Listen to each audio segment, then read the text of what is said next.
der Livestream der Nürburgring Langstrecken-Serie. Präsentiert von Falkenreifen. Herzlich willkommen zur Nürburgring Langstrecken-Serie. Welcome to the Nürburgring for the NLS, the Nürburgring Langstrecken-Series. Und jetzt ist das Rennen freigegeben. The red lights are out now. Viele Zuschauer unterwegs.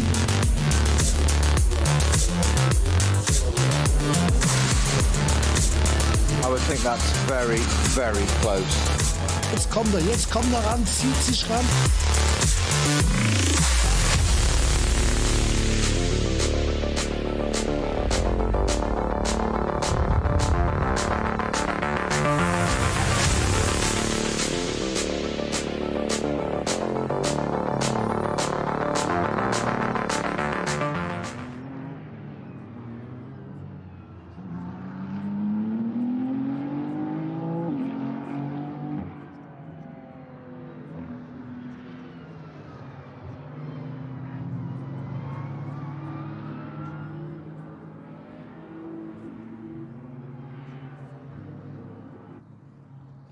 Good morning, everybody, and welcome to a beautiful Eiffel scene for the third round of the Nürburgring Langstrecken-Series.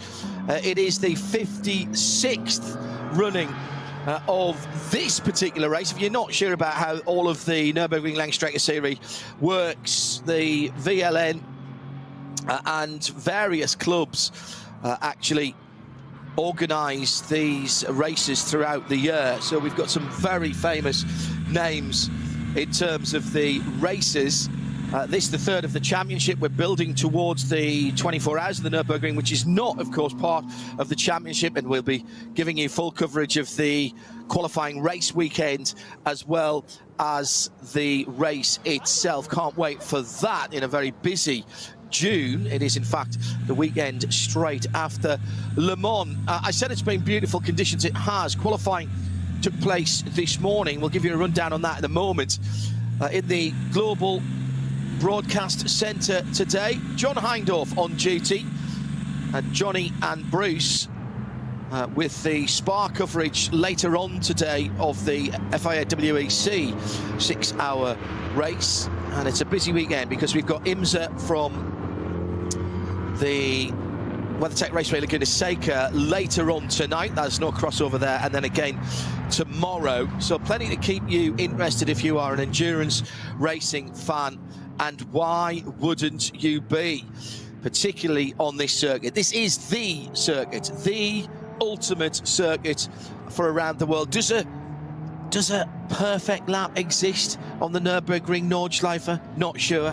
It is such a challenge that yesterday, under an assumed name, Max Verstappen was here with one of his own team's Ferrari 296s, or at least branded as his own team's. It was an ML3 run car.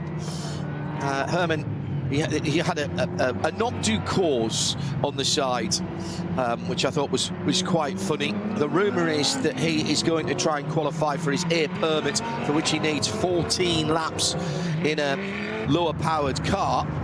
Just about do that in a 4-hour race if you do most of the race yourself, but normally it's spread across 2 races. This morning, as I mentioned, we had the qualifying session, which was run in beautiful conditions. It was not without some incident and accident. We're using the shorter version of the Grand Prix circuit, as always, on the NLS, so not all the way down to the bottom of the hill. It's the short cutout. So in the sunshine this morning, the preparations well underway. We had the K. Kramer 912 with a bit of an engine fire. Then the Tracy Krohn 935 Cup car with a problem. He beached that earlier on in the lap. Tracy driving with Nick Johnson as ever. It's very interesting. Got the McLarens here again this weekend, including that number 69, the Door Motorsport car. Black Falcon number 150 out in the countryside doing good work. And a problem for the Falcon number 3, lost a wing out on the Nürburgring Nordschleife. Got it back and they did go on to qualify. Schnitzelau, number 11 car, qualifying in 7th. It was the Dynamic GT in 8th, and that's Marcus Schuring, Falcon Motorsports in 9th position. The Krohn car needing a little bit of remedial work, by the way, after that. 5th place for the Scherer Sport PHX Porsche, the number 6th place for that, sorry. 5th for the Pro-Am Paul Sitter, the number 45. And further up the grid, Valkenhorst in the Vantage in 4th, number 34. The Scherer Sport 15th, the Mercedes EMG team, and then the 911 Mantine EMA. It was Ayhan Guven, the Turkish driver, who, along with the Austrian Thomas Preining, is in that car. So they will lead the cars off, as usual, 3 starting groups. Now, good news for you. It is not just my voice that you will be hearing for the next 4.5, nearly 5 hours, which is good news for everybody, not least me. We've actually got an expert here, and an expert who is celebrating the 10-year anniversary. Patrick Simon down on the grid. Let's just have a listen, see if he's doing this in English, and we'll have a listen if he is. Yes, he is. Axel Jeffries down on the grid. And maybe have a listen to this. Get rid of his helmet. It seems that you are the starting driver today. I mean, 3rd row. It's a good opportunity to show the potential of the car, and also your quality of driving a Ferrari around the Nordschleife. Yeah, I don't know what the team was thinking to make it start, but it's exciting. And the car has shown a lot of potential, especially the tyres. The grip is unbelievable. Something unique about the tyres that they use in the Nordschleife, which we don't get to experience on the Grand Prix circuit. So it's been an incredible experience. Every time I get out the car, I'm like shaking with adrenaline. So it's how it's supposed to be. Did you ever start on an NLS race? Very first NLS race I did in 2018. That's a long time ago. It's time to refresh that feeling. I mean, it's a long formation. That's something you're not used in any other racing tracks. But then, as soon as the light drops to green, any nervous now, or is it business as usual? Oh, it's nerves all the time. It's healthy. It like activates the mind. And honestly, with the long warm-up lap, I don't want to get sick on the warm-up lap. So if we can sort that out, then it'll be fine. And we just see how it goes in the high speed with all the GT3 cars together. It will be a unique experience. But I have to do it if I want to prepare properly for the 24. So I hope you survive the formation lap, and then have a great time and a lot of entertainment for our fans on the track. Thank you very much. Thanks to everyone who's watching. That is the Pro-Am Paul sitting car, the Realised Condor Racing number 45. Axel Jeffries, who Patrick Simon was talking to there, first of all sets the time. However, it will be his teammate, as you saw there, Thomas Nürburgring, who will be starting the race.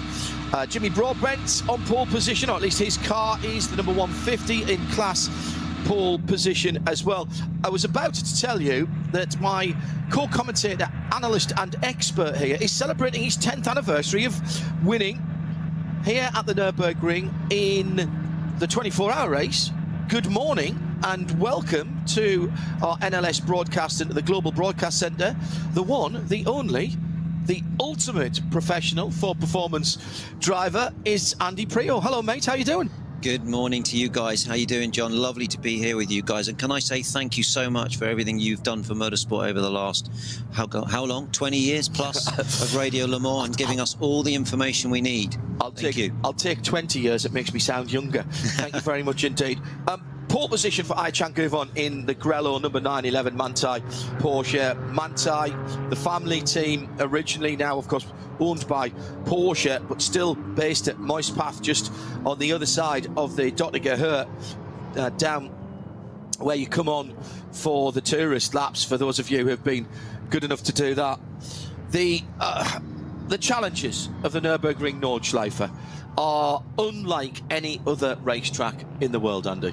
John, they are. I mean, this place just pulls you in faster and faster. There's very little room for error. You've got to negotiate all the different classes, the weather conditions, the change in surfaces, the cambers, the bumps. The cars require a very different setup. The driving approach is so different to sprint races or normal sprint tracks. It's a very special place, John, and I miss it.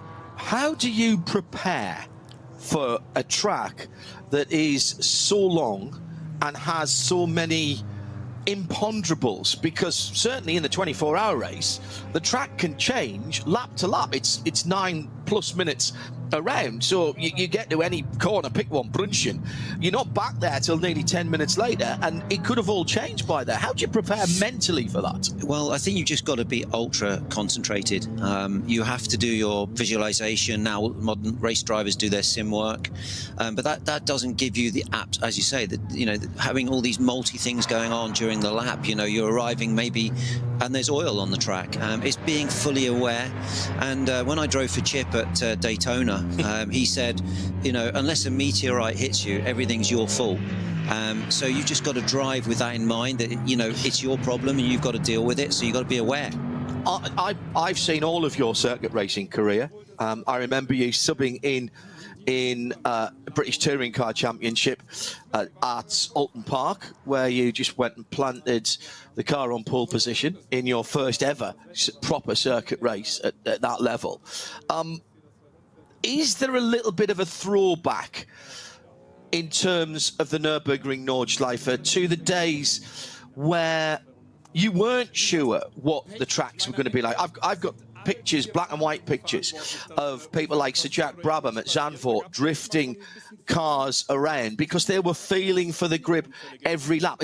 I liken it more to almost being a rally driver, because you can never be sure what is round the next corner and where the grip level's going to be. I think that, you know, the Nordschleife, as do a lot of racetracks in the UK and America, to be honest, they teach you to drive at 99.5%.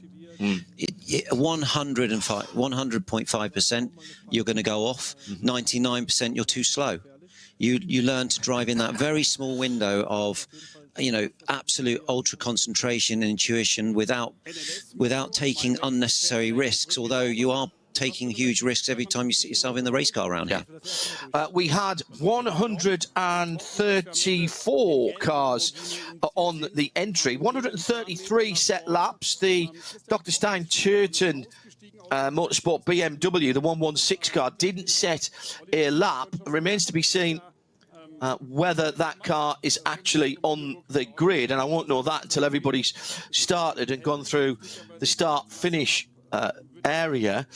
They did show us being through the pits a couple of times in the qualifying, actually.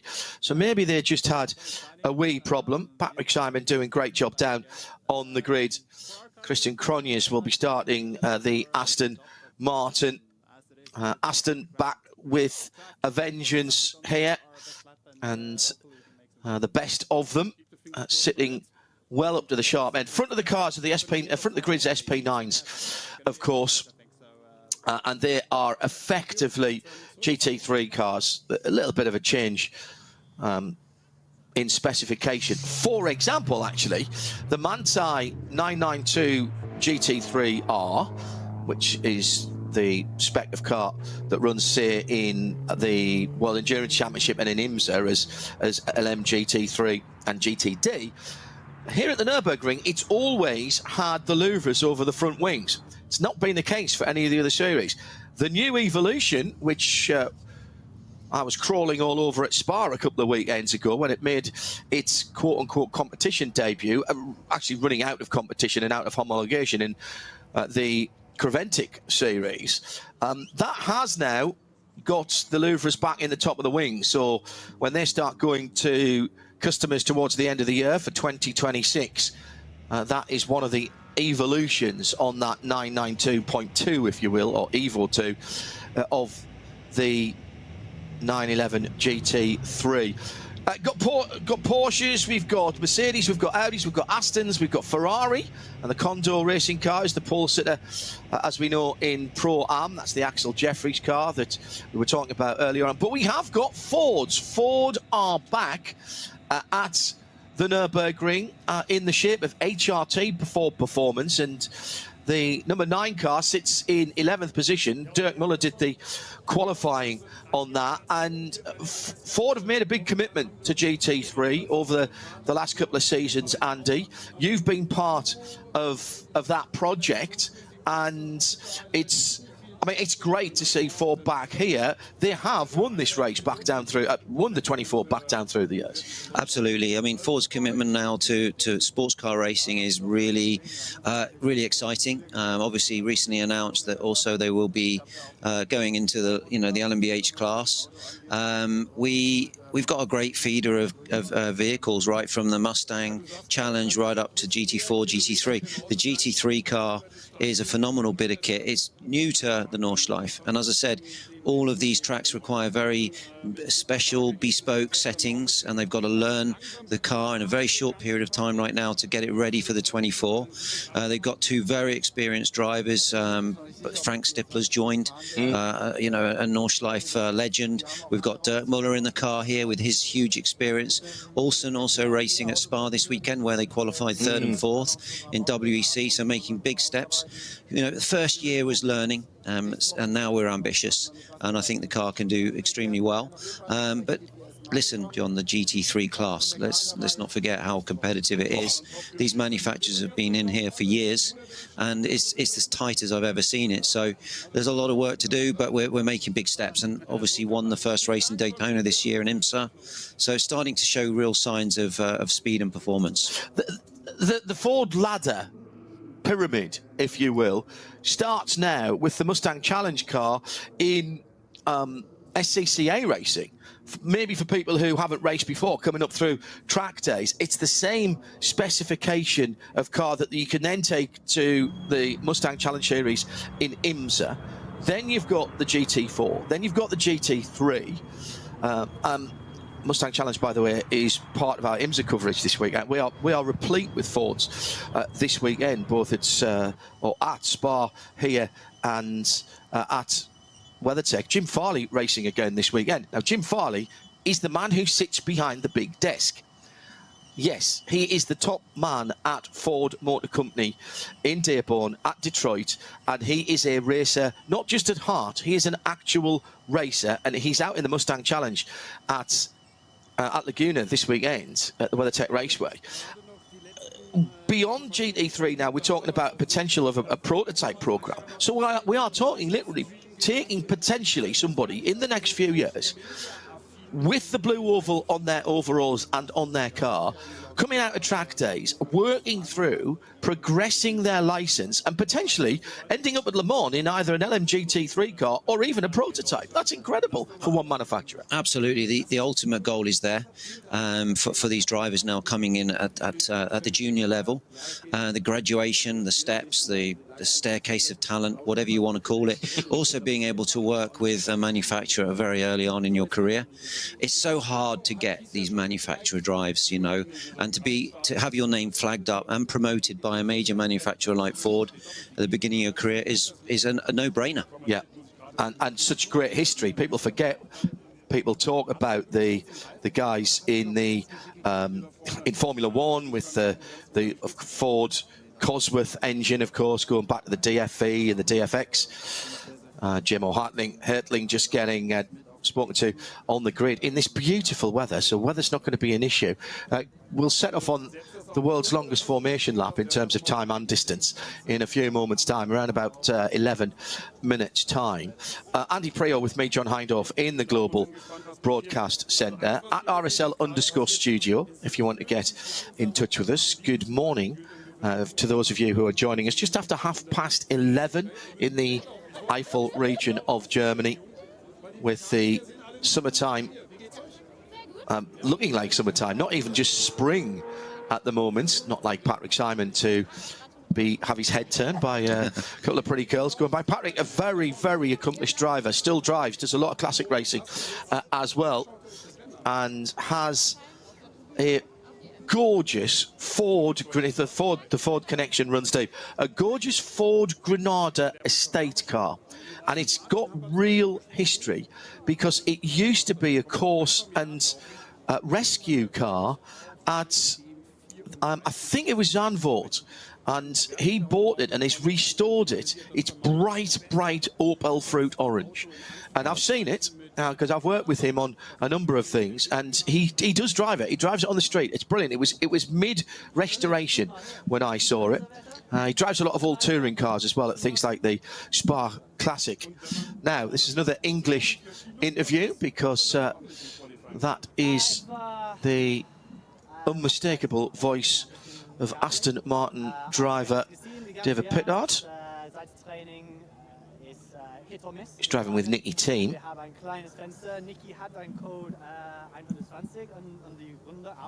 Oh, actually, he's speaking in German.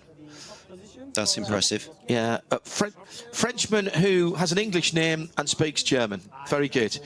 Won't be long before you see him in DTM speaking German like that. Oh yeah, that's fantastic. Yeah, very, very good. Nürburgring, not fair to call him a Nürburgring specialist, but he is very good here. This is a track that some people just don't get on with. Some very good drivers. Does it take Nicky Team, the Viking? There you go. It takes that sort of guy. Yeah, still got the hair, and he's got the beard to go with now, Nicky Team. Does it take a special mentality to go out there? Alan McNish, for example, said to me, never want to race on the Nürburgring. He wasn't even keen doing corporate days and things there. Does it take something different, or have you just got to not think about consequences? It takes a very, it's all about learning and relearning the track, a bit like the Isle of Man TT and John McGuinness. You know, you've got to keep it in your mind, all the corners, and it's a real, it's a way of life. The Nordschleife is a way of life if you're a racing driver, and you do need to have that total commitment in the car, and you do need to be able to take away the risk from your mind. But if you know the place well, and you have total engagement, I've always said, John, you're safest when you're committed to the risk. Yes. If you don't feel you're committed to the risk, you should not do the Nordschleife. Yeah. Let's put it that way. Yeah, my first laps ever as a tourist was we were going down for an Aston Martin to do some interviews for Aston Martin and for me to do some laps in some of the GT cars on an Aston Martin private day. I decided it would be a good idea the day before to have a look on the tourist laps just to get an idea. And what I did was I got a very early Garmin sat-nav and I stuck it up next to the rear view mirror, which I knew I was going to be looking in a Ford Mondeo estate car. And stuck it up next to the rear view mirror, zoomed it right in so I could just see the next corner ahead. So every time I looked in the mirror, it was like having a rally co-driver telling me where it went. I kind of knew it.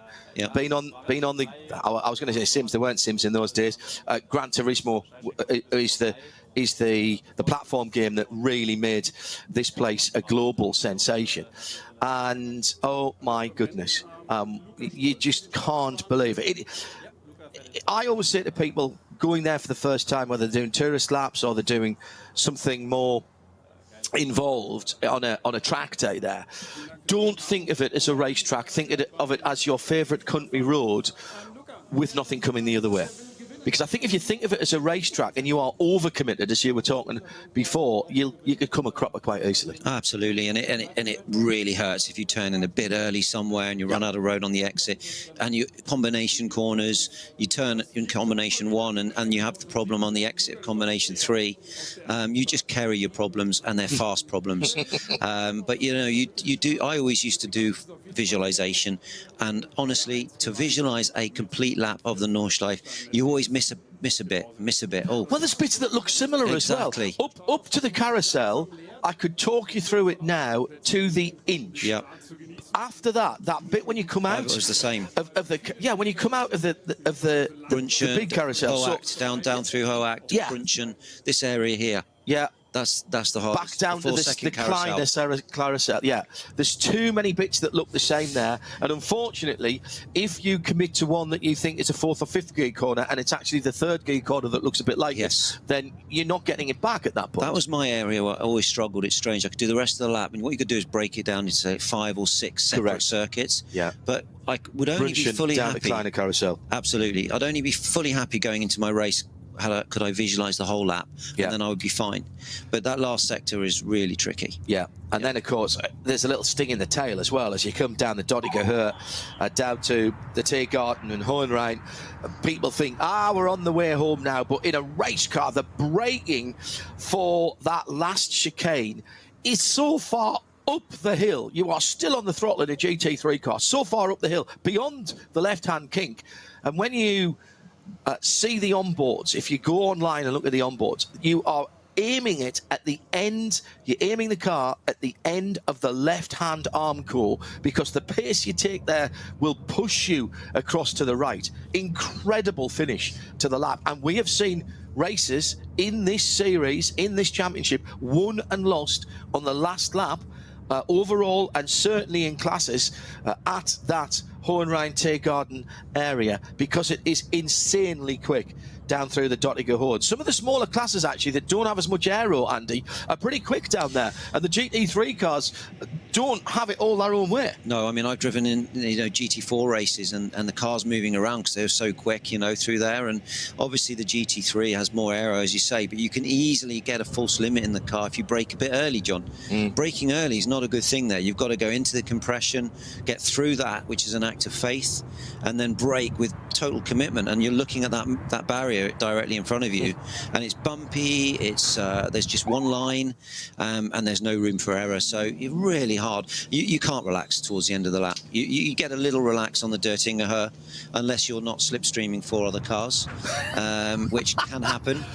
So yeah, it's one of those laps that keeps you on the tip of your toes, This weekend, and thanks to Brendan and the rest of the Ford Performance team for doing the sums here, there are 56 Ford Mustang race cars across all disciplines in major global championships. So that's GT4, GT3 in sports cars, NASCAR, Australian supercars, which I've got to catch up on. I don't know where I'm getting the time from to watch all of the sport this weekend. Formula Drift, Pikes Peak International Hill Climb, Mustang Cup and Mustang Challenge. In global sports car racing, including the WeatherTech Sports Car Championship, Pilot Challenge, Mustang Cup, and FIA WEC in here, over 30 Mustangs in various categories. That tells you the sort of commitment. We expect that from brands, and let's be honest, like Porsche. Porsche have been, down through the years, the absolute template for customer racing with the 911, and it's a 911 992 that will lead us off, appropriately enough, in Carrera White, in race white, that leads off the first group. And it looks very much to me as though Nicky Team didn't get away. Yes, he did now. He's just chilling out. No, Nicky, he'll be able to take it up. They've been the template for customer racing, and we're one of the first, if not the first, major automotive manufacturer to actually make money out of racing rather than put money into it. And since then, everybody's tried it. And now with this new philosophy of racing with Ford that's come out of such great history, Andy, and of course you were part of that, with the Ford GT going to Le Mans and IMSA and all of that. This is another new dawn for Ford and for the Mustang. The Mustang, a global car, of course, which is quite unusual now. Absolutely. I mean, it's iconic in its, its history is phenomenal. It's a great car. It's a good racing car. It turns well. It does everything right. And it's just great to see the commitment of these major manufacturers, Ford, Porsche, BMW, Ferrari. It's very difficult to quantify win on Sunday, sell on Monday, but it works. Yeah. Because the amount of manufacturers I've driven for where friends or family have bought a car because we're doing well and successful in that car, and the history that runs back. I mean, look at Henry Ford. He was a racer. Yeah. And that's what was it Henry Ford said when somebody asked him when did, later on, when did motor racing start? When somebody built the second car. Exactly. Yeah. Because it's all about competition. Ultimately, and what you learn from these tracks like the Nordschleife, and it pushes the envelope. And the one thing with motorsport is you get instant feedback if you're going in a good direction. Good point. How easy is it to be slightly dismissive of the Grand Prix part. Now, it's only the short part of the Grand Prix circuit here, the Grand Prix Strecke here at the Nürburgring, but it is an opportunity to make some passes on slower classes or perhaps even some of your competition, because there's a little more space here. Good question. One thing I can tell you is you don't set your car up for the Grand Prix track, you set it up for the Nordschleife. Very good. So, you know, it's a bit of a build up to the lap, but yeah, for me, the Grand Prix part of the track, you can pick a few places. Let's just say this way, it's a lot more low risk to pass here than it would be on the actual North Circuit, which, yeah, I mean, you've got barriers literally a few meters from the edge of the track. So, but you know, I've had races here where you've just been racing through the night. It's dark, it's rainy, and you're just relieved to get on the GP track and have a little rest. Do you get a lot of stick if you put it off on the GP circuit? Yeah, I mean, it's very easily done, because actually, John, it's super slippery there, and there's a lot of standing water and all sorts of stuff. So you can never fully relax around here, you know. Second group getting underway, led by the Audi Q5 safety car, part of the squadron of safety vehicles here at the Nürburgring Nordschleife, and thanks to all of our marshals and the organising club. This organising umbrella effectively is the VLN. This is the 56th Adenauer ADAC Rundstrecken-Trophy. As I mentioned earlier on, the opportunity given to a number of different organising clubs to be a part of this, and it's really important, actually. Very interesting how the German authorities and the VLN do this, because it helps with the financial governance of those, and the financial viability of some of those motor clubs who have huge heritage across Germany, not just from this region, although obviously Adenauer is one of the villages that is effectively encased by the Nürburgring Nordschleife, going out onto the North Loop at the moment. I'm going to throw a number at you, and so this is quiz Prio time. Ask Andy. 6 minutes 52.072 seconds. What does that mean to you? That was the lap of the Ford Mustang GTD road car around here recently. I mean, that is fast. Dirk Muller at the wheel. I think it's put us up there as second fastest supercar, fourth fastest supercar. But two, I mean, one of those is the Mercedes AMG 1, well, which is not exactly the same category of car. Yeah, absolutely, and it's put us ahead of the Porsche, and a phenomenal lap. That car, I have driven the car. It has. You were there the day that was set. I was there with another manufacturer working for Multimatic, but I was very much following the Ford stuff, and it was a great day for the test. Incredibly, that was 5.5 seconds faster than the time that the car set in 2024. And from what I heard, Dirk reckoned there was still a bit more. He didn't think that was the perfect lap.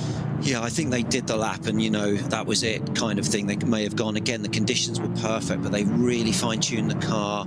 Worked very closely with Multimatic on all the damping, the DSSV bank damping, working on aero, working on all the details. As I say, you go to the Nordschleife and you build the lap up over 100+ corners. So you need everything absolutely spot on, and that car really delivered. And it is a great car to drive. It's got so much performance, in excess of 800 horsepower. You know, it's got the latest adaptive damping. It's got, you know, adaptive aerodynamics. It's a GT3 race car for the road. Yeah. It is phenomenal. There's so much grunt. And the one difference between the GT3 is that it has a GT3 has BOP. This thing is full turbo, full open, 800 horsepower, and so much fun to drive, John. Supercharged engine, which is brilliant, because you get instant. There's no turbo lag on that. It is running from the pulley.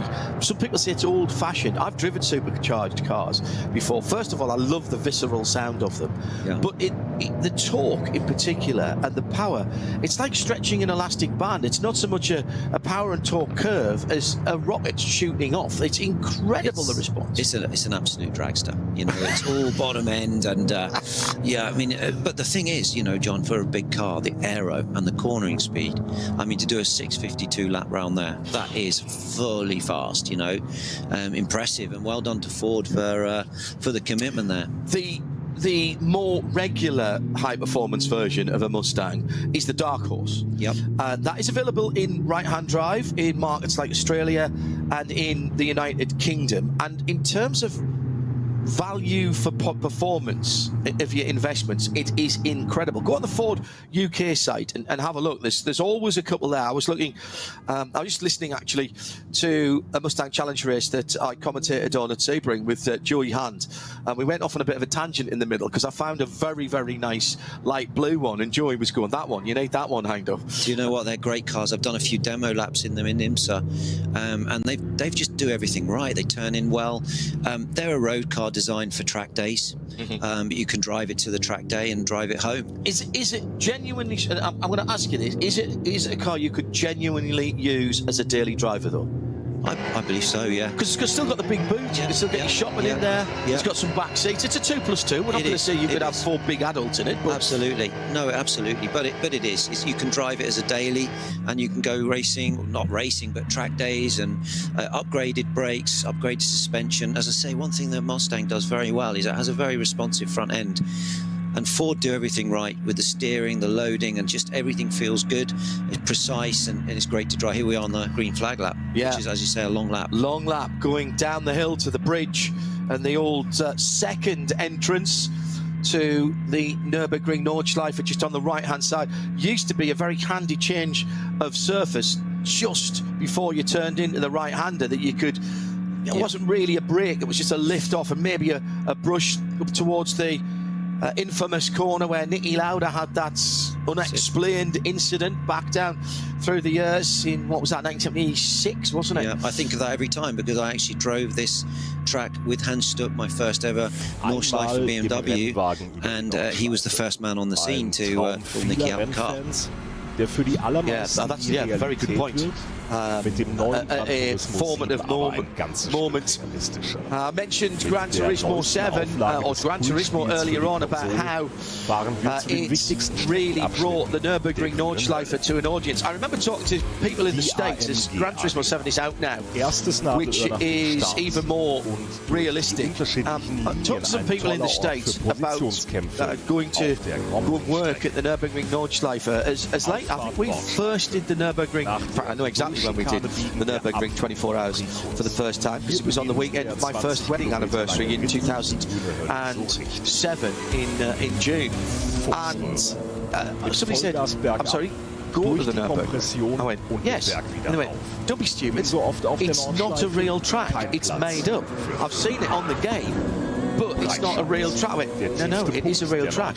And for 15 minutes, this person argued black was white that nobody, even from the most devious and cunning depths of somebody's mind, could devise a circuit like the Nürburgring Nordschleife. And in point of fact, of course, it was built as a test as well as a race facility to get the racing off the roads, the Eifelrennen that went through the roads, and it was built to at least not replicate, but give some kind of atmosphere and character of the local roads. And if you drive around here in a streetcar, road car, going to or from the Nürburgring, you will see that they did a pretty good job way back in the early days.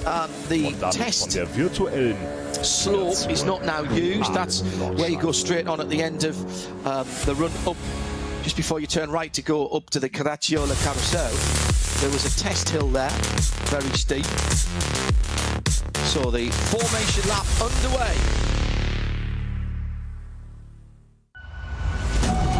Andy Prior joining me, John Hindorf, in the Global Broadcast Centre. We hope to see 2 Fords out there today. Have we found out if we are going to see two points? John, I don't believe we are at the moment. I'm just waiting for final feedback from the team, so I'll come back to you during the...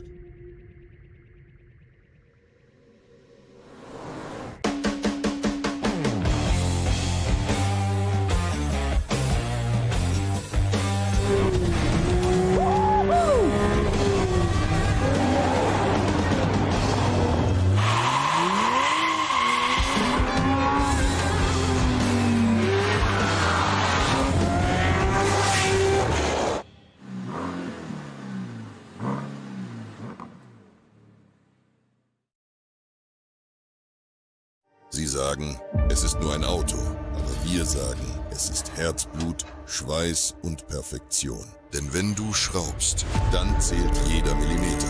Dann bist du in deinem Element. Du willst mehr als nur fahren. Du willst es fühlen. Die volle Kontrolle. Eine optimale Straßenlage. Wir wissen genau, was dich antreibt. Denn wir teilen die gleiche Leidenschaft. Egal ob auf der Straße oder auf der Rennstrecke. Wir sind immer an deiner Seite. Wir sind H&R. Offizieller Partner der Nürburgring Langstrecken-Series.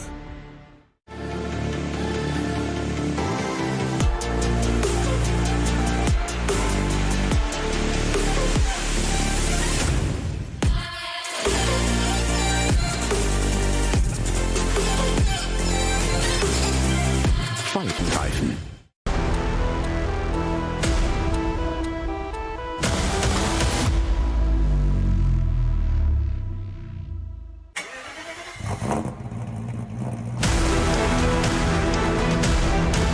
Hol dir jetzt dein eigenes Motorsporterlebnis nach Hause. Dein Online-Shop für Simracing-Hardware und Zubehör. www.simraceshop.de.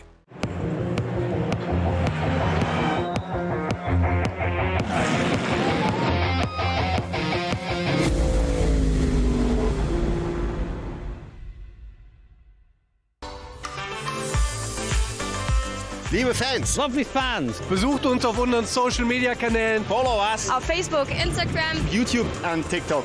Willkommen bei der NLS.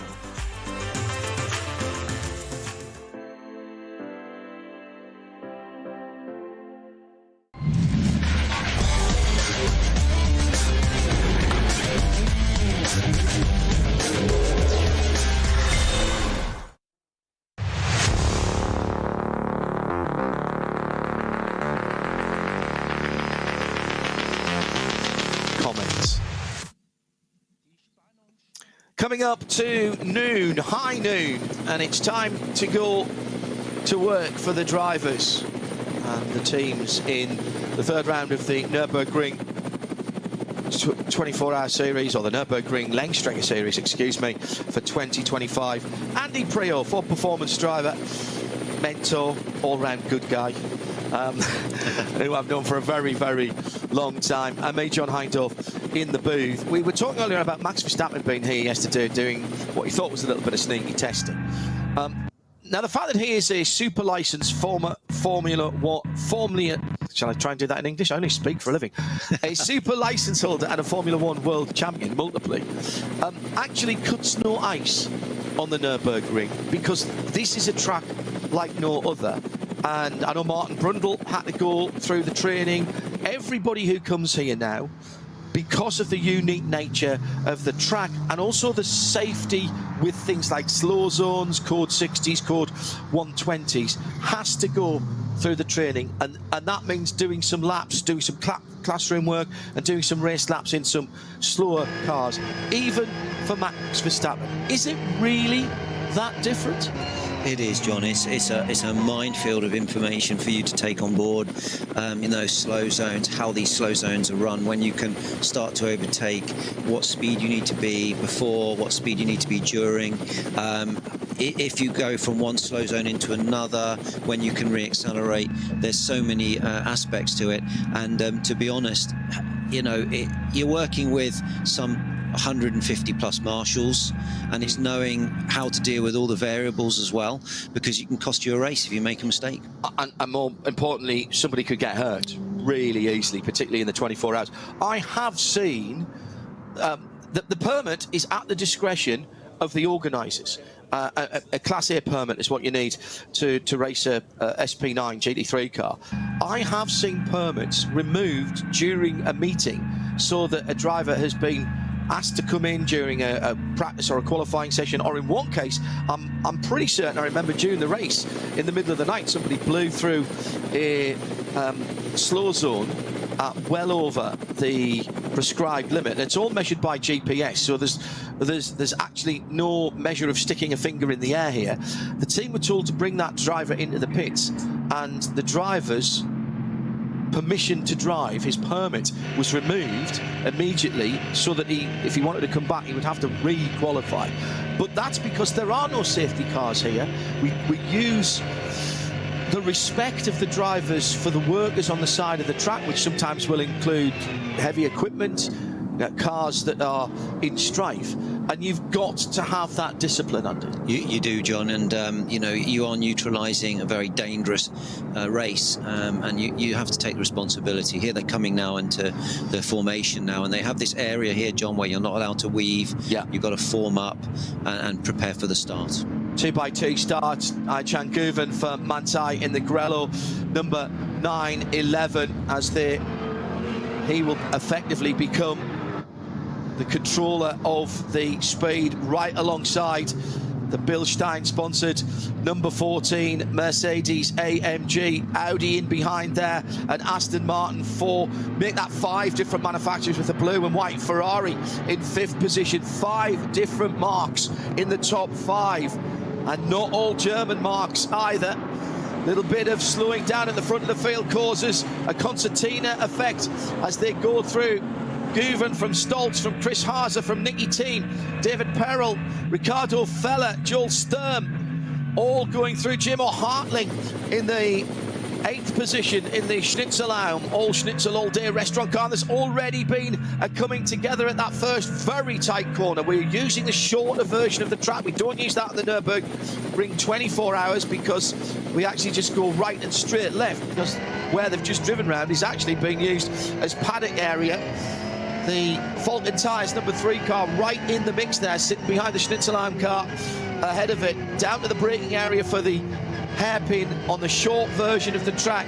The 2 Falcon Tyres Porsches side by side. This could get embarrassing as they head up the hill through the S's, actually much quicker than they look when you've got a clear lap, but anything but a clear lap at the moment. And there's 2 Schnitzelbaum cars and 2 AMGs rather, and 2 Falcon Porsches heading down the hill, insanely quick, charging down the hill through the kink and now into the chicane before they head on to the Nürburgring Nordschleife for the first time. 4 hours were on the clock. Andy Priaulx and John Hindorf with you. Falcon Tyres trying to make up, Falcon Tyres Porsche trying to make up positions from the 9th and 10th in which they qualified onto the hats and back for the first time. That's all about getting the rhythm right. That's one of the places where if you get out of kilter with the circuit, it's like getting out of kilter doing a ski slalom. It's just going to get worse. Here's the second group then coming to the line. Porsche GT Cup cars leading out. Got the GT4s in there as well. Front of the field, there'll be 3 starting groups, and here they come. Oh, and already Lamborghini crabbing into pit lane. That's the Red Bull livery car that has come into the pit lane. Red Bull team Abt, the number 27 car, has headed into the pit lane, and that has had contact. We saw 2 cars, Andy, coming together right at the very first right-handed hook, the Haug hook, and that is awful news at the start for Christian Engelhardt, Mirko Bortolotti and Luca Engstler in that car as well. That is the worst possible start. Yeah, it's such a funnel there. There's multi-lines on the way in on braking, and it literally nips you and pinches you up into maybe 2 cars at most at the apex. So yeah, very difficult to judge that, and very easy to lose a race at the very beginning of the race. And yeah, for sure, everyone's ultra committed on the GP track. As you'll see here, they're all going to be hustling for positions because they know they're going to sit behind them for quite some time. Here we have some damage to the front left, I believe. Or is that rear? Right rear, and yeah, that'll be a suspension control arm or an A-arm at the back of that apt Lamborghini, and there is absolutely no real hurry going on there. The leaders, by the way, already 3/4 of the way round the first lap on the Nürburgring Nordschleife. This will probably be the only clear lap they get. Such is the pace of the GT3 cars nowadays. Incredible that they are on the Nürburgring Nordschleife for probably only about 6.5 minutes. And considering that the race lap records with as it was in its day, a Porsche Le Mans prototype car was only just a little over 6 minutes, and we're talking about road-derived cars. And look, I know you wouldn't buy one exactly off the showroom floor, but the advances in particularly tyre technology have really pushed these cars on. We've got a safety vehicle coming out onto the Dottinger from the tourist forum, from the tourist lap area on driver's right, as the leaders are heading towards that area now, just coming through the faster parts of the end of that bit that Andy Prior didn't like, brushing down to the Stefan Beloff S and down to the Kleiner Carousel, and then that tricky corner heading onto the Dottinger, the Gallows Hill, Gallenkopf,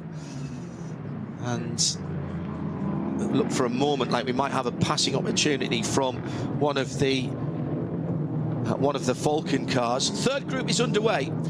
This group will get caught on their first racing lap by the front of the field on their second racing lap. That's how quick the GT3 cars. None of these cars are slow, by the way, that are in this third group. You're talking about BMW Cup cars, you're talking about GT4 Caymans in there, but they will be caught by the GT3 cars. They will, and they'll just be settling into their race rhythm on slightly cold, low tyre pressures. Good point. With their, with our eyes fully open, and then they're going to have to deal with the faster class coming through. And sometimes these classes, it's more difficult to do your race when you've got faster cars passing all the time.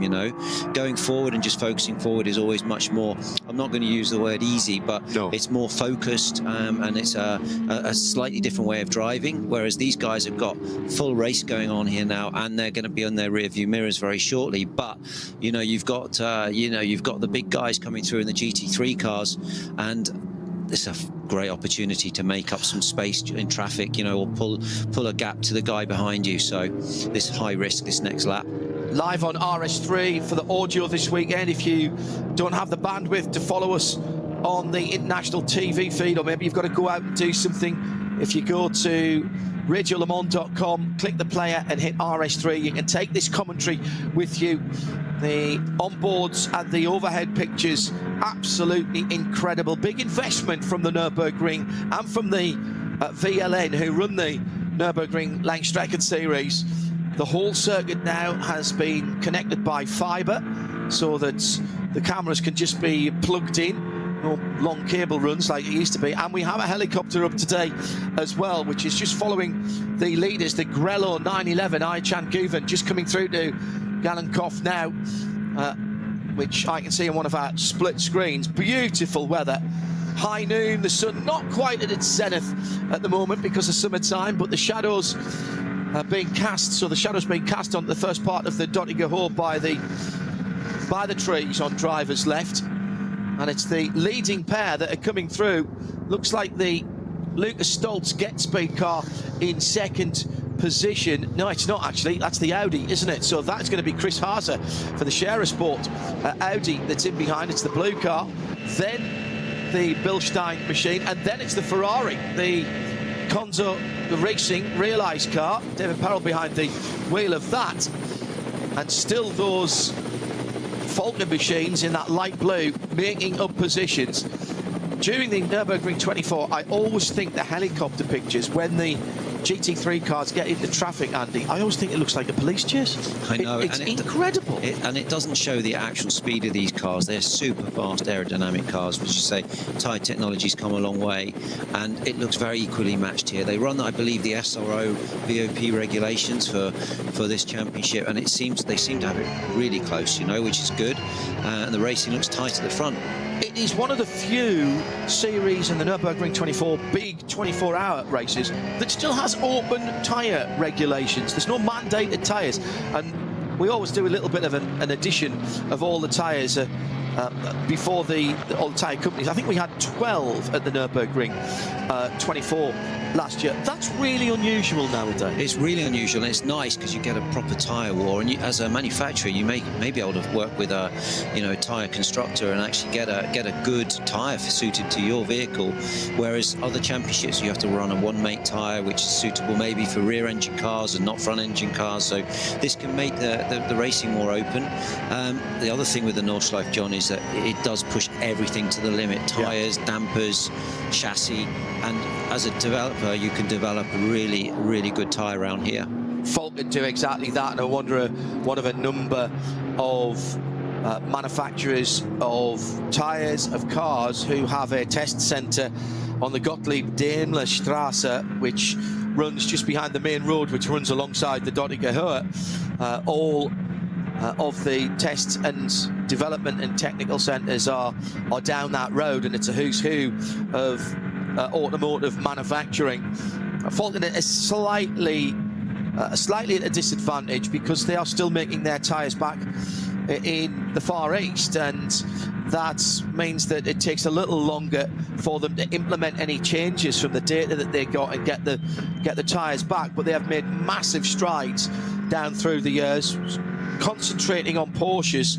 In their early days in the ALMS, the old IMSA series, they actually had two cars. They had a Ford and they had a Porsche, but they decided to take out some of the variables and just go with the Porsche, and that's what they've done over here in Europe as well down through the years, and it has paid dividends. Now let's see if we can work out what happened in the middle of the pack to the Lamborghini and where the incident came. There was 3 wide going across the line around about 6 rows back, but the pinch point was at the first right-hand corner. The Grello pole sitter is away, and the Lamborghini's fine for the moment. Down the inside, gets absolutely nailed on that right rear that's done the damage, and that was one of the red, white, and black AMGs, I think, that's turned in there, but was coming from a very long way back into a gap. It was a gap, but it was a gap that was going to close, Andy. Was that a little clumsy. Bit of a low percentage lunge? I would say that was clumsy. Let's say you don't get the chance to maybe drive offline during the practice, the free practice. He's just driven offline inside. There's obviously marbles there, a little bit lower grip, and he's just braked too late, and there's probably nothing he can do about it. He was on the full ABS.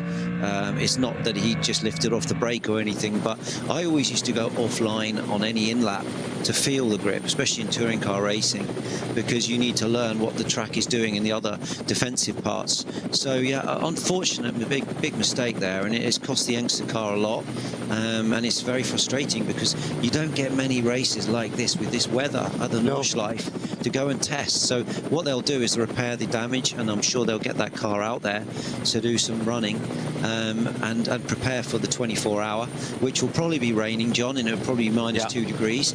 But look at the temperature here. It's nice and warm. Beautiful. Here we've got a race going on. At the front of the field, that car hasn't come out of the pit yet. That car, sorry, being the Lamborghini Huracan, the Red Bull app team. It may be there's even slightly more damage than just suspension. I do wonder if the drive shaft maybe took a bit of a hit there as well, Andy. And Christian Engelhardt will have been reporting back to the team. He limped back through the Grand Prix circuit and through the cut back into the pits to get that car back in to be seen, to try and get it out there. And you're right, you know, there's not always the opportunity to do all the testing that you want. There are manufacturer days here, there are track days here, there's all kinds of stuff going on.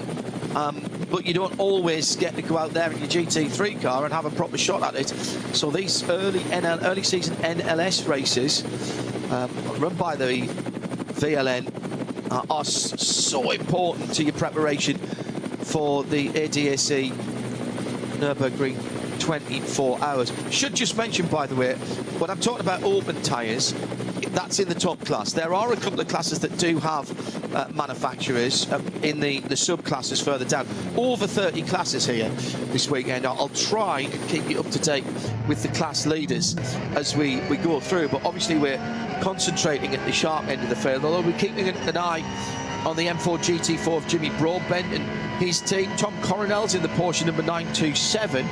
Harley Hutton, who you've heard us talk to on Midweek Motorsport, is with Heiko Eichenberg in the Sorgren Sport 959 Cup car. Tracy Cronin and Nick Johnson in the 935 Cup car. Pick McMahon with Janina Schall and Kari Schreiner in the GTI tyres number 146. Also, I noticed Luke Hartog's name on the next to the Dynamic GT Porsche Cup car, the number 54, Luke Hartog, Porsche Carrera Cup North America champion, who has been doing more and more over here in Europe. Was at the Creventic 12 Hours of Spa a couple of weekends ago. Why, he's a tall lad. Could never have been a single-seater driver. He would have had to fold himself into 3. Our cameraman for that is a lad called Seb, who's about 6'3", and he was even looking up to him with the camera on his shoulder.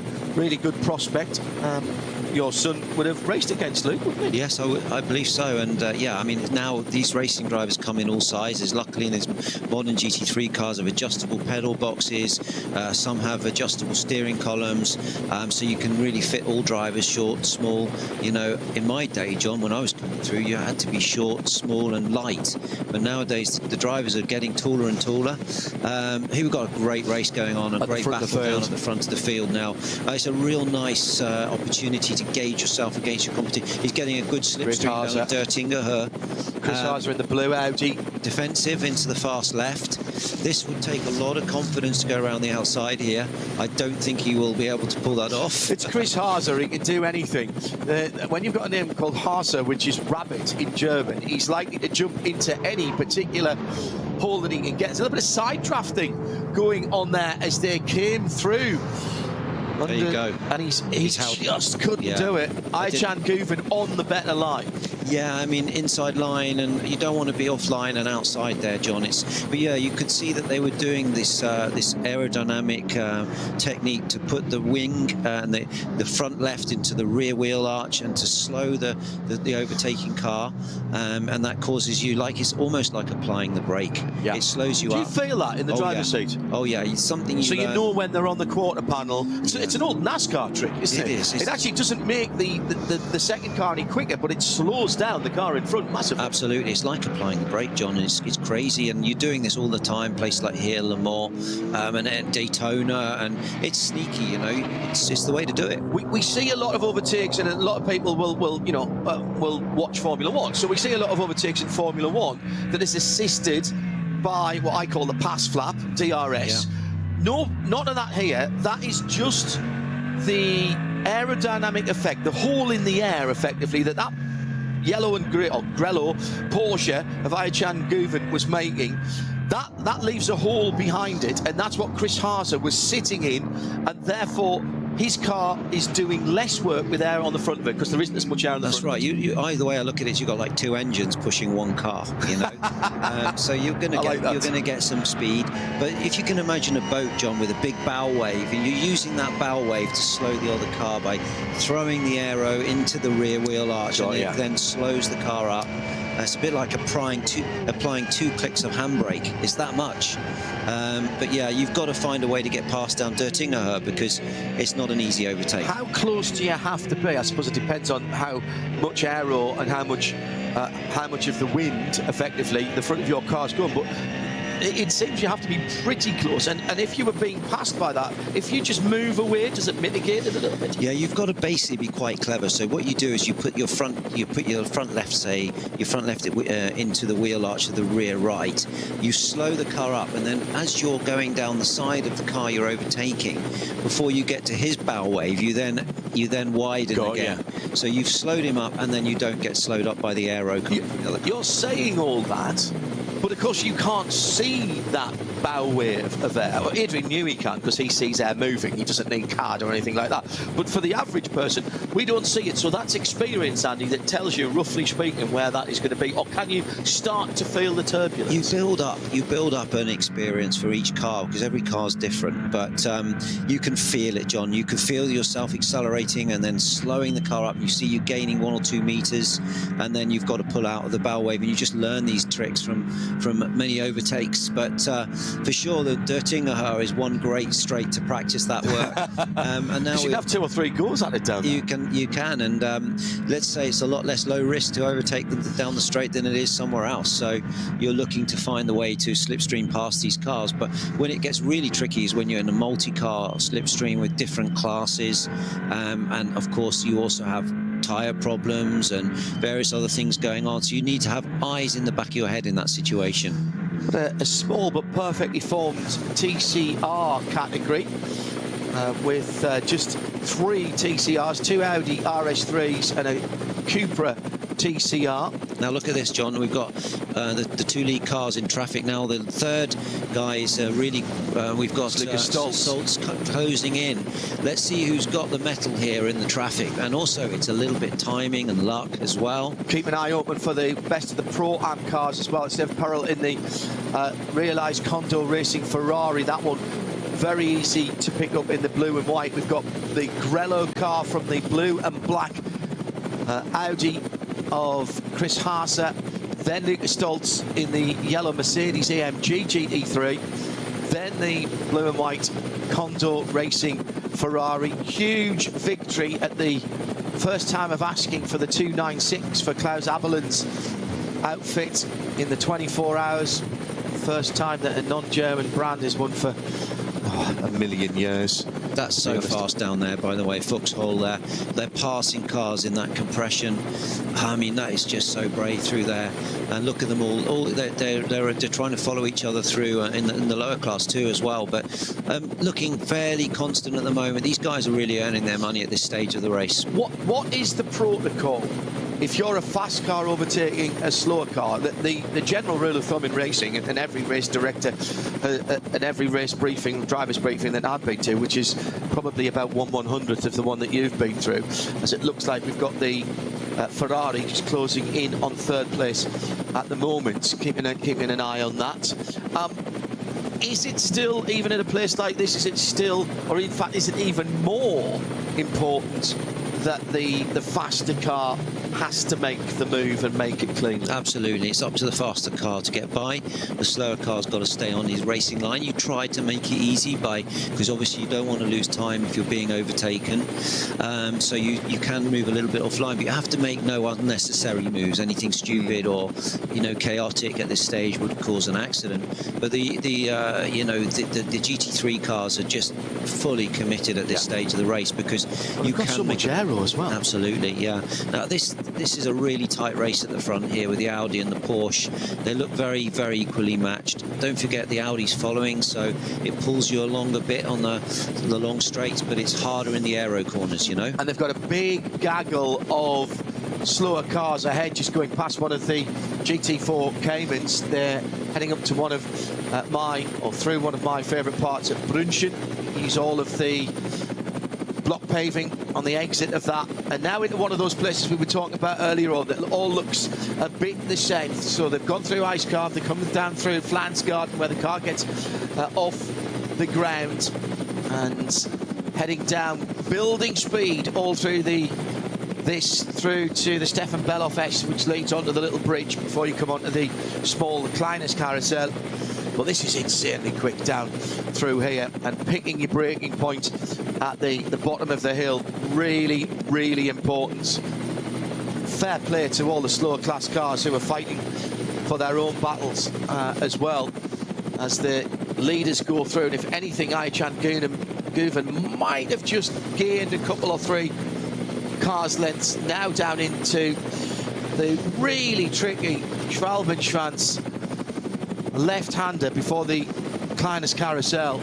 He dropped right down into the concrete there and now set the car up for this really intricate, it's called one corner, the Gallows Head corner, but effectively that's 3 apices there, which is the last one is bizarrely not necessarily the most important. You've got to get as much speed through there as possible to get onto the straight. You're spot on. It's all about exit, but if you're low on minimum speed there and you're a little bit uncertain of your line, you're going to pay the price down here, and you do not want to be slow through there because this is the chance to again slipstream. And you've got, as you rightly said, you've got Guven there who's managed to just break a little bit of a gap, and that's given him a bit of breathing space, but the Audi's closing in again. Well, Harsel will still be getting slipstream there, and it's the David Perel realised Condor Racing Ferrari who's having a look down the inside as they come into the braking area just before through the Tiergarten and into the Hörnrhein, but it is still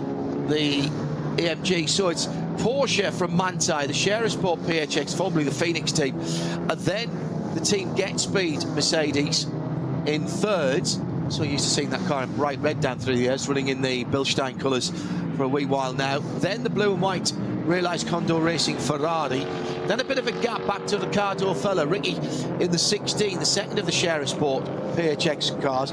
Then the 2 Falcon Motorsports Porsches, 4 from 3, running in team formation there, hunting as a pack almost. They've moved up 4 or 5 places since the start. Then Joel Sturm for the Dynamic GT number 54 car.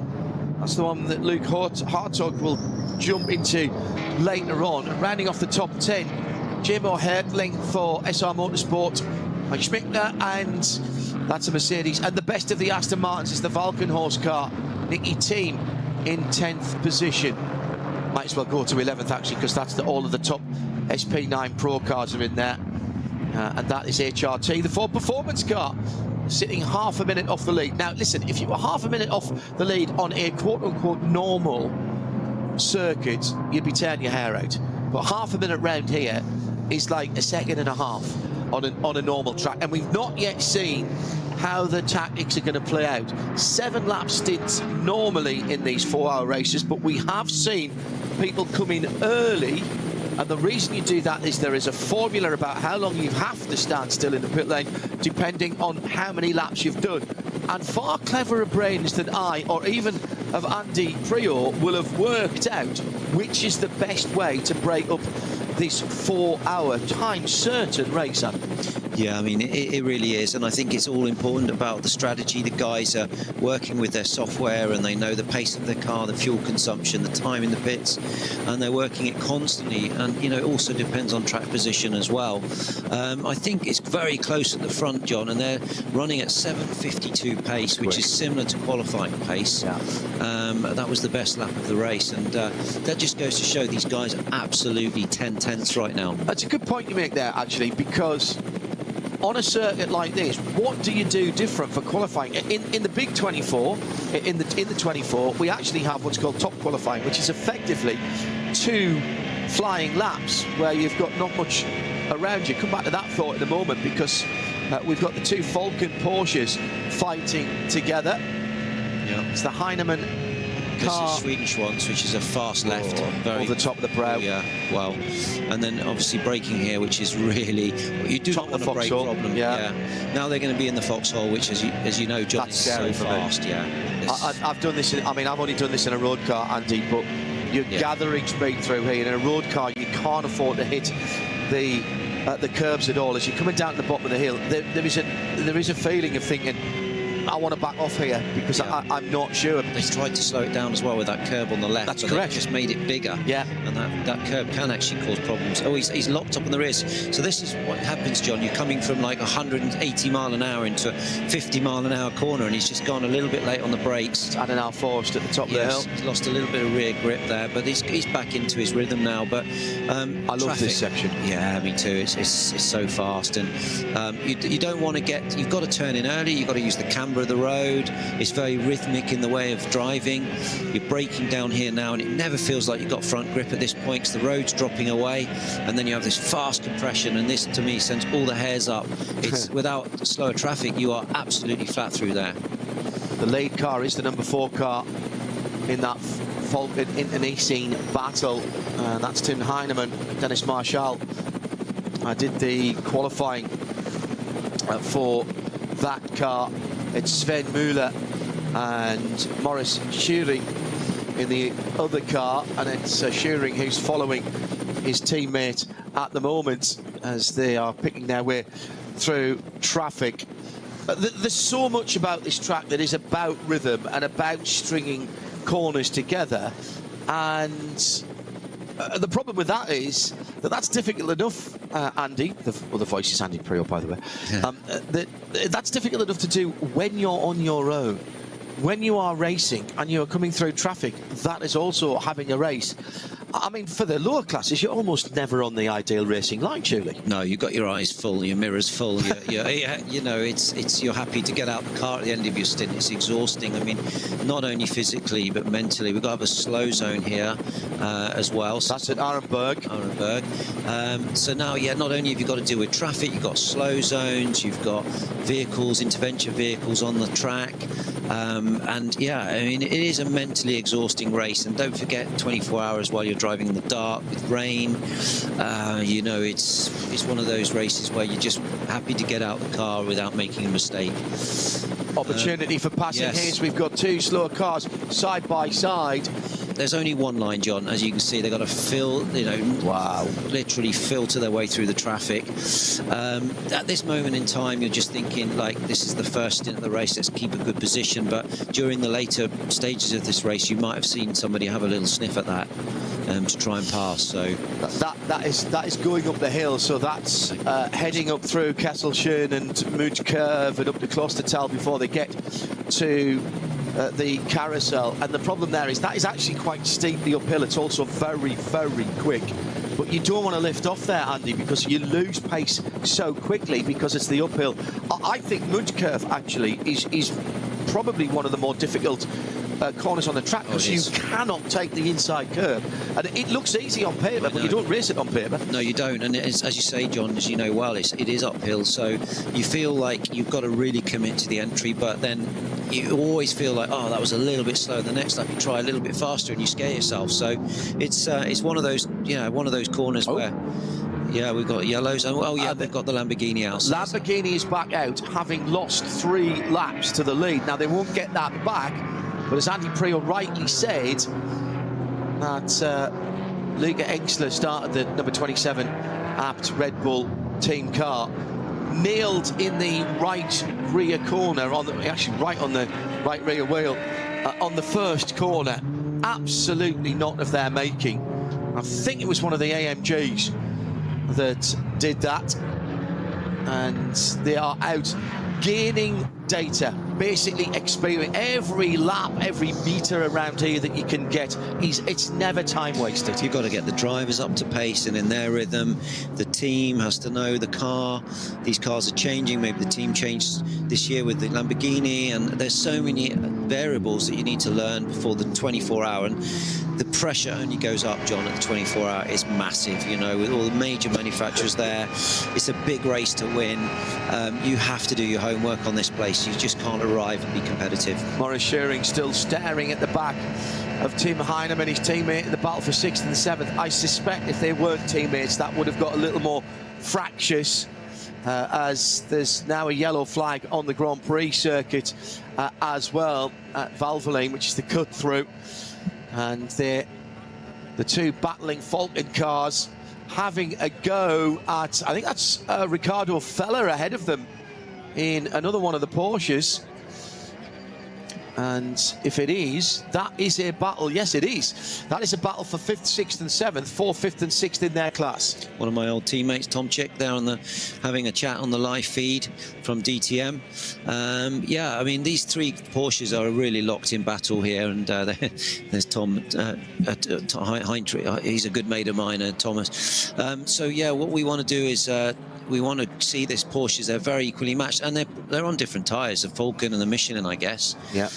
So that's good to see that the tyres are very, very close and competitive. But it looks to me like this is a matter of time before Fella gets past here, because I would say... he's got damage. Fella's got damage on the left rear of that car. I can see something flapping. Now, is that just a bit of the vinyl that is coming off? You get very high speeds here, so anything that is not on perfectly does tend to peel off. Or he's clipped something in traffic. Or he's clipped something in traffic, absolutely.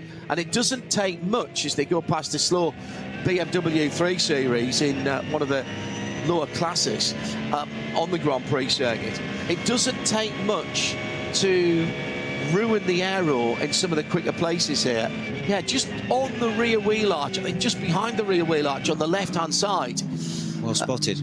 So there you go. That BMW, by the way, is the 653, the all-white car, and he has got big damage on the left front of that car. Is this an aftermath of the clip from the Porsche? Maybe must have been a clip on something. He looked that looks more like big damage. He's gone into something quite hard there. Yeah, that is a car that looks like it has come straight off the street. The BMW Racing Cup, the 240s, 235s originally, 240s, and then the M2 Racing Cup, the new car, just been announced actually. And what a great way to get into motor racing. And BMW built those cars for a specific class here at the Nürburgring. What a great servant the old M235s and 240s were. Software upgrade that took them from the 235 to the 240 in terms of the power upgrade. And the 653 is one of the squadron of Adrenaline Motorsport. That's the Team Manhattan Wales car running in the 240i Racing Cup. Things are hotting up at the front there, John, between Guven and Haas. How much is Guven right now worrying about the car behind, or just driving, as the Americans would say, focusing forward? It's very hard to ignore someone who's putting you under that much pressure. Haas on the grass with his right tyres. They've got their mirrors up. You know, his camera, rear-facing camera, is absolutely full with the Audi just ducking and diving, and they're on the grass, off the grass. I mean, I was talking to Jörg Wunner, one of my old teammates, and he said, I don't want to do this race anymore. These kids are passing on the grass at full racing speed, and you've just seen it. You know, this is just crazy, these young guys at the front right now. They're fully driving for their contracts, and it's really important that you stay ahead if you can, and track positions, everything in this game, you know. On what are drivers judged? It's not just a single fastest lap, is it? It's in endurance racing, we talk about things like stint average and the delta between the difference between all of your laps and how small you can get. I used to say maybe Al Burkwerk, he had not a good exit, but I just feel like Guven at this moment has lost a bit of stint performance. You don't know what's going on. Has he got tyre pressure issue? The rear tyre's up. You know, it looks to me like the car's a little bit more nervous. And at this moment, I can see also Stoltz closing in. So, you know, he's just lost a little bit of rhythm on this stint. And Guven just using a bit more of the road as well as they come down to Brunchen. Always a huge crowd down there, using that block paving on the left-hand side, the exit up towards Ice Curve. Great part. I mean, there's so many great parts of the track, but now you point the car at the sky, and now you've got to get this right. Coming down towards... Here we go, Munchen again. Oh. Yeah, we got cut from that, which is a shame. But you're right, John. You've done this track many times, I know, because I can tell by your knowledge. But this is a really nice section. If you've got a nice flow through here, the car's it compresses, and then it goes light as you're braking. Do you brake before? Do you brake after? They're just tapping, and then throw the car into this fast right. What always impresses me about good drivers around here is that flow. And it's not necessarily banging up and down the gears. It's about moderating the throttle and not necessarily using the brakes, particularly when you get to the 24 hours. Absolutely, John. It's momentum, you know, braking less and less and rolling the speed in, using the camber, building the momentum. I always love the Nordschleife, and it suited my style because I always like to brake and carry a good speed in and flow. How much of that do you think in your circuit racing style came from the fact, I'm sure many people will know that, but those that don't, you started your full-size motor racing career, you started in karts like pretty much everybody does, but you did a lot of hill climbs, and how much do you think that affected how you drove on circuits later? I think the hill climbing always helped me for, you know, intuitive feelings on cold tyres or in tricky conditions when it's variable, you know, conditions. Flowing the speed was for me Formula 3, you know, learning to carry the slicks and wings and under power, over grip, that really teaches you the flowing style of driving. And in my day, Formula 3 was the only formula. It was the upper six of motor racing. If you won in Formula 3, you were going to have a professional career. Now, I think you're right about Guven, Mike, because Stoltz has caught him as well. I was watching the Porsche battle earlier on whilst we were talking, that Ricardo fella, Tim Heinemann and Maurice Shearing battle, and the back of Fella's car was getting a bit spicy as well through the stadium section, and Lucas Stoltz almost able to drive around the outside. Guven now is driving defensively and driving in his mirrors. He wasn't doing that in the opening laps. They've gone on to lap number 6, by the way, so I would expect pit stops from the leaders at either the end of this one, but certainly the end of lap 7. Guven has to go the long way around one of the cup cars and absolutely slammed the door in Lucas Stoltz's face there as they go into the hairpin and straight into a slow zone at Valvoline. So this is one of the aspects of the Nürburgring Nordschleife and racing here. It's for the number 700 BMW that has had a problem. Now, we won't throw a safety car for that. We won't throw a red flag. We will have the safety workers there. So the race is neutralised at that point of the circuit because we've got one of the safety vehicles and safety workers there. And these are not easy slow zones because they're off quite a long way away from the side of the track, so you really do have to look up for those, whereas on the actual North circuit, Nordschleife, you can see them very easily. I always find them an easy slow zone to buzz and on the GP track, and now we're back into green on the exit there. And I would say, you know, Guven's just struggling a little bit with rear grip. You can see the car looks light and moving around. Now here's something of import. The first of the top runners into the pits, and it was the Ferrari that was in 4th position. That blue and white number 45 car, David Perel, has come in at the end of the 5th lap.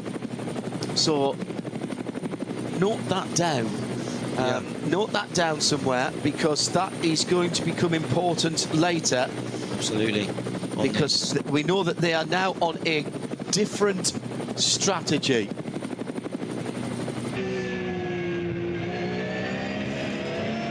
So back with the Falcon car still locked in battle. Yeah. This is a cracking battle. You know, now where's Stoltz gone? Is he up the? Yes, he is. He's up the road, so he's pulled away, possibly in the traffic. Yep. As they are coming through the bottom of the hill that we were talking about earlier on through Kesselchen. I wouldn't say it's long before Stoltz is going to be with Guven, or actually pass him, because it just looked to me like Guven was struggling in that last lap. Of course, he got passed by Haas, but I think Stoltz is looking very racy as well right now. 7 seconds away from his best last time. Traffic will be a part of that. Lucas Stoltz has in fact got the fastest lap of the SP9 Pro race on a 52.5, 52.6 by the way, for the Ferrari. The Pro Am balance of performance is effectively for the car, it's the same. It's the driver talent that makes that car a Pro Am car. Run the FIA GT3 spec in the Pro category, and in the GT4s with a slippery surface or debris on the track flag out there just on the exit of Adenauer Forest on the left-hand side. Maybe a bit of car debris there. But you're right, I'm picking up the flags on the North Loop, on the Nordschleife. much easier than the Grand Prix circuit, where they're 50, 100 metres away. And they tend to be that the marshals posts with the blue flags waving as they dive down the hill, which I love that run down through Callan-Hard down to Versailles. Blue flags waving. The idea is that the marshals posts and the flag posts are in the driver's line of sight. Absolutely. On this is crucial here, but on the GP track they're a long way away, and so easy if you're racing someone to make a mistake there. And here we go. This is a really exciting battle. Right back in striking distance for the two Falcon cars now as they go down to the bridge at Brightside. Yeah, absolutely, and you can see that we've got quite a race here, and Heinemann has just got forward thinking. He's just looking ahead, and all he wants to do is pass. So we've got a lot of traffic here. So still very early running with 3¼ hours to go. It is the third round of the Nürburgring Langstrecken-Series. Andy Preo joining me, John Hindorf in the Global Broadcast Centre on a beautiful day, perfect conditions.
Sie sagen, es ist nur ein Auto, aber wir sagen, es ist Herzblut, Schweiß und Perfektion. Denn wenn du schraubst, dann zählt jeder Millimeter. Dann bist du in deinem Element. Du willst mehr als nur fahren, du willst es fühlen. Die volle Kontrolle, eine optimale Straßenlage. Wir wissen genau, was dich antreibt, denn wir teilen die gleiche Leidenschaft. Egal ob auf der Straße oder auf der Rennstrecke. Wir sind immer an deiner Seite. Wir sind H&R. Offizieller Partner der Nürburgring Langstrecken-Serie.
Liebe Fans, Lovely fans. besucht uns auf unseren Social Media Kanälen. Follow us. Auf Facebook, Instagram, YouTube und TikTok. Willkommen bei der NLS.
traffic here because there's a mandatory time for them. There is, and you've all got to use the standard fuel pump to fill the cars up. So I drove for the great late, you know, Charlie Lamb, and he was so good at studying when they were free to dive in and fuel the car as well. When they were free means because you share a petrol pump, and it's a normal pistol grip petrol pump, you share that between two garages, and sometimes there can be 8 cars in one garage. Absolutely, so that's sometimes why it's better to bring them slightly out of sync, to bring them into fuel and calm pit stop, not waiting for the fuel. And yeah, you have a bit more time to even talk to your teammate a little bit now as well. You know, how's the car? Just give me some feedback. What was, you know, I remember when I drove with Dirk Adolf, we used to have a little chat first thing in the morning while they're fueling the car. But I think, you know, it's just unique, this racetrack, John. It's everything's so different, and you've got to learn all the tricky ways of how they organise these events. So the first stint then, no one so far has got to or anywhere near an hour. Chris Harzer's just got out the car after 6 frantic laps where he got ahead and led. Yokohama tyres, by the way, on the Share Sport PHX car against that Porsche, the Manthey Porsche running on Michelin's. And he looks like he hasn't been in the car yet. People think that sitting in a race car is easy. Yeah, you're just sitting there and driving. I do that every day. It's a physical activity around here. It's mentally tiring as well. It's a hot day today, and I know that there's some cooling air in the cars nowadays, but Chris Harzer literally looks like he's about to get in, not that he's just got out. Yeah, I mean, it is mentally exhausting around here, and you're right that every racing driver now has to be super fit. And these cars are physical, especially on the more conventional tracks where you have no breathing space at all. But the thing with the Nordschleife is it's more flowing, it's high G, but it's not heavy braking and hard acceleration. You really are just keeping the car rolling.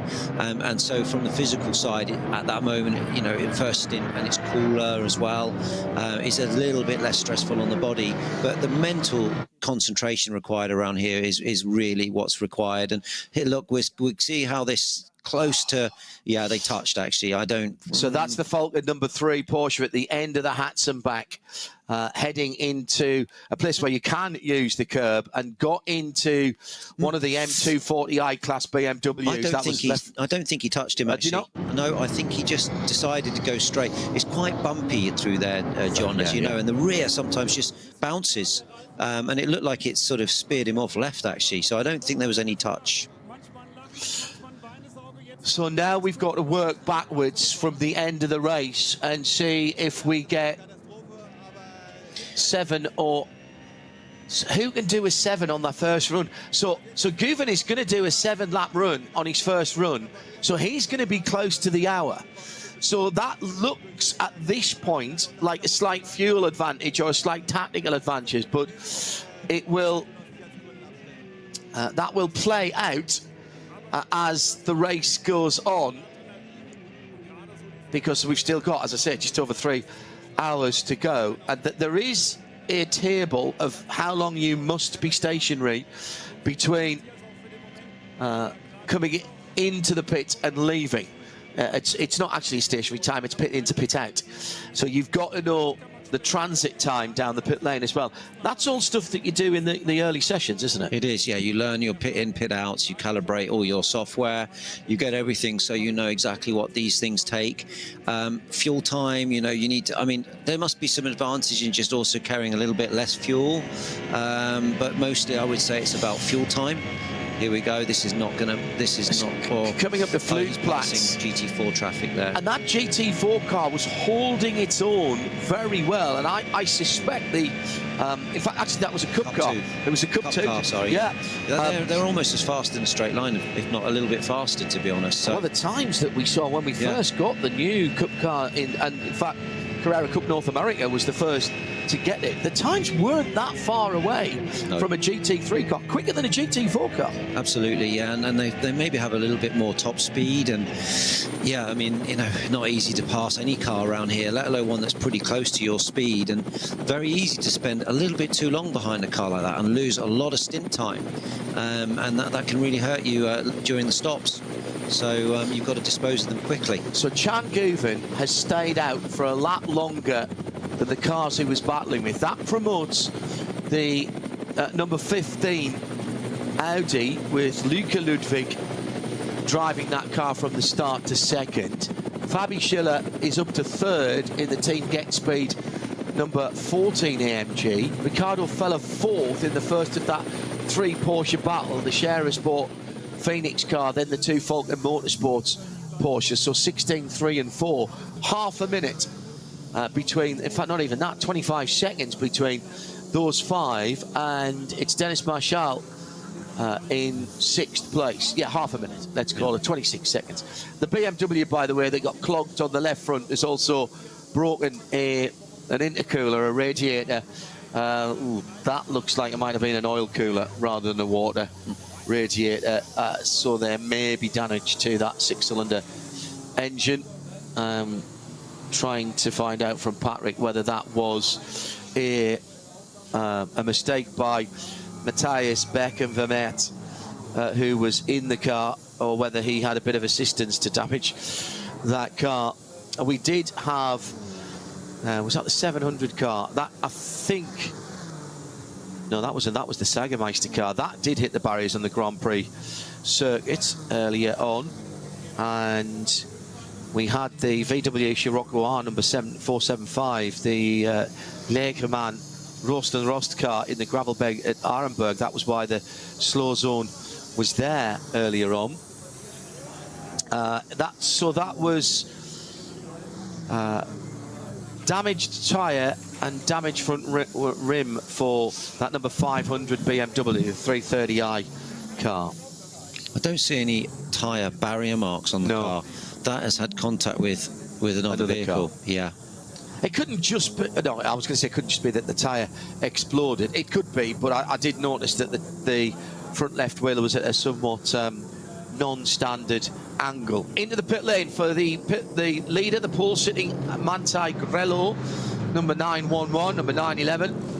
And well, it looks like they're going to try and send that car back out again with the patching it back up. I'm not sure that is wise. Chad Guven then will bring that car into the pit lane, and the Turkish driver will give that car over to Thomas Preining, a man from Austria, former Porsche Junior drivers both. So the one thing with the stops, he's going nose in, the other car was back in. You know, they've all got their way of working. Well, they've got the fuel fill at the front, of course, on the 911. Of course they have, John. Yeah, that's absolutely spot on. So that can be quite difficult. So they're spinning the car around now. Okay, that's good. Here we are with the Müller Porsche number 3, Müller and Schurig car. And that's a change of driver. They've made their first stop. So we've got to keep an eye now, Andy, on the cars that have made their first stop. The SR Motorsport Mercedes that leads Pro-Am, and the second place Stur Motorsport McLaren, the number 69 car, they've both made their first stop. No hurry. New set of Michelins going on the 911. Thomas Preining already installed. So Luca Ludwig in the Audi R8 was the first car to stop, and he pitted from the lead, or at least that car did. So we need to find out where that car is on the circuit. They pitted after 5 race laps plus the formation lap. Yep. Don't forget, this has been a full extra lap. Let's see how it looks when Guven actually exits the box here, whether they've gained or lost time during that stint with the changes, because you never know, you can have a bit of bad luck with a fuel, you know, safety, a slow zone. Yes, exactly. Or extra traffic. It has been green. We've had very precious few interventions on neutralisations on the circuit. The Audi is at the end of the Dottinger now, just come under the Andreas Bucher, through the Andreas Bucher curve. He's got a bit of traffic. Yeah, he has. It's going to be tight. They're just cleaning the screen. They're getting the car fueled, which is done. The tyres are on, and now they're waiting for the release. Actually, that's the Ferrari that's coming through, is it not? The 34. He's boxed, is he? Wow. No, sorry, he hasn't. You're right. So that's thrown me a bit of that's a the 45. it's a 45. That's a David Perel car. Yeah, it's the 45. So that's the Pro-Am. I'm particularly interested in the Guven situation to see where he comes up, because that was very close with the Audi well, obviously Audi took track position. Let's see how that comes out. We've got Guven exiting the box now. I guess they've had a driver change, so that will show very shortly. Yeah, that is going to be Thomas Preining. Preining now in the car. What I'll do is I'll keep an eye. And you've got the Falkenberg, the Falken car just behind of Muller. So they're not pitted. It looks to me like they have pitted. No, oh yes, no, they pitted early. Yes, my apologies. So they pitted after 6 laps as well. They did. You're right. So let's see where on track we have. So look at that. So the Manthey Grello car comes back out onto the track and into a slow zone, right ahead of the 2 cars that pitted earlier. That's the 2 Falken Porsches who were in, if you remember, 4th, 5th and 6th was that battle. However, the Manthey car has come out beyond the first hour. Yes. So in terms of time, that's worked out for them. The question will be, of course, now, can those Falken cars get the extra laps to make so they don't need a splash at the end of the race? Absolutely, that's the key. You're working backwards, aren't you? You to are. The 4 hours. I mean, what is interesting is the Falken cars have closed on Guven during that stint. Obviously, with 1 lap earlier on the he would have had to stop longer. Yeah, he would have had to stop longer by mandate because of the extra laps that he did. Copy that. Yes, you're right. So that's what's closed it all up. So as you say, but he gets the advantage because he's further into the race on his fuel. He is. Yeah. And that's the balance, and that's what I always say. There's as much talent on the wall as there is behind the wheel. Those are the calculations you were talking about. You can have all the software strategy in the world, and we've got some here in the Global Broadcast Centre. I'm monitoring the lap stints at least, but what you can't know, and you've got to have a feel for this, is if there's a slow zone pops up, if there's a big weather, if there's a big gaggle of, I don't know, BMW M2 Cup cars who are, 5 of them are having a scrap that's going to slow you down. Does that change your decision? Do I come in this lap? Do I come in the next? Also, driver experience, saying, hey, I can see big clouds over Hoacht, or, just before turning onto North Circuit, you can see that the weather's not right, and carries the car through the stint in a positive way to get it back in the pits. So experience driving in this, and the dialogue between driver and team, and the trust and faith in that collaboration and communication is key on these moments. That's the voice of Andy Prior. Joining me, John Hindhoff, as the number 3 Falken Tyres car. That is Sven Müller, who's taken over from Maurice Schuring, the Dutch sensation, really carving a very good career for himself. Just coming up to Adenauer Forest, down 1 gear, down another gear, down a 3rd gear. Balance the car, do not use the curb on the right-hand side. Now out of Adenauer Forest, heading up towards Metzgerfeld. Shift up through the gears, don't worry so much about that left-hander that comes up. Then you start going uphill, you can use the uphill part to slow yourself down before you drop down through to Callenhard. Often good to short shift there out of Callenhard down as you go down towards Verceifen, just to balance the car, because you are picking up speed so quickly through those right-handers before you get down to the almost hairpin at Verceifen. And still, the 2 Falken cars they're in reverse team order. Oh, no, they're not, actually. They've swapped over during the pits. They're now 3 from 4. They went into the pits 4 from 3. Sorry, I should have told you about that. That's a lot neater. They are still battling for 5th and 6th in the SP9 Pro, because there is at least 1 car. The Cup 2, see, this is an anomaly, because the Cup cars and the Pro-Am car, the SRF Zog Speed Red Sport number 901, is actually not stopped yet, so sits 5th overall, and it was almost actually scored as the leader, because they've got a slightly bigger fuel tank, and they're, for a sports car racing at high speed, they're actually relatively frugal. We see this sometimes in the Dubai 24 hours as well, that around about an hour or maybe 2 hours, second pit stops into the race, you'll see those cars cycling to the top of the overall timing because they've spent far less time in the pits. That's one of the Zorg Team Rennsport cars, that 901, and that is Fabio Gross, the man from Bruchtal in Germany. So he's sitting at the moment leading the class and 5th in the overall. Second is the K. Kramer Racing 909. Third is Tom Coronel in that Cup 2 Pro-Am category for Max Kruse Racing. And those are your top 3 in that Porsche Cup class. Incredible, really, to think that those Carrera Cup cars are built for what? Anything between 25 to 50 minutes of sprint racing with a single driver have turned into a quite extraordinarily good endurance racing car. There's even a 12-hour race in Spa. Had the first one last year. Preventing ran that, and we'll have another one in September this year. Over 30 cars last year, and I think considerably more this year. There are a few mods that you can make. You add the tick the box with Porsche Motorsport, and they enable the ABS for you. And there's also a lighting pack and a jack pack. There is a slightly bigger fuel tank if you so desire. This comes as part of the endurance pack. Movable seat as well, if I remember rightly on that. A formidable way of going motor racing without breaking the bank, and a car that has, as we saw earlier on, Andy, performance that's right up there, somewhere between a GT3 and a GT4 car. Yeah, I mean, it's amazing. These cars are like clockwork. Oh, we've got Aston GT3 there pulling over. No, that's GT4, sorry. It's first corner. First corner, yeah.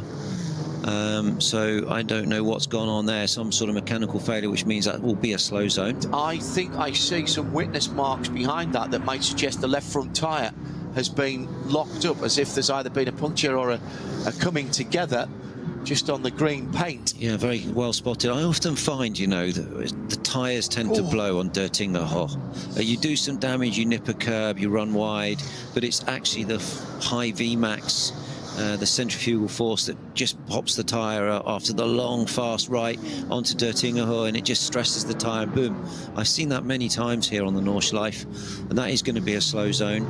It's not a game changer because all of the lead cars have boxed. That is the Valkenhorst 191 AM car with the Nicholas Abrahamsen, Joshua Hansen and Herman Vurkamp behind the wheel. Well, not all at the same time. As Andy said, it's one of the GT4 cars. Good team, Valkenhorst. I drove with them last year actually for fun to do my permit, and a nice bunch of guys. So what did you have to do? What did that instill? Keep an eye on the battle between the two Falcon cars. I mean, they are having a fight, these two, and I don't know how they swap positions, whether that was an outlap, or a better in-lap or a better outlap or something, you know. But they're really keeping themselves in contention. But the permit's not easy, John. It's a really hard course to take, and I've won the Nürburgring, and I had to go back and do the permit. Because it expired. Yeah, it expired. And so there's some classroom work. You do some classroom work. You got some great instructors there that talk you through all of the different rules and regulations, the way slow zones work. You have to pass a really difficult test actually, and what makes it even more difficult is the German-English translation. So you can see that. Look at this on the slow zones. They're really trying to optimize the 45. Yeah, but that's David Perel in the Condor 45 car. You have to do lapping sessions, following pace car, which is funny, and you just have to go through all the motions. So and it's how long does that take? Do you know, to get your permit, it took me a whole year last year of racing, because not only that do you have to pass. So the classroom and the lapping sessions and the lead and follow stuff, can you do that on one day? That can be done in one day, and then you've got to obviously then got to then do some races and do 14 laps. 14 laps, which is not easy. to get the 14 laps on the shorter races. So it took at least 3 or 4 races for all of us to get our permit A's. And yeah, I mean, it brought me back into... That you've got to do in a car with a reduced power output. Yes, so what did you do that in then? Did it in a Hyundai N. Oh, did you? And it was really fun. A little front-wheel drive. I was driving with Sebastian, my son, and Ben Barker, and we all had a really nice But that wasn't any fun at all. Oh, it was great fun just to be there with not a huge amount of pressure, but of course you want to get your permit because you could easily make a mistake and fail and have to come back again for another race. So typically then, if there's 3 of you in a car in a 4-hour race, so you get just over an hour each, because that, I presume that car will do just over, that's 1 stint each. Yeah. So how many laps will you get? So what, did you get 7? Yeah, it was 7 or 8 laps. We were very unfortunate, actually, where we were talking before about NLS and how amazing the organisation is, the VLN, but there was a couple of organisers running other races last year, and they didn't have enough marshals, so one race got cancelled, and then one race was, you know, it was a very nasty incident in the pits with the air bottle, so we then had that one delayed, and so it took me 3 or 4 races to actually, but I was very lucky because I prioritised Ben Barker and Seb, who are obviously, you know, factory Ford drivers. I prioritised their laps, so it left me with needing laps, and thankfully, because of my history around the Nordschleife and the fact I'd passed all the tests, they agreed to give me my permit A as well. All right, okay. Which was very give you it back because of course you'd held one before. Before, when I was racing in 2005, we didn't need one. Right. No. Yeah. We didn't. My permit A was Hans-Jochen Stuck coaching me around this place. Yeah. Which was probably a good way to learn. It was, yeah. Brilliant to work with him. One of the first times we went there for a race actually on the Grand Prix circuit was with the old European Le Mans Series when Don Penos brought the American Le Mans Series to Europe, and it was the European Le Mans Series. And some of my broadcast colleagues went out onto the circuit and with another legend, and I won't say who it is, but basically he drove onto the track at Arnberg in an Audi RS6, I suppose it would have been their safety car. So the first thing he did was take the light bar off, because he said it gets a bit worrying when you get to 170 miles an hour, it might come off, and I don't want that to happen. He was talking about it in K, of course. And he went up there and they sort of looked, and we're not going to let him in, and he's sitting in the left-hand part. So he puts his hand up, and he's got his Nürburgring 1000 winners ring there, and they looked at his face and recognised who he was. As I say, I won't say who it was. And it basically just meant, on you go, you know what you're doing. All right, you're good to go. And he did a running commentary round the lap in this Audi safety car, and basically passed everything that was out there on the tourist laps, even some of, and as you know, Andy, if you go out there on tourist laps, there could be anything out there, and there's quite a lot of ring specials out there. I've been out there and been passed by effectively GT, there's a GT3, an old GT1 actually, Viper, that runs round there as a ring taxi. Renault Megane Sports that are totally stripped out, that have got canvas rear wheels at 45 degrees, ex-race cars that have been used as you see some real sights. Oh, you see some real sights. Got to keep your wits about you on there. And there's some fast guys, you know, guys and girls who've lived around the Nordschleife. It's their back garden. It's their playground. There's playground. They know it. For sure. So it's crazy. You just meet some real specialist guys. It's Andy Prior and John Hindhaugh as we're getting into the interesting part tactically now. We've seen the first set of pit stops on this third round, in this third round of the Nürburgring Langstrecken-Series for 2025. All of the top cars now, including our Cup 2 Pro-Am leader, have stopped, so the 901 now back out on the circuit, having had a change of driver. Actually only dropped down to 7th position. We'll wait for that to reset. Actually, I don't think that is quite right. 919 just going out as well. A little bit of remedial work going on around the air intakes of a Porsche in the pit lane. That is the black and yellow, number 962. This is a Cayman GT4 Club Sport. And just on the left-hand air intake, I've had a little clonk, maybe a bit of rubber, maybe another car. Having a look at that. I always worry about the radiators that are behind those big gaping front openings on these cars, whether they are adequately protected from stones. Even on my road-going car, I've got some Sun Sport grills on there, which A, look great, B, it just takes the worry away a little bit. 2 3/4 hours to go then. Stay tuned to RS3 as we are this weekend, and live around the world on the international TV feed. Plenty of racing still to come, the tactics still to play out here at the Nürburgring.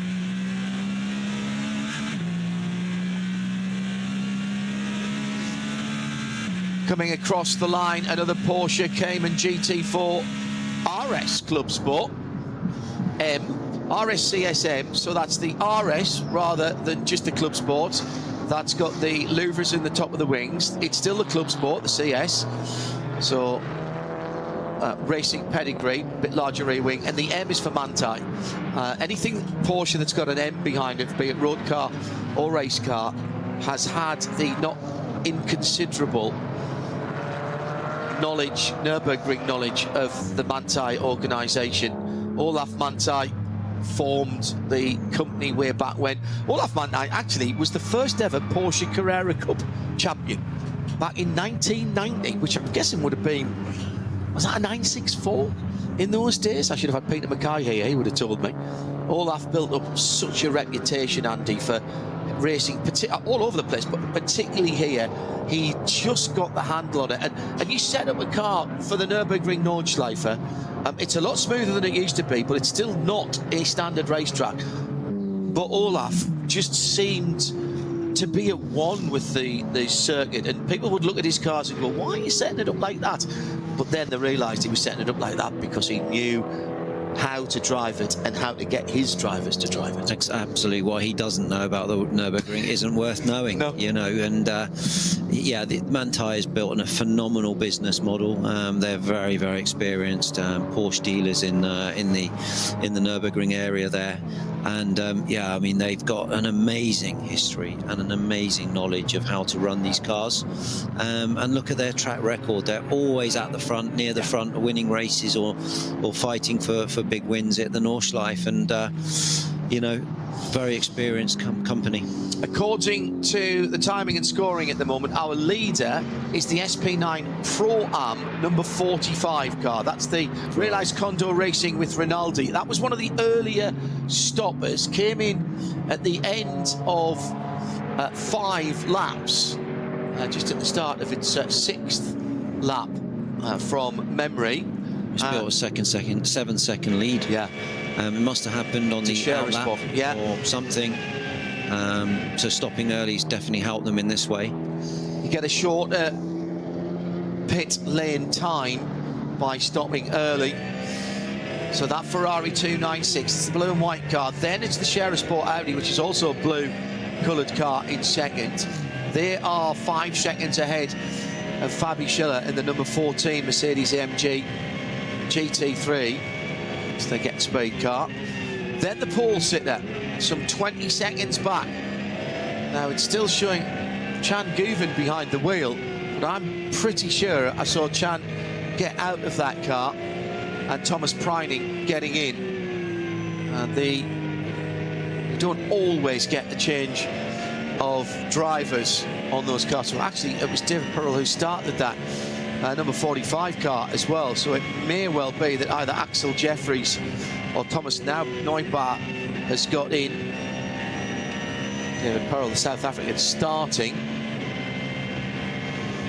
Axel Jeffries from Zimbabwe. Thomas Neubauer from France. So a truly international feel to that lineup. We've still got this brotherly love going on between the two Vulcan Porsches. They're now they were battling, weren't they, with the other, where's the other, the Share Sport Porsche has dropped back then. So they have got ahead of that number 16 car. She's now got Thomas Niederhauser behind the wheel. They've dropped down to 7th for Share Sport PHX. So now the battle that they've got is another Porsche up the road, and that's the Grello car, I believe Thomas Preining behind the wheel of that car. It might still be Govan, but I'm pretty certain I saw Ayachan. That's their next target. They're somewhat 3 seconds behind, but 3 and 4 are having a real dingbat of a scrap here. This is all about honour in the team, you know. There's 2 teammates going head to head, and they're fighting hard here. There's nothing between these 2 guys. They're working pretty well together. They did swap positions. We don't know whether that was in the pits or whether that was just an excellent in and out lap. But you know, these two are locked in battle right now, and couple of cars that have had problems. Metzgerfeld standing still at the moment, the number 112 BMW 325, and another BMW 328, the 505, had a little accident in the carousel, but have continued from there. We have 1 yellow flag, 1 slow zone, and 4 code 60s out on the track in various places at the moment. So that will affect lap times a little bit, as the Hankook Porsche number 30, one of the SP9 Pro-Am cars, has just come out. Now that's been a particularly long stint then. So they did 8 laps and a formation lap. That's very interesting. Incredible stuff. Yeah, I would say that is crazy how they've managed to stretch that out so long, and they're looking very competitive here, and come out in a good space as well, so they can get their head down and start their rhythm. Here we are coming across some slow market traffic. I love this section here. It's really tricky just to get the car into the absolute best line. As you drop down now, the road drops away on the exit, you get the power down, and you're really now carrying it to, well, this is a real daunting section, John. Another bridge before you head up to the brow. Flugplatz actually nothing to do with the cars getting airborne. At the top of the hill on the left-hand side, there used to be an airport, a Flugplatz, where the great and the good in the early days would fly up from the major cities of Germany to watch the motor racing. There was always some hospitality there. Jimmy Broadbent's car, the 150, just down the Dottinger Ho at the moment. That's a GT4 Evo, and just using the draft to go through. And they were leading their class earlier on. They'll have done their first pit stop as well. Yes, they have. It's the MG Sharudin driven car at the moment in that Team Bilstein machine. Coming to the end of the lap now. Jimmy Broadbent living the dream. They're quite fast cars around here as well. Yeah, I mean, you know, look at they're doing 9-minute laps, 9:06. What were you doing in the front-wheel drive Hyundai in the touring car? 10.5. That's not hanging about. It wasn't though. slow. It wasn't slow. No, the corner speed on those TCRs, and you know, there's very high corner speed. It's just they lack straight line speeds.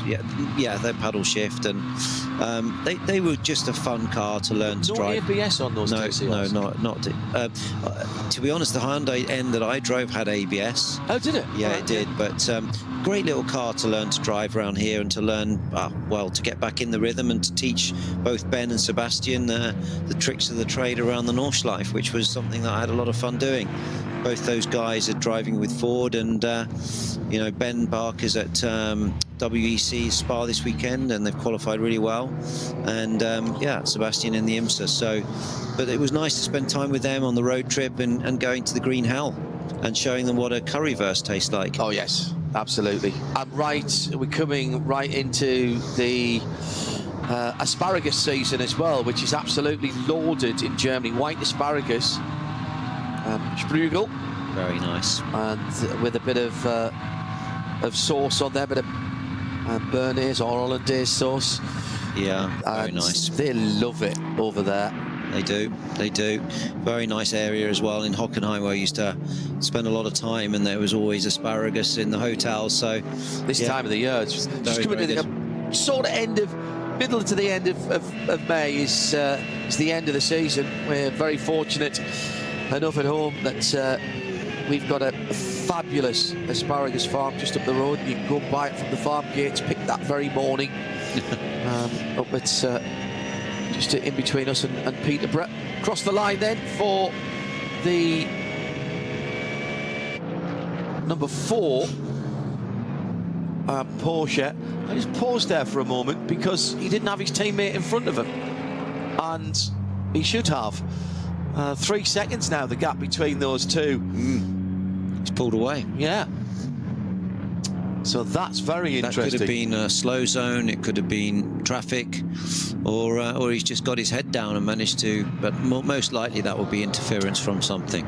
Second pit stop for the Kondo Ferrari, and David Perel, the David Perel started car, and let me see what they've done. I wonder if this is because it's going to be, right, there's going to be an extended slow zone, because I can see on the Grand Prix circuits there is track services vehicle with some replacement arm core. So that is going to be an extended slow zone. It's another 5-lap run. I think it might have been David Perel, so that's 10 laps that David's done since the start of the race. But obviously there is, if you play the slow zones and the code 60s, you can get a bit of an advantage, because everybody is having to slow down. Your pit stop's going to be the same time, whatever. The pit stop time doesn't change. Exactly. So you can play that to your advantage. Yeah. So opportunistic, I would say. Absolutely. So let's say around about an 8-minute lap. That's 40-minute stints they're doing in that Rinaldi Realize Kondo Racing cars, that give or take. So they are in now. There's still 2.5 hours to go. I want to see if they can extend those stints. Have they done 2 short stints with David at the wheel to try and improve their position? Because 2 5-lap stints means pit lane time is shorter than doing a 6 and a 7 or even 2 7s, which we will see people do. So let's see if they get the advantage and they can go to 7 laps on the next run. That'll all have been discussed, and the drivers will know what delta they've got to run to. There are, I think, 11 sectors around here that we get on the timing screen. Are you looking at your splits all the way through, Andy, when you're driving through here, particularly when you're driving to a fuel number? Absolutely. You've got your fuel numbers, you've got your lap predict, and you just know when you're in that sort of place where you've got to perform at a certain level. But yeah, for sure, also you often find during the 2 or 3 or 4 of you as teammates, one of you's maybe better on fuel, one of you's slightly faster but using more fuel, and the team will know who's the best on fuel, and maybe will help at this next stop to put a different driver in the Ferrari, and maybe is slightly better on fuel. Not saying that Perel isn't, but this is something they may be considering, because of course now they need to work out how they finish this race in the most efficient way. There's a car in the box here, the other Ferrari. Oh yeah. With some rear end of the car off, maybe working on gearbox, looking at gearbox. That Ferrari 296, the number 45 we're talking about, sister car, the car that has been leading. The design on that Ferrari is a thing of beauty. That's lovely, isn't it? They've done such a good job. The whole rear clip comes off in one fell swoop. Underneath there's a subframe that holds the bodywork on. Around that, the things that you need to get to, the back window pops out as well.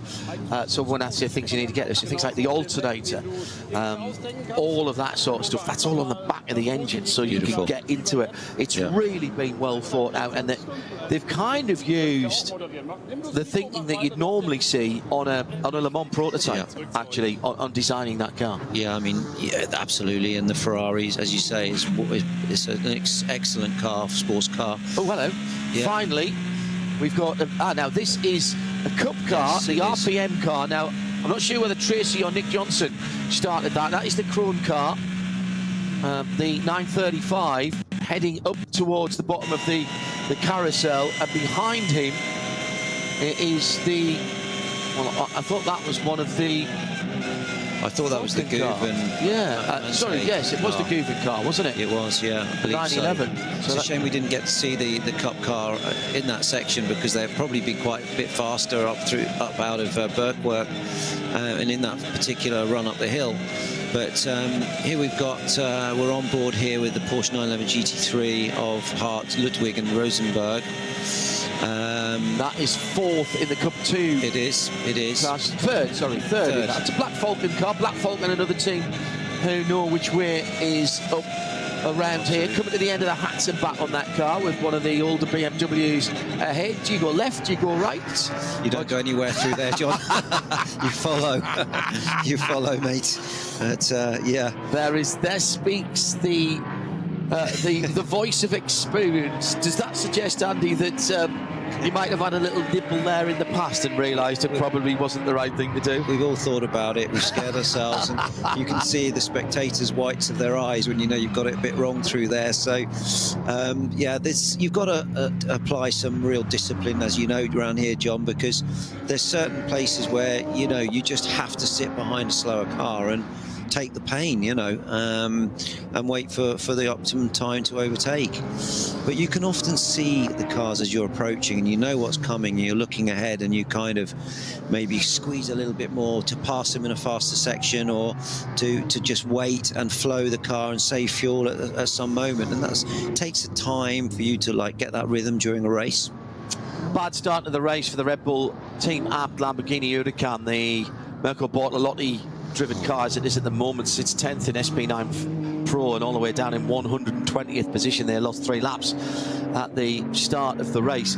Their best lap was an 8:16, which would suggest to me that that car, although it's been put back together, had damage to the right rear suspension.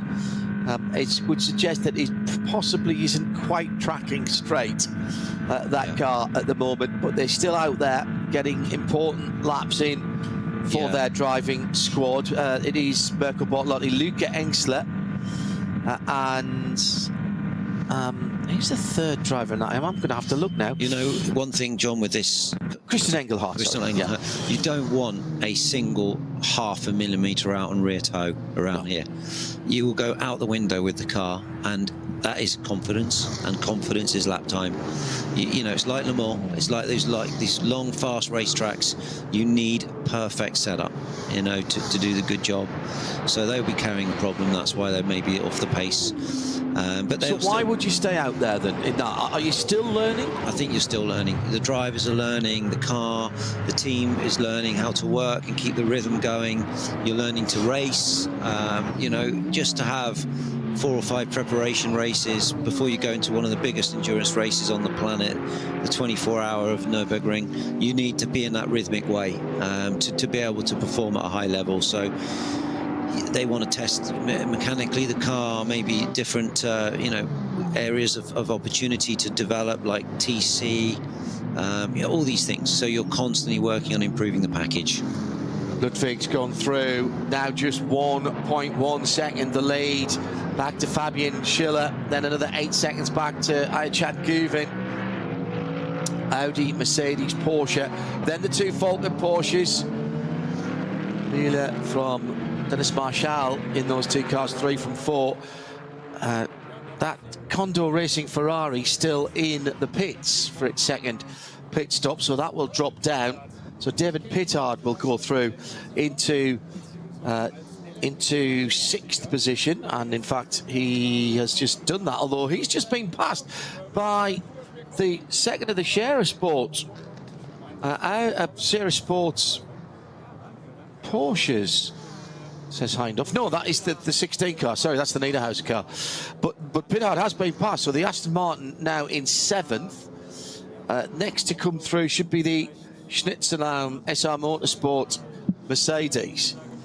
Code 60 on Galgenkopf. Well, that's coming right on the Doppeliger Horse, so that's going to ruin your speed going on to the fastest part of the circuit. It will, and Schwedenschwanz. Whenever you see a yellow flag and the slow zone at Schwedenschwanz, you know that it's probably been a fairly scary moment, because that's one of the fastest lefts on the circuit.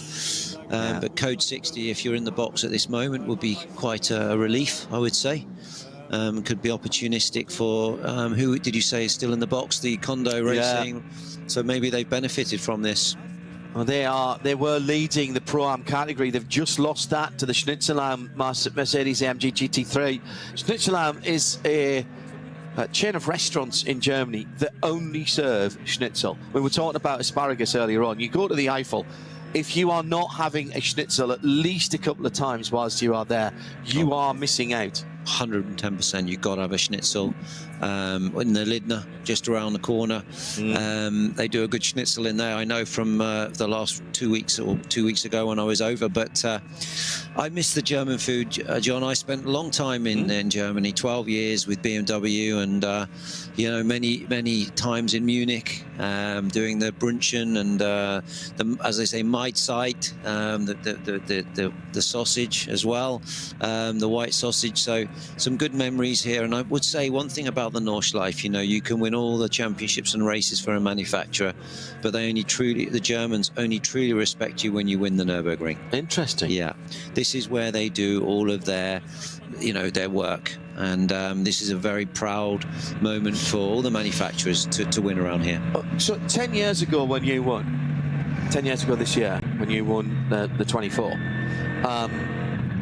it was just becoming the big international race at that time, wasn't it? Yes, It had been a very particularly German race.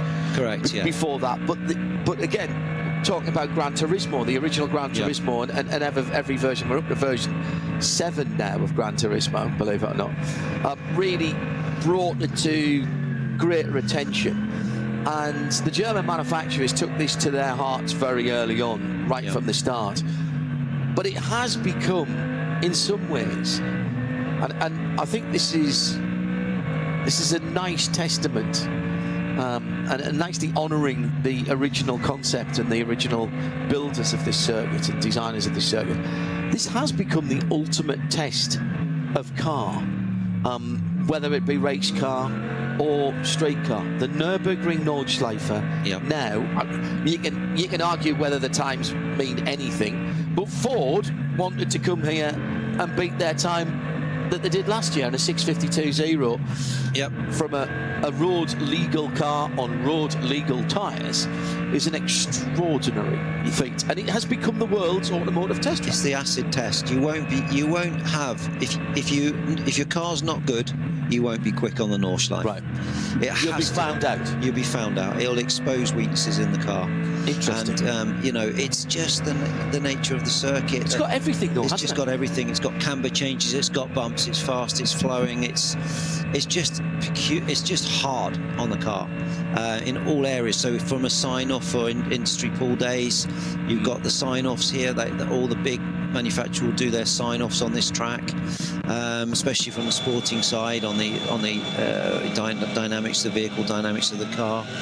But yeah, I mean, what Ford achieved with the 652 lap here, just, you know, you can now go out with that car to the rest of the world and know it's one of the fastest supercars on the planet, really, because it's one of the hottest contested tracks for proving your mettle, you know. Down in the pit lane, Hoffer Racing BMW. Some of the now that is the Michael Cole Chantal Prince car. Chantal is Michael's daughter.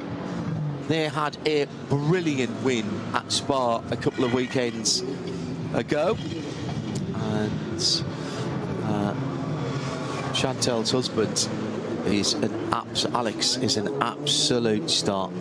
Started the race on pole position, the first time he's ever started on pole position, and there was odd circumstances actually that curtailed the qualifying. They must have a cracked disc or something. Yeah, there is cracked disc. You know what's caused that? That's just excessive braking at the end of a long straight of some sort, maybe, that's shocked the disc. It's quite warm as well. There's a few big stops here. There is, and therefore, are you, particularly in the GT cars, are you having to be cognizant, particularly in the 24-hour race, of because you'll do a brake change in the 24-hour race. Yeah. Do you have to get in a half distance, or are you saying, well, you know, we know we're going to have to do one, we can probably get 14 hours if we need, or 15 hours? I think, you know, first of all, you've got to look at it from a confidence perspective. If you've got a long pedal, you will hemorrhage time. But I don't feel it's one track that I've ever had really big braking problems here. Because whether it's hot or cold, it doesn't really influence the disc and brake temperature so much. But Le Mans more brake hungry? Yes, definitely Le Mans, somewhere like Spa, you know, these are heavy braking. Monza, of course, as you can imagine. But this track is, it's more momentum braking, light brake pressures, rolling the speeds, long braking zones. So you don't need such a strong brake. But yeah, for whatever reason, that has had a brake heat shock or some disc issue that's causing brake. And you don't want to take any risks around here on things like that. Yeah. I mean, I've had it on a road car before where you get a small piece of stone or flint or something that could get up and bizarrely get stuck in between brake parts. And that's awful, and you can get a scored disc, but that was a proper crack from the inside to the outside, so basically straight out like a spoke. Now we've got the number 14 Mercedes. This is the Scherer Sport car up in behind. That looks like one of the Audis. Yes, it is. So this is for the big money end of the grid here. Yes, it is. And this is the top of the grid. So this is Fabi Schiller with young Ludwig ahead of us. A couple of big names in the sport there, coming through to the Tiergarten and the end of the lap at Hohenrhein.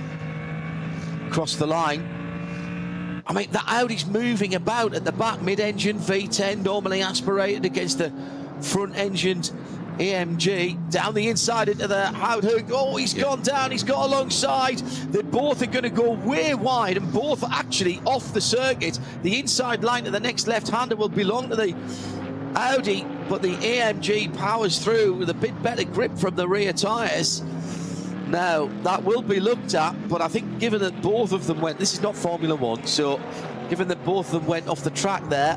I don't think 14 was in the wrong there. I think, you know, yeah, he you know, the Ludwig just, he tried to maintain and hold his position and ran out of track. So I think 14 was still that barrier repair going on. A fair pass. Yeah, that has taken a long time. They can't take any risks on things like that from a safety perspective with barriers not being right. So they will make sure that's absolutely done correct. You might say, hang on, that's coming out of a hairpin. Why bother? Well, why bother is the reason it's damaged is somebody got there in the first place. Exactly. So if it's happened once, it can happen again. Absolutely right. Quite clearly. This is slowing the lap times. It is. By round about 20 seconds, probably a little bit more, 25 seconds. Got a lot more yellows as well during the lap act. On a yellow, you have a 120k speed, and obviously on a slow zone, or what they call the 60k. Then you have a really, you know, then you have to be very, very careful. But it's 120 on the yellow, so so it has caused some loss of lap time. Is that a question that you have to get the right answer to? On you? Correct. Yeah. I still remember it, which is amazing for a racing driver. That was last year. I'm very impressed with that. I can't remember what I did yesterday, so still remember this. But it's quite crazy when you're a racer. You do remember the important stuff, and you're focusing on. Here we are on board again with the number 3 Porsche, which has pulled a gap to the 4. So I think Muller will be quite relaxed now that he's actually managed to gap his teammate and he can focus forward. 4th position for that Falcon Motorsports car. Yeah. 11 seconds away from the lead. If you remember, the top 5 was split by about 30 seconds coming into the first pit stop. That's now down to 18 now that they've all done a pit stop, which obviously they didn't all come in at the same time, so they won't all have had the same length of pit stop.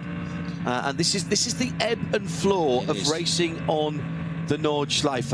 As I think any one of those 5 cars can win this race. Yeah, I'd agree. But I will say that the Mercedes of Schiller does look the faster car, and you can see the best lap, 7:52.588. Heading into the Vauxhall now, assiduously staying away from the red and white curbs, being chased now by the former leader, Scherer Sport Audi. And as they come down to Adenauer, or back up rather to Adenauer, Forster Audi closes in. This is the blue number 15, looks one way, then the other as they're going past traffic up towards Metzgerfeld now. Double left. Don't worry about the first apex, but you've got to hit the second. Pulls the car in there.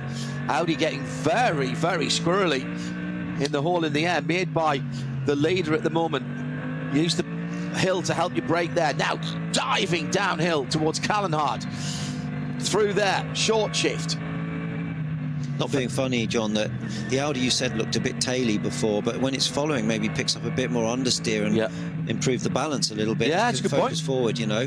Also, to follow around here, it just pulls you in and makes you faster in some way. So that's another quarter of an hour gone. We are 15 minutes.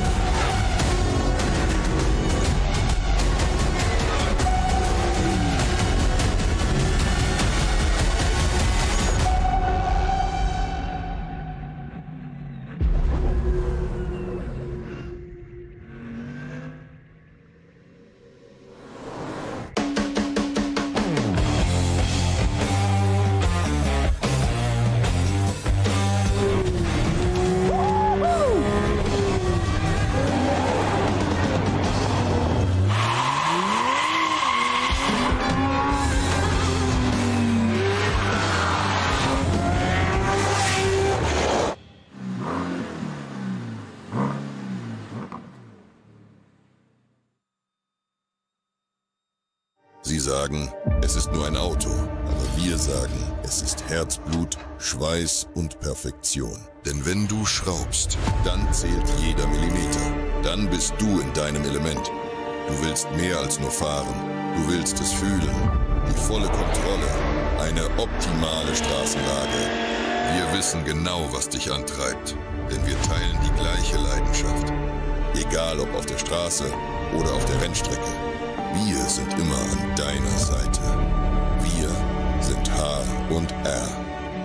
Offizieller Partner der Nürburgring Langstrecken-Serie.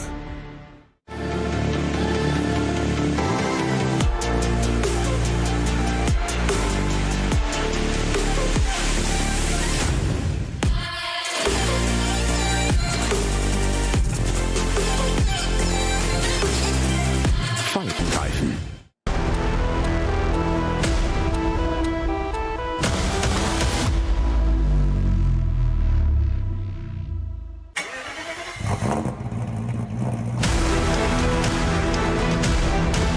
Hol dir jetzt dein eigenes Motorsporterlebnis nach Hause. Dein Online-Shop für Simracing-Hardware und Zubehör. www.simraceshop.de.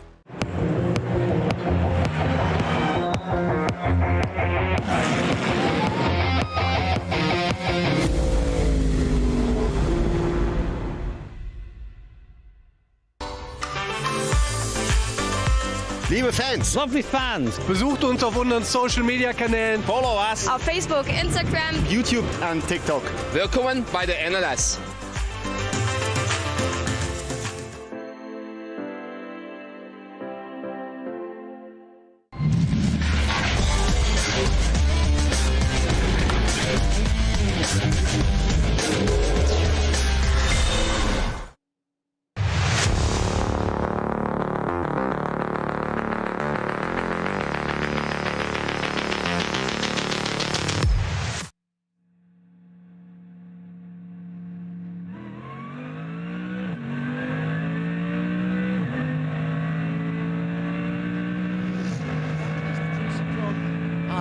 Nick Jonsson car in 43rd, in 41st, another Cup class, the AM category, Cup 3.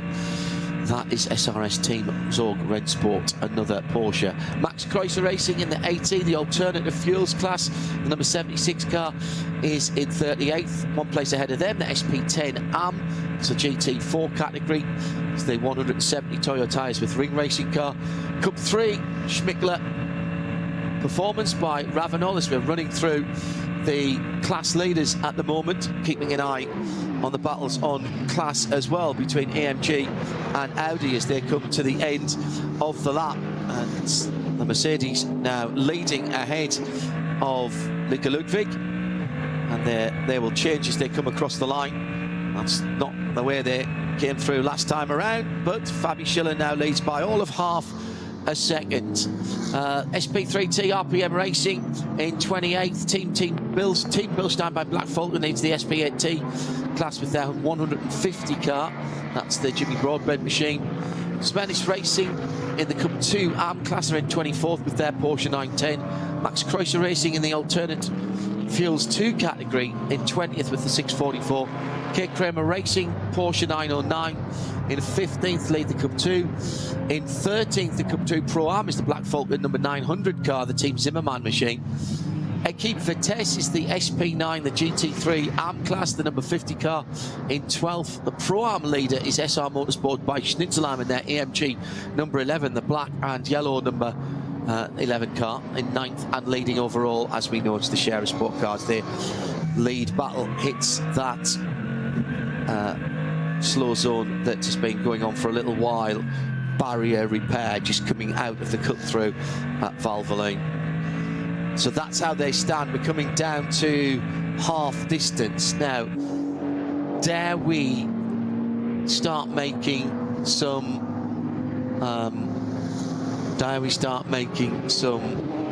predictions, I wonder, about who will come in next? I managed to close my screen as the lead has swapped. I know that's the battle further back, isn't it? That's third place, actually. That's Guven now back in the hunt with putting Ludwig under some pressure. Ludwig's lost a bit of pace on this last lap.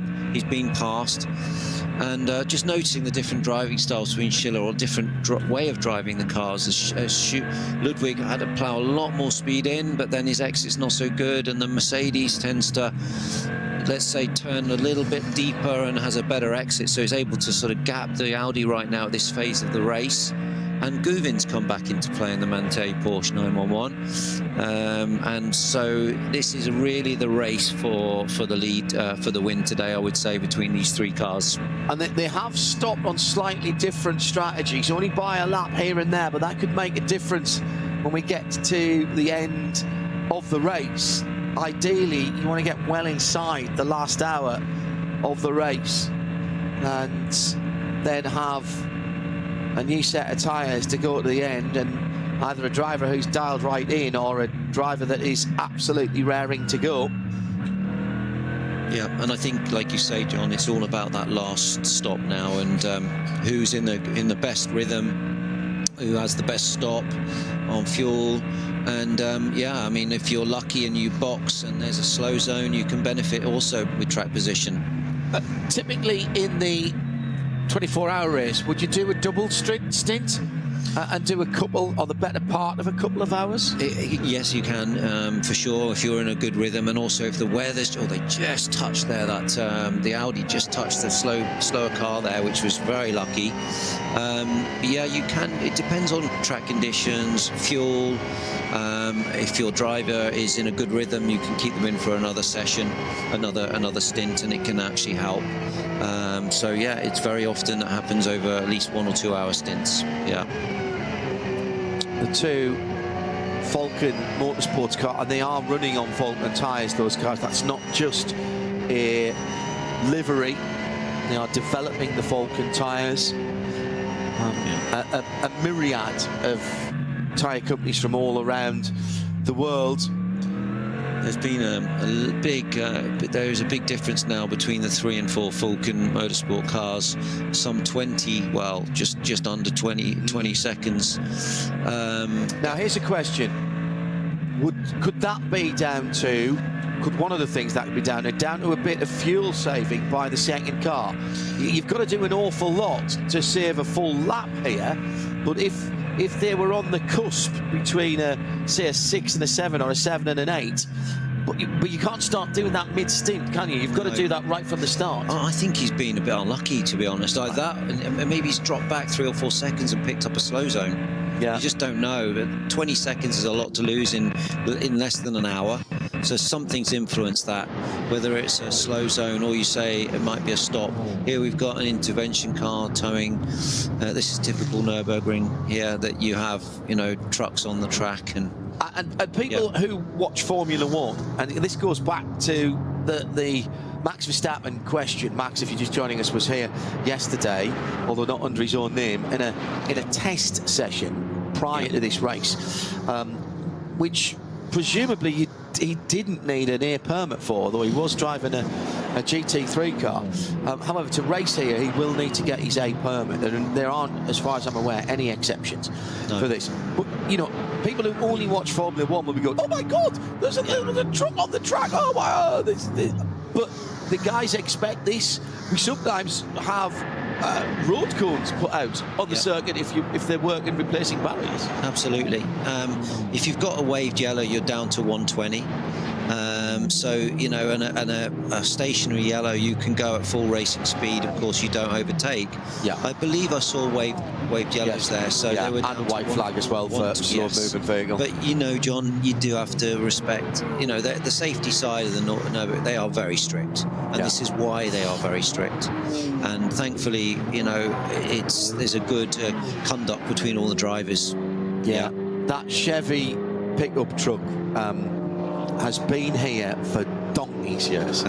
Yeah, I've seen that down through. It used to be a whole load of quite unusual, actually, two-door Jeep Cherokees that were the intervention vehicle. The Volkswagen AG have stepped on board, so there's a lot of Audis and VWs around the circuit now. The safety car, or at least the pace car, and it is actually a pace car, because the only time we see them is at the start of the race. Has for a little while now been Porsche. I noticed Porsche have just become the official car of WeatherTech Raceway Laguna Seca as well, racing there this weekend. Much later on tonight, including the next generation of Prio races. How many generation of Prios have raced now, Andy? 4. So Seb is the fourth. He's the fourth, and my grandfather started in Guernsey on the beaches, and my father, and now obviously me, and now Sebastian. So he's the 4th generation racer, and I think each generation gets a little bit faster. So hopefully they have a good weekend. He's driving with Rockefeller in the Ford Mustang with Multimatic. I'll tell you what, if he's driving with Rocky, despite how well thought of he is, and despite what he's achieved, I still think he's an underrated driver. I think he's been an underrated driver throughout his career. I think he's very quiet. He just gets on with life. I mean, he's a class act, you know. Totally. And, like you say, Johnny. Yeah, I mean, he's not making a big fuss, but he's got experience, and you don't win the DTM without being so good. And I'm very happy that he's Sebastian's teammate. He'd be a fantastic mentor. Seb just needs not just for the driving either. Everything, just to watch and learn. And I've got to say, however, that every young person coming up who I've got to deal with, where I know their parents, and I've known you and your wife Jo for a very, very long time. In fact, probably all of Seb's life. Yeah, for sure. To be honest, I always say, you know, you've got a very good child, and obviously I've had to deal with Seb in a professional manner, and he's always terribly courteous when we stick a microphone under his nose, which is great. But as the 2 leaders just break off for a moment, they're coming into the pit lane. But you and Joe have played a part in that, so well done. He's a very balanced young man living in a rarefied atmosphere of motor racing and being brought up in it. He shows no ill effects from that, and that's down to how he's been brought up. Thank you, John. He's a lovely lad. He's very humble, hardworking, and Jo won't let him get away with anything. You know, she's a tough woman. She's a racer, and as she said to me, you know, you always talk a good race. But she's really behind Seb, and yeah, we've got the 2 leaders coming in nose to tail. Now look at the clock, Andy. 2 minutes and pretty much the 2 hours and 2 minutes still to go when they came in. They haven't been able to make it to half distance to take their next pit stop, whereas the Ayachan Guven Manthey car has gone through and will easily get into the 3rd hour of the race. Now, in fairness, of course, by the time the pit stop goes through, they will be into the third hour.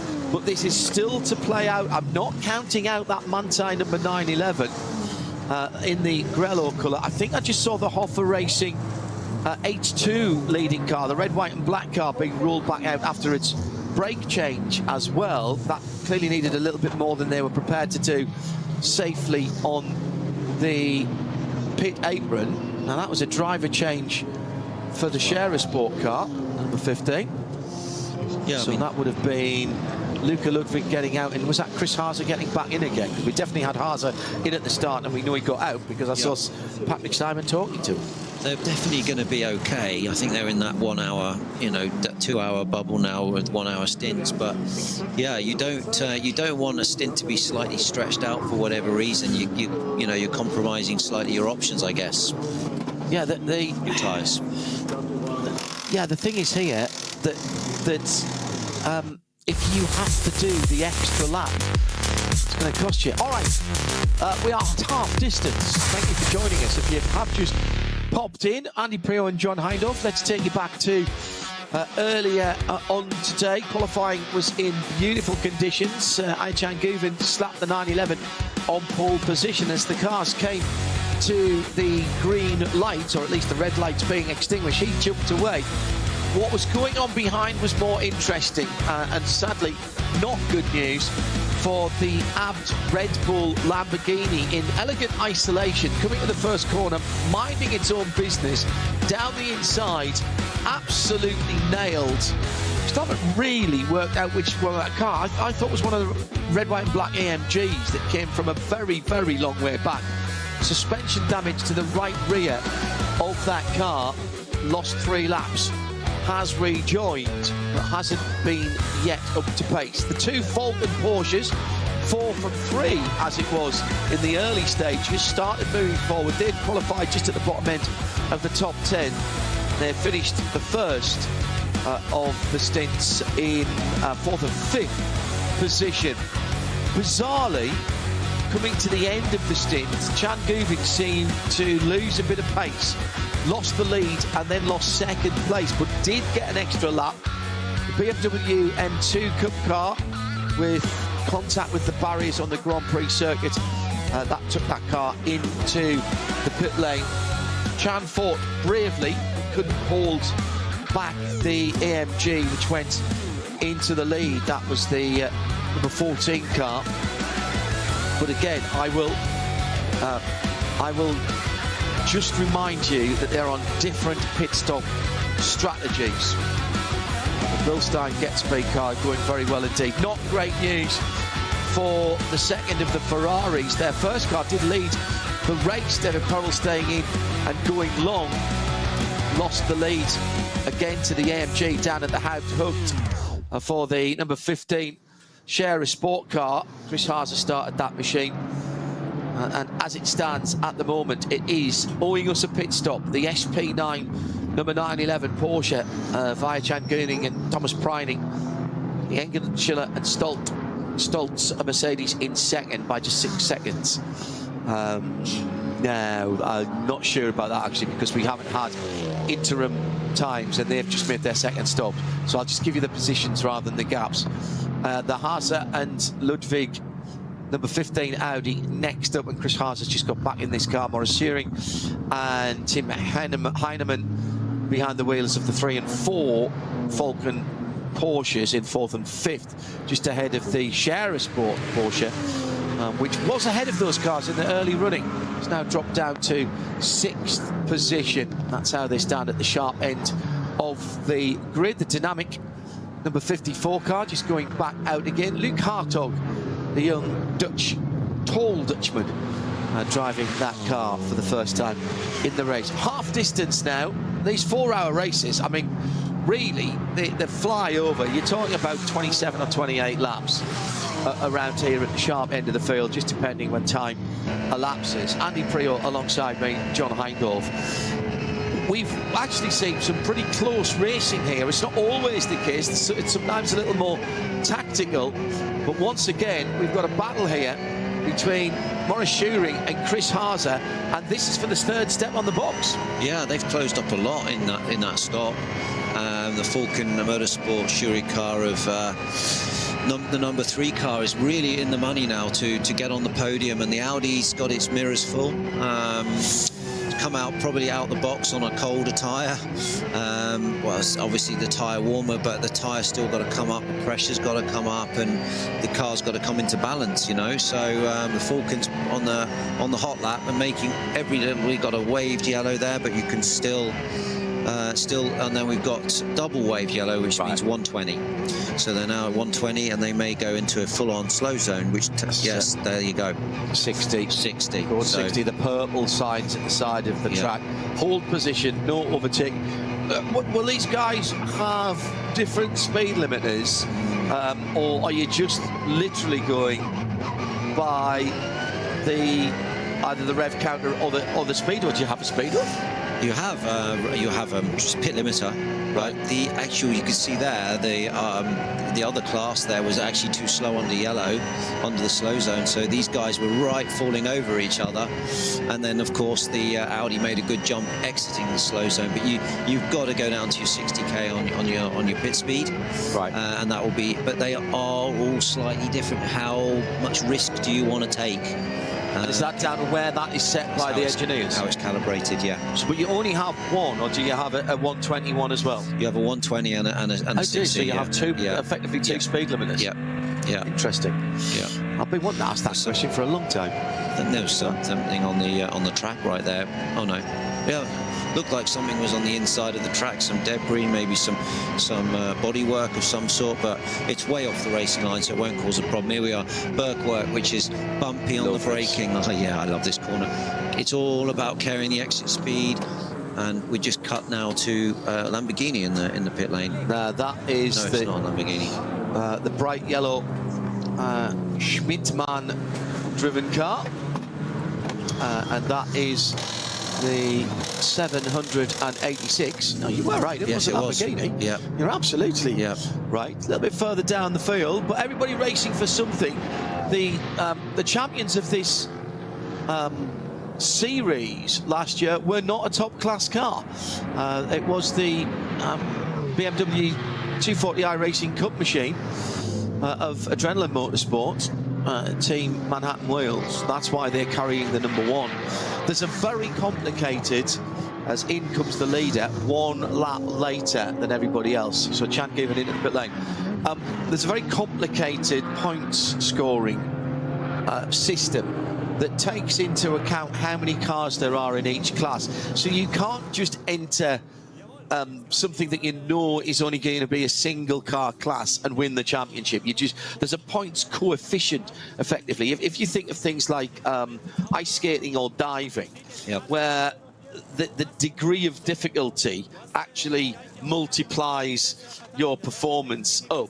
It's the same sort of thing. Like a handicap system. Yeah, exactly. So if there's more cars in your class, and it's like, you know, under 5 and 10, 10 to 20, more than 20, etc., etc. You get a multiplier on your points, and so sometimes you will see teams enter a second or a third car in a class later on in the season, because they want to ensure that their car is getting the full gamut of points if they win. Nice leisurely change. Bit of body language there.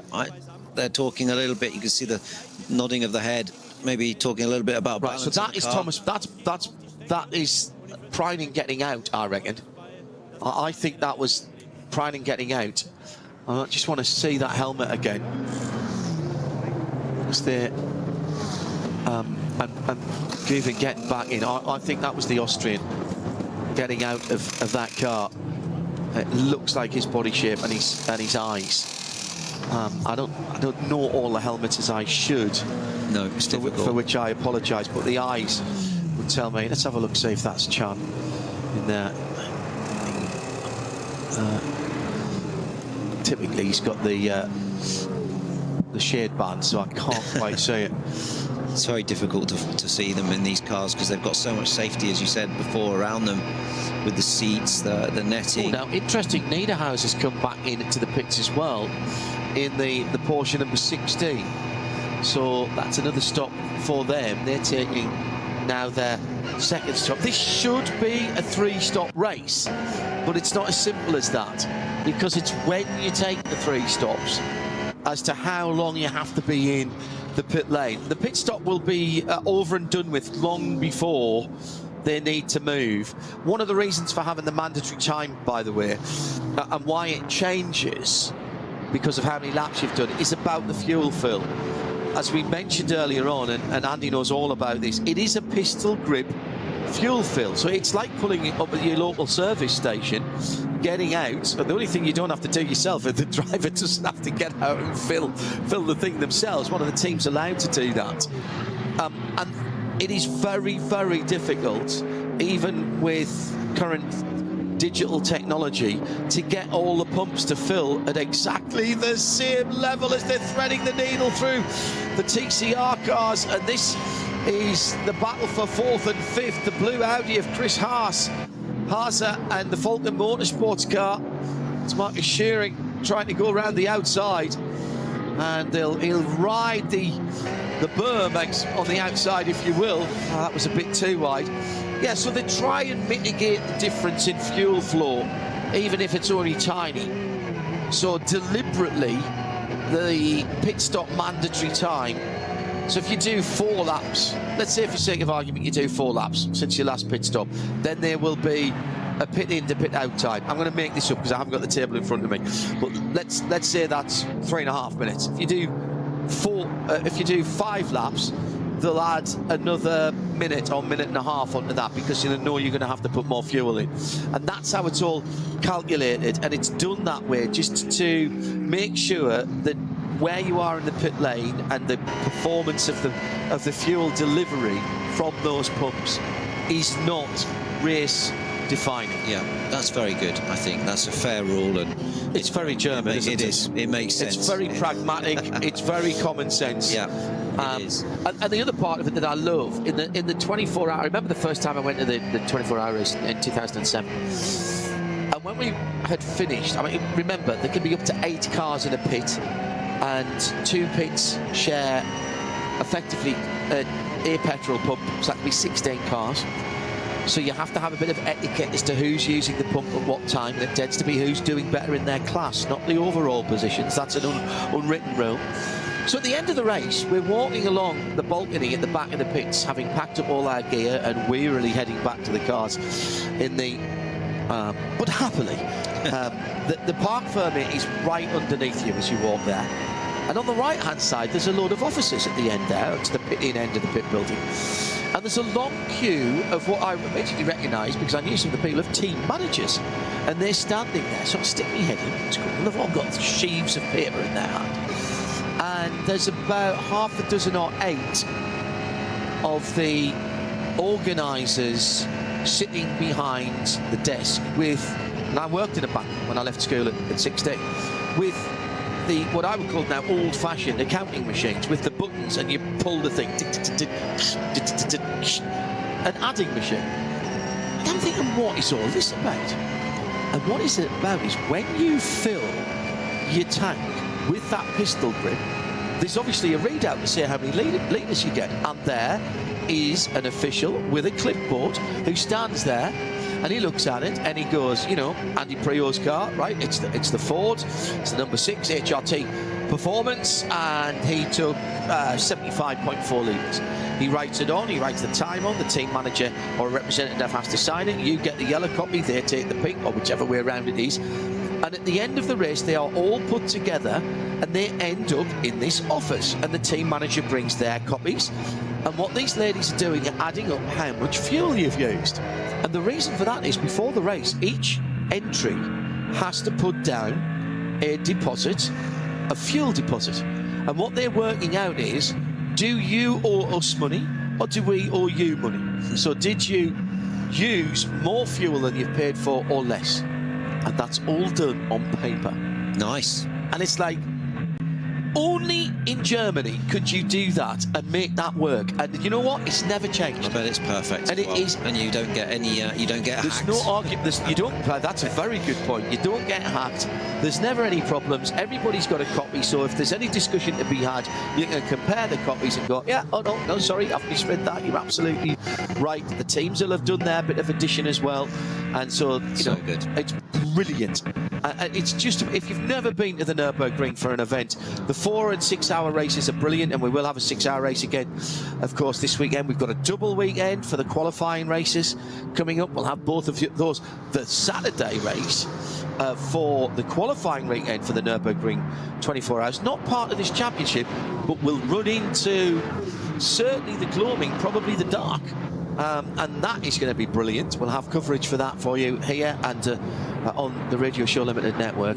But if you can get to the Nürburgring 24 hours, it is a race I think you've got to go and see once in your life if you call yourself an endurance racing fan. You've got to go out into the forest, get lost, and have schnapps.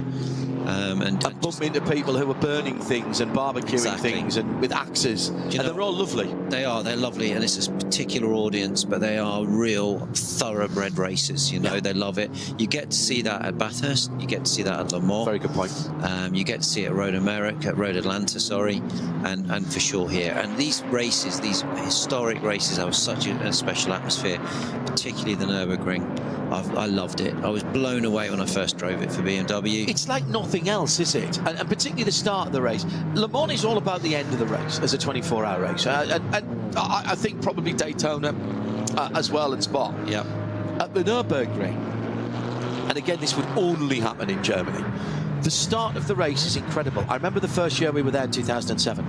And the cars roll out on their formation lap. So the first 50 cars roll out of the grid. There was 217 cars started that year. We don't quite get that many nowadays. And some of the smaller classes have been, I think rightly for safety reasons, done out of the sort of sub 1600 CC classes. And as they get out of the hats and back, I'm thinking, oh, we're never going to get this race started, because the crowd had all come over, all the spectators onto the track, and there's hundreds of thousands had come to the edge of the track, to the white line, but no further. Yeah. And the drivers are going round with their hands out and they're high-fiving people if they can. And I'm thinking, oh, this race is never going to get started. But as soon as the field's gone by, everybody back very respectfully goes back and the race gets started. Yeah, it's amazing, isn't it? They're very respectful fans, very knowledgeable fans. Which is what I always love, is when you talk to fans who really know the sport, you know, and you find those in these special places. You find it at Silverstone, you find it at Le Mans, you find it in these special historic tracks. Yeah. In fact, actually, I'll correct myself, because it's the NLS Light race, which is for the smaller classes, that is a non-championship round this year. The two qualifying races do count towards this championship. So those two races on one on the Saturday as normal, but into the evening, and then an additional race on the Sunday. Normally, the NLS races are just the Saturday. And touching something wooden, which we have in the Global Broadcast Centre, we've had good weather so far this year. Into another code 60 for the leading battle, or should I say the battle for third, fourth and fifth, excuse me, with track vehicles on the left-hand side. That looks like they're heading just down into the run down into Brünchen, I think. Now we are waiting for the leaders to come down the Dottinger Höhe. And I can see two cars weaving around here, locked together. No, that must have been through Galgenkopf. This is for the lead. Yeah, for the lead and for there's been a change of position. This is the Audi, no? Fighting with the Mante. That is for third, fourth and fifth, coming down Dottinger Höhe now. You're right, yes. And here comes the blue Audi up the inside. So how did the Porsche get down there? And there, the Audi going through. So what's happened there? There's been a change of position. Something's gone on there, because this is the number 15 car coming through ahead of Thomas Preining, who's now shown at the wheel. Okay, so I got Guven and Preining the wrong way around, maybe, but it does say that it's Preining. So Thomas Engel, Maro Engel, rather, is shown as the leader, from Chris Haase now in second place, having just taken that as they came to the line. from Preining in third, Mark Shearing. This is a very close and very hard Shearing fought. in fourth. This is very close and very hard fought, and there's been some pit stop time is going to define this race. Yeah, these guys are also equally matched. Obviously, Engel right now has got a 9-second lead, but that, again, as you say, will change at the next stop. But it's really these 3 or 4 cars that are fighting for the win today. Metzgerfeld, by the way, we were in a code 60 there. That was for one of the Porsche 991 Cup cars. So from the onboards of the leaders as they went through, that was the number 78, the code Didek and Kuhl's 991 Cup car. Also, there's been an accident at Galbenkopf, which is also still being cleaned up. And that was the 935 Tracy Nick Johnson car, along with the 718 Cayman GT4 RS, the 165 car. So that is the reason that we had the code 60 as well at that point. So this little 3-car battle pack beginning to get very interesting indeed. This is second, third and fourth on the hats and back now. Not a place you would normally say you could pass here for position. No, not at all. I think the Audi stretched his legs slightly on the Grand Prix track, but now they're going to close up with traffic. There was a nasty off there last year. Do you remember with the rain, with all 7 or 8 cars went off? Is it me, and am I being over enthusiastic for them? But does that number 3, and to a slightly lesser extent because it's 15 seconds back, but the Falcon Porsches, the Falcon short Porsches, seem to be doing better in the middle and to the end of the stint. Correct. Than the Manthey car. That's what I see. I think the Manthey car picks up some sort of imbalance during the later part of the stint, from what I can see, whether it's rear tyre deg or just an imbalance at some point. That's what I think and what I can see. But the Falcon is very strong at that stage of the stint for sure. And the Audi, I mean, look, the Audi looks like the better car right now. That's pulled a small gap. 1 second, maybe just less than 1 second, but they do have good pace at this stage of the stint, but towards the end of the stint they seem to lose. So here we're going down to Foxhole. This is just flat. Full power, nothing there. Stay off the curbs. Yeah. Brake on the upslope, down 1 gear, down a second. Yeah, and just you think you're going slow here, but it's not slow enough. You feel like you can get out and walk, but it needs to be disciplined with your entry speed, otherwise you just lose the rear and you lose time. Now into the area where that Porsche 991 Cup car was being recovered, and of course it's gone now. So there you go, in the space of 1 lap, the extremely efficient track services and recovery have got that car. Now, what that does mean though, Andy, for me, is you might meet it on the back of a flatbed going down towards Metzgerfeld or somewhere like that. That's the motorcyclist in me going, I smell cut grass. There must be a tractor around the corner. You maybe not try and get me knee down round here. You've got to have your eyes up, definitely, in all these fast sections, because you do know that something coming. That's one thing, John, when you're racing, all your senses are so finely tuned. Honestly, you can smell. I always remember the 24-hour here as well. You can smell the nice barbecues when you're getting towards the end of the stint. You're a bit hungry. Can you really smell that? You can, yeah. I had Justin Bell tell me that years ago, and I thought he was pulling me leg. No, you can smell everything. You know everything that's going on around you. You're always smelling, listening for, you're sniffing for the coolant, the gear oil. Is it different this lap? Does there slightly more oil now? You know, and you're just so sensitive to the car. There's a new code 60 just in front of this battle we've been describing for you at Klostertal, and they're coming to that area now. So these cars will have to be hard on the anchors and no overtaking, and getting past slower cars at the right time might just be important. Absolute game changer to your stint if you can nip in. So double waved yellows first, so that's the 120. That's down to 120, and again, this is Andy Prior telling you this is why you have to have the different license, track services vehicle, and purple flags there. So that's all the way down to 60k. 60, and then you should have a a green on the way out, but you cannot accelerate until you alongside the green. But so you can't anticipate the green. No, you can't say I saw the green. No. You've got to be at the green. It's all measured by GPS, so you can't lie. And then, unfortunately, in my day, you could get away with a bit of chat, but not nowadays. But yeah, and then of course you could go out of a slow zone into a waved yellow. Yes, which it doesn't necessarily go green, and then you go back to a slow zone again. Yeah. It's so. I mean, you can't get away from it as a driver, but also, and I quite like this. You're not asking necessarily marshals to make a judgment call of when people have slowed down at a point on the track. They're waving the flag. They're very good. Yeah. And all marshals, remember, whatever they're doing, are a judge of fact. Yeah. Whether or not there's video evidence, they are a judge of fact, and they will write a statement if need be. And that will be taken as evidence. But you're not asking them to make a judgment call. Down in the pit lane, and just the one Ford this weekend for HRT Ford Performance. That's the Haupt Racing team. Unfortunately, we lost the other car, the Stippler car, the 6 car with some issue. The 2 car, wasn't it? The 2 car. With an issue. I didn't even see it on the qualifying, so I'm not sure it even qualified this morning.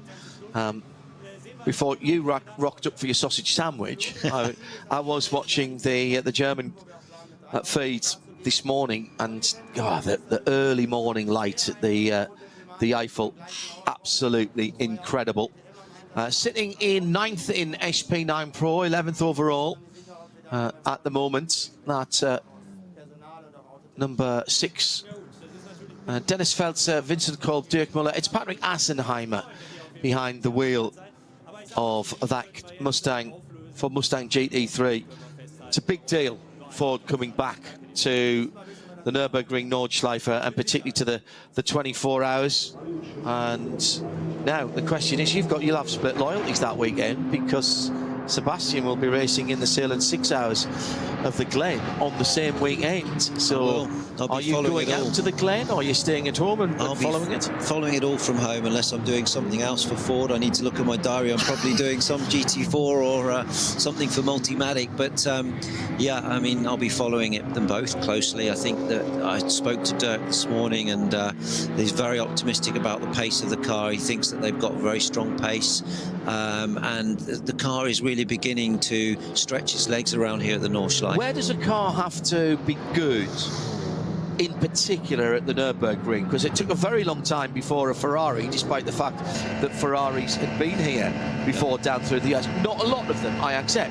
But, you know, the Klaus Abel and Frickadelli Racing 296 won without any works assistants and with no Ferrari works drivers. I mean, Klaus Abel, a bit like Manthey, he knows this circuit, partner of Sabine Schmitz as well, of course, who we miss every time we come here. I had the good fortune to work with Sabine on a number of occasions. But, I mean, a good car at Le Mans, a good car at even Sebring or Watkins Glen is not necessarily a good base car for the Nürburgring. So what have you got to excel at here, and where does the Mustang have what it takes? Well, you know, you're going to need a car that has good suspension travel, that can deal with the bumps and the undulations, but still have a platform to be able to lean on. And, you know, like every... You set up a car a little more compliant around it. You have to, yeah. You can't run the car to the ground, you know, and stiff, and that would maybe work around a Spa, let's say. It's a very different type of setup required for this place. So, and obviously the Ford's had to, you know, has come in its first year on the Nordschleife here, and has to know where the sweet spot is for the car, with how the bump stops work, how the damping, the spring rates, the aero, everything needs to come together. The other thing that strikes me is you've got to have what I would call a tractable engine. You want the top end, of course you do. You've got some very fast straights here, but there are times when, I mean, we all talk about brake horsepower. Yeah. We actually drive torque. Yeah. We drive pounds-foot of torque. And that makes your life much easier on the road, but particularly in racing. Because if you've got a car that you've got to absolutely rev the whatnots off all the time, it's tiring on the engine, it's tiring on the driver, absolutely. And it strikes me that that big 5.4 V8, the Coyote engine, which is actually tuned by M-Sport, Malcolm Wilson, isn't it? The guys who know their way around rally cars. They really do. Did great work for Bentley as well in GT3. So I presume the large displacement engine of the Mustang has that capability. It does, John, it does. It's got a lot of torque, and I would always choose the torque, as you say, over the top end, because you're pulling out the corner, you need it on restarts, you need it slow zone restarts. And I think that everybody, a lot of the race teams looked at the Mustang and said that will be a very fast car around the Nordschleife. And you know, HRT Abt Racing are very good partner with Ford, and they are going to really help develop that car for this track. It is very specific, and it does require something different. And you've got Stippler, you've got Dirk Muller, and Dennis Olsen, who are all very experienced Nordschleife you know, guys, so they can also bring experience from the other manufacturers, whether that's Audi and Porsche, and Dirk from, well, Dirk's raced in many manufacturers around here, so they've got some really strong guys there, and yeah, I think we're in a good place. Yeah. And we're still fighting hard here for this P2, This P3. seems to have been going on for the whole race, which is great. One of the things I love about endurance racing, watching it, talking about it, and in the all too few opportunities I've had to race have generally been endurance races. I've done a tiny little bit of sprint racing down through the years when asked. The answer is always yes. When somebody says to me, would you like to race here? And I've said yes before they've even got to what it is to race, which has landed me in some interesting seats, including a SsangYong pickup truck. Yeah, I think I've seen you in the C1 shape. No, that's what I absolutely want to do. The Ford Kart Endurance as well. Nick Tandy's built the car for that and races. That's fun. I've done that race. Have you? Yeah, that was hilarious. Yeah. We did it with Alan Gow, Seb, and Richard Solomons from IHG. We had such a fun. I mean, came in from Alan's stint, and he had Radio 2 playing, and then I went out, hit the curb so hard, and both speakers fell out. So, but it was a good, fun race, and everyone was so equally matched. But you can spend, looking here, you can spend hours and hours. And like that was what I was going to. That's what I was going to say. It is not the wham bam, elbows out kind of racing that you would need to have in a 25-minute touring car race or whatever, hitting every curb super hard, and never mind whether the car brakes as it goes across the line after 20 minutes. No, these cars have to last 24 hours in some of these races. Right now, in the number 3 Falcon Porsche, Maurice Schuring knows the part numbers on the back of that 911 Manthey car ahead of him, because he's been staring at it for all of this stint. He has, yeah, and you can go through the night like this, John, you know, where seeing the same car in front of you all night to gain a position. And the team are so proud of you when you come in, and honestly, you've gained one position, but you've worked all night for it, and because they are so equally matched. I mean, these are two Porsches, you know, the obviously the tyre differences there, but the BOP on these cars is so close. There's no advantage anymore. It's just working in that small window. So it's all about optimizing your stints. Are we going to see you back behind the wheel at the Nürburgring anytime soon? Well, you know, it's oh, there's a little smile on Andy Freel's face. You never say never. I mean, I did my permit because Ford and Multimatic were super keen for me to do something and to race the Ford Mustang at some point. So, yeah, I'm still keeping my eye in. Platinum rated, I am, yeah. I'm still platinum. I haven't driven, I mean, I've raced at Goodwood, and you know, I've driven many cars for Multimatic over the last 3 or 4 years. So I'm not completely rusty. But you know, the one thing with the Nordschleife is you do need experienced drivers to lead the team. And but you know, John, I had a good career, a good paper round, busy paper round, won 60-odd races, and if it doesn't happen, yeah, it would be a shame. But there's always a chance. You know, a racing driver never retires. Come on, no, never, no. But you know, hunting the drives is not where I'm at. I'm just really proud to be working with Ford and with Multimatic, and kept on with them for many years, developed many projects, so here we are. Yeah. One of the races I would love to do here at the Nürburgring Nordschleife, I am not up to doing, not anymore. I wouldn't even consider it anymore at my age. But I don't think I'd want to do the 24-hour series. There's too much going on at the 24-hour race, rather. There's too much going on at the front of the race.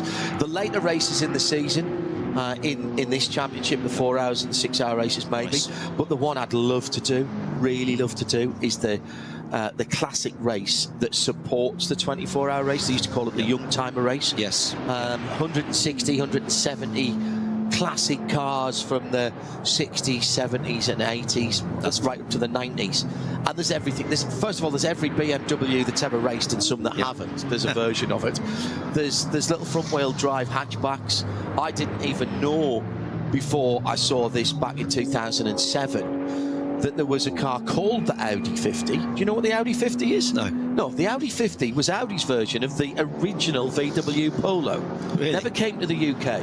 Not only was there an Audi 50, but there was an Audi 50 race series, and there's about 4 or 5 of them that come every year to do that race, with the bonnet just slightly chocked up at the back to get a bit more airflow, a bit of downflow, a bit of airflow. And there's all sorts. There's NSUs racing that. There's some great Cologne Arch Capris and Mark II, the big wide arch Mark II Escorts, the Mark I Escorts, Mexico's. Good fun. It is brilliant. And it's nice because it's respectful racing in the historics, you know, whereas if you were in this race, as you say, rightly so, for the 24-hour, you are just seen as, you know, a bit of metal in the way during these. And you're a moving chicane, aren't you? Yeah, you are, yeah.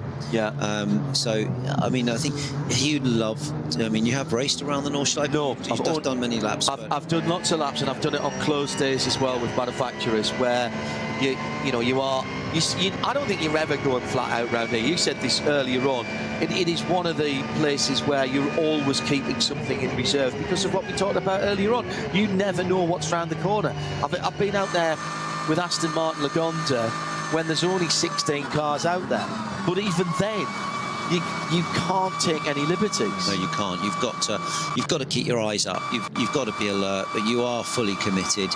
As a factory driver, you'll be 100%. But as I said, you'll be 99.5% because you need that 0.5% just in case. But yeah, it's with GT racing and at this level, GT3. The cars are so equal, you have to be absolutely on top of your game to be up there. But you wouldn't enjoy being in the middle of that grid. No. It wouldn't be a lot of fun. Hey, look, the only 24-hour race I've done of any note was a one at Cota for Aston Martin in a GT4 car. And being in the middle of a field of touring cars, GT4s, Cup cars, and GT3s is the top class. The concentration level there of being neither the fastest or the slowest in the middle of the field. That was incredible. I can't even imagine what it must be like with GT3 cars at the Nürburgring and the closing speeds, and how I know how that compromised your ability to take the racing line, even at a relatively racing circuit's easy, but a relatively easy circuit to learn like Cota. Every racing circuit has its nuances, and certainly getting the last 5, 3, 2, 1% out is why you guys do what you do, and why I sit here and talk about it, because that's not the easy bit to do. I just can't imagine what it must be like being in the middle of a 160, 170 car field here. Yeah, I mean, your shoulders are up all the time. You're never relaxed. You know, you're just expecting a touch all the time from someone, and it's really, really nerve-wracking. Risk versus reward calculations going on all the time? All the time. Judgment, looking always back, forward, you know. Conditions, other vehicles, you know, the team asking you stuff. Yeah, these guys are working really hard in here, you know, so... Is this a physical track, or is it more a mental track? Mental race, this one. Mental race, yeah. All concentration. That's tiring though, Andy. Very much so, yeah. Very much so. Your brain is using a lot of energy, and yeah, for sure, the concentration, keeping the intensity up when you're tired, keeping the whole stint performance up there, being good in traffic, you know, pit lane in, pit lane out, making judgments. You always you put it this way, on a Sunday night when you're walking out of here, you're happy, you know, walking out. The adrenaline in the car and the concentration in the car, for you guys. You guys are as sharp at the start of the stint as they are at the end. Does that immediately hit you as a come down when you get out of the car? Yeah, you feel like you've done a mental marathon. You know what I mean? Where I've run a couple of London marathons, and it just takes a week or two to recover. It's the same for these long distance races, a week or two to really recover. This is looking very spicy with the 921 there. That's the Milner Motorsport car coming through on the Lausch Luxembourg car as they are heading down the Dottinger, but there's a chance to have that is so long, there is a chance even for Cup cars to have another go on the green car, trying to have a little sniff there. Milner, who have made a good business out of running cars here. Harley Houghton, winner last time out with his partner Heiko Eichenberg in the 959. This will be a fun car around here because you can drive it 10 tenths, you know, and you've got no reliability issues or anything. This would be a hard race. And well, I mentioned them earlier on. They've become a very, very good endurance car, although conceived by Porsche Motorsport, Customer Sport, and built at Weissach, which is their, at least finished, assembled at Weissach. I mean, it used to be the case. I don't think it is now, because even the Cup cars have got so much more sophisticated and more racing car bits in them. But it used to be the case that a Cup car was pretty much a trim level on the line, and it would be, you know, all right, there's a car coming down. Oh yes, we've got the option leather. Oh, we've got this, and oh no, this one gets a roll cage because it's a Cup car. And that, indeed, that's how GT4 started. I remember the guys at Aston, when they built their GT4s and brought them here to race. So the likes of Kermit, the green car, and Rose, the yellow car, they were basically built on the line. And that was going up to through Klostertal, wasn't it? That the problem was where we have the code 60 out there. Another nice, relaxed pit stop in the pit lane. Coming down to the crucial 20 minutes before the last hour. Yeah. So now you're looking, I'm presuming you don't get radio reception all the way around to the pits here. So when you are there, you'll be confirming your fuel numbers, particularly now, just in case there's a little bit you could do in the last 2 or 3 laps. You'll have hopefully got everything right leading up to that, but if there is a little bit of adjustment, you'll be making that in the last 2 or 3 laps. Yeah, they'll be watching your fuel numbers and talking with you all the time about it, how you can save, lift and coast, or whatever you need to do to just. Did that come naturally to you, Andy, lift and coast? Yeah, you need to practice it, but I'm a right foot braker, so I always had I always had a benefit on the fuel because of that. Because no matter how good you are as a left foot braker, there's always an element of crossover. A little crossover, yeah, and you could be a little bit heavy on fuel. So I never had to work too hard on that, and I never felt I lost anything with the right foot. And I know that Bourdais still does, and Franchitti, and the one time I tried to change was DTM, and I ended up realising I was 99% with the left foot and switched to the right foot for the last race and put it on the front row. So, you know, it's something that my experience, my neuro pathways were built up in that right leg, but it always helped. But yeah, you know, fueling is sometimes you have to practice. Yeah. So coming into that crucial time leading up to the last out, Lars Stegman from the Cayman in the pit lane at the moment, talking to our German colleagues. So Engel, Haase, Preining, Schuring, Heinemann, Feller, Nicky Team up to 7th now for the Aston Martin, albeit just over 100 seconds away from the leader, but only, crucially, a second and a half away from 6th place. Everybody wants to win. If they can't win, everybody wants to be on the box. If they can't do that, they want to make sure that they are getting as much data for later on in the series as possible. I think, you know, looking at Engel, Haas and Preining, that there is a really close race there. They're all very close on the best laps, all within half a second of each other.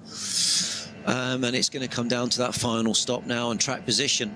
And this is why, John, they're going to be racing really hard now. We've got the the number 3 lining up here, the Mante Porsche of Schuring.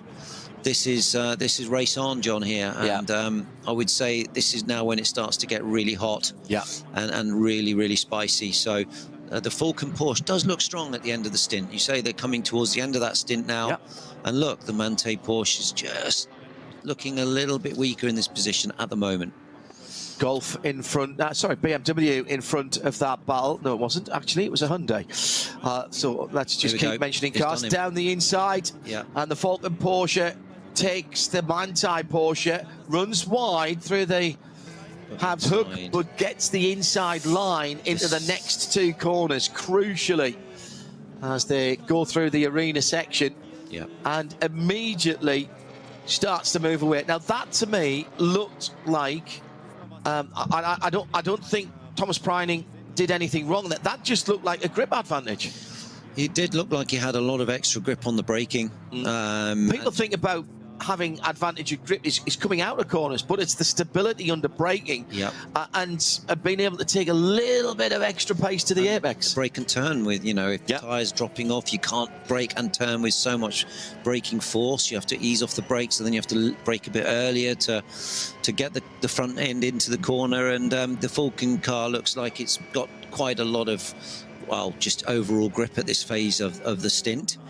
The Mante Porsche will come back, but now it's following, so it kind of pulls you round. You can stay with it, and you can keep your eyes up, and you can see that the Falcon car is where it's strong and where it's not so strong, and you kind of try to steal back a bit of time. There's been an incident a few moments ago, and sad to say for those that follow the winged badge of Aston Martin, it was the number 36 car that has come into contact with the VW Golf GTI Club Sport number 76. That was at Klostertal, so that is why we had the incident flags out at Klostertal. That's a quick part of the circuit.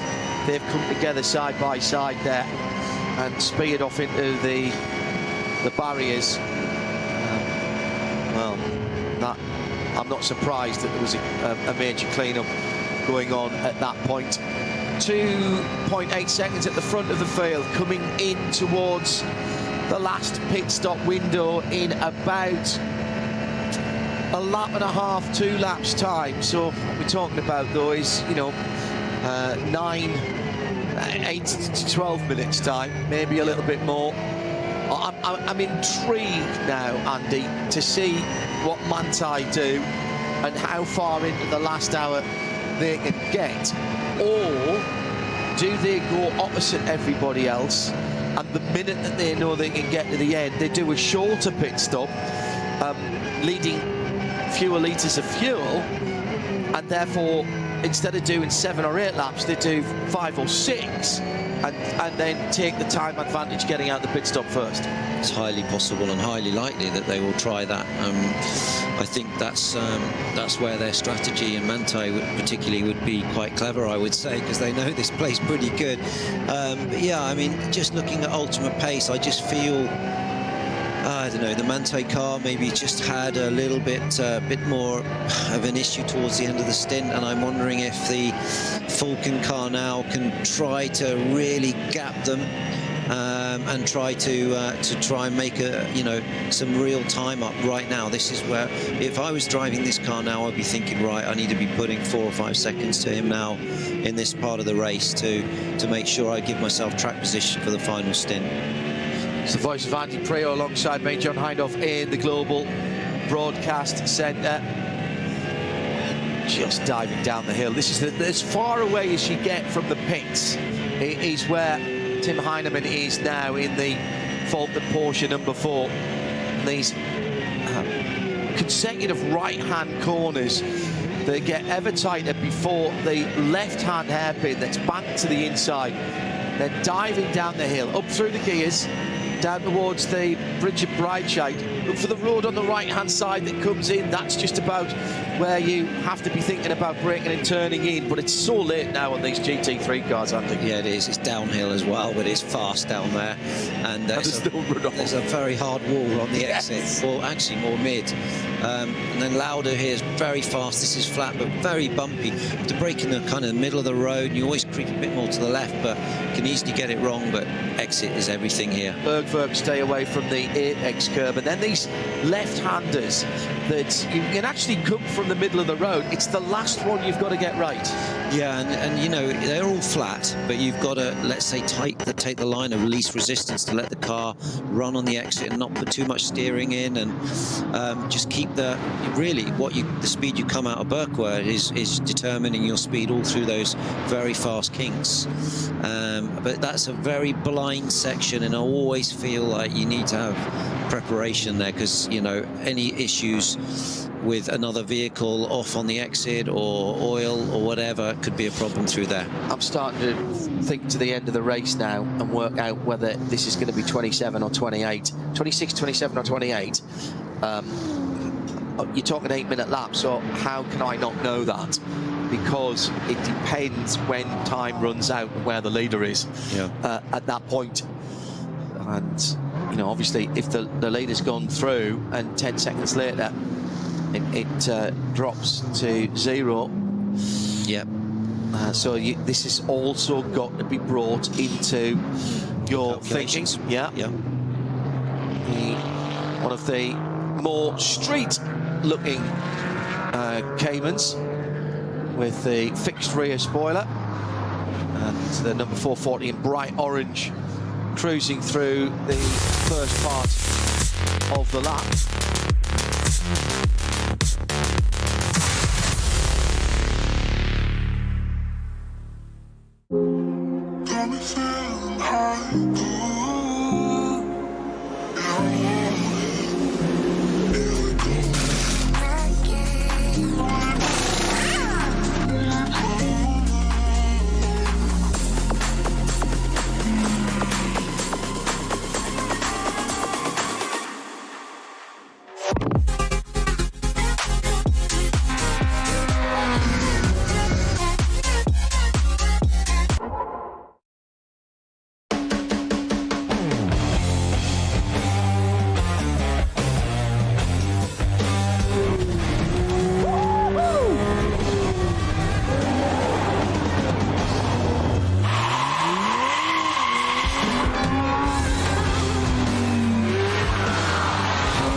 Sie sagen, es ist nur ein Auto, aber wir sagen, es ist Herzblut, Schweiß und Perfektion. Denn wenn du schraubst, dann zählt jeder Millimeter.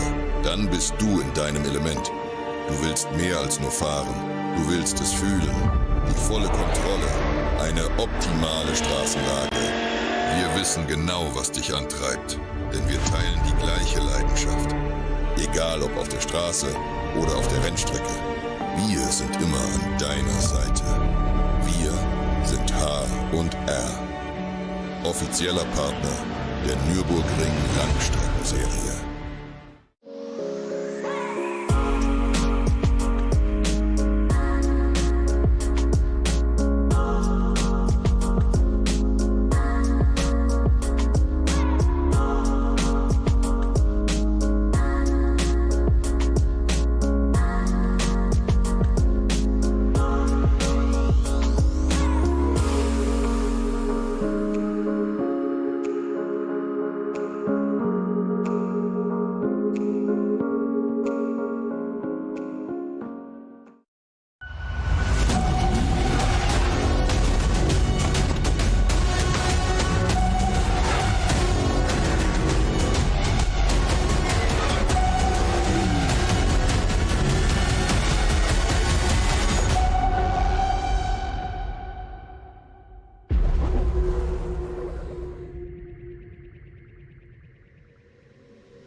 Liebe Fans. Lovely fans. Besucht uns auf unseren Social Media Kanälen. Follow us. Auf Facebook, Instagram, YouTube und TikTok. Willkommen bei der NLS.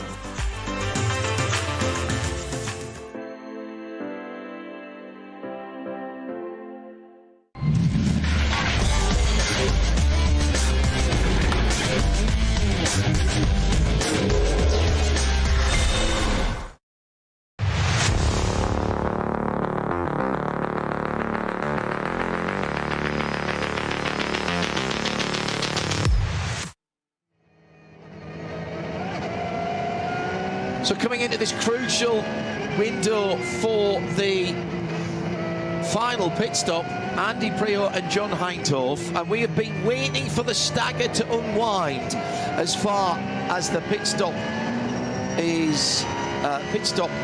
tactics are playing out. However, the battles at the sharp end of the field have been outstanding. Christopher Haase getting really jiggy with it as he was coming through the end of the Hansen back and then heading down towards Flugplatz and hitting all the curbs there, which was really unsettling the back of the Audi. Oh, now, was that a yellow flag there or just being taken in as they went past traffic? I think that might have been a single yellow there, now a double. Single yellow is a warning, expect a double, and then you're going to go into a slow zone. Right. So, and this is just at the Swedish cross, the Schwedenkreuz, top of the hill. Blindingly quick left-hander just over the brow. They've actually smoothed that out a little bit now before you get to Arenberg at the top of the hill, which is where the issue is, and we've got a flatbed doing some recovery there. Yeah. Well, that is much smoother than it used to be. It is, yeah. Well, now with the cars past the green, look at the jump the Audi got there. Yeah. Something strange happened there because the Audi jumped and then stopped. Because it hasn't passed the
und ihr seht es ja schon wahrscheinlich jetzt gerade im Bild.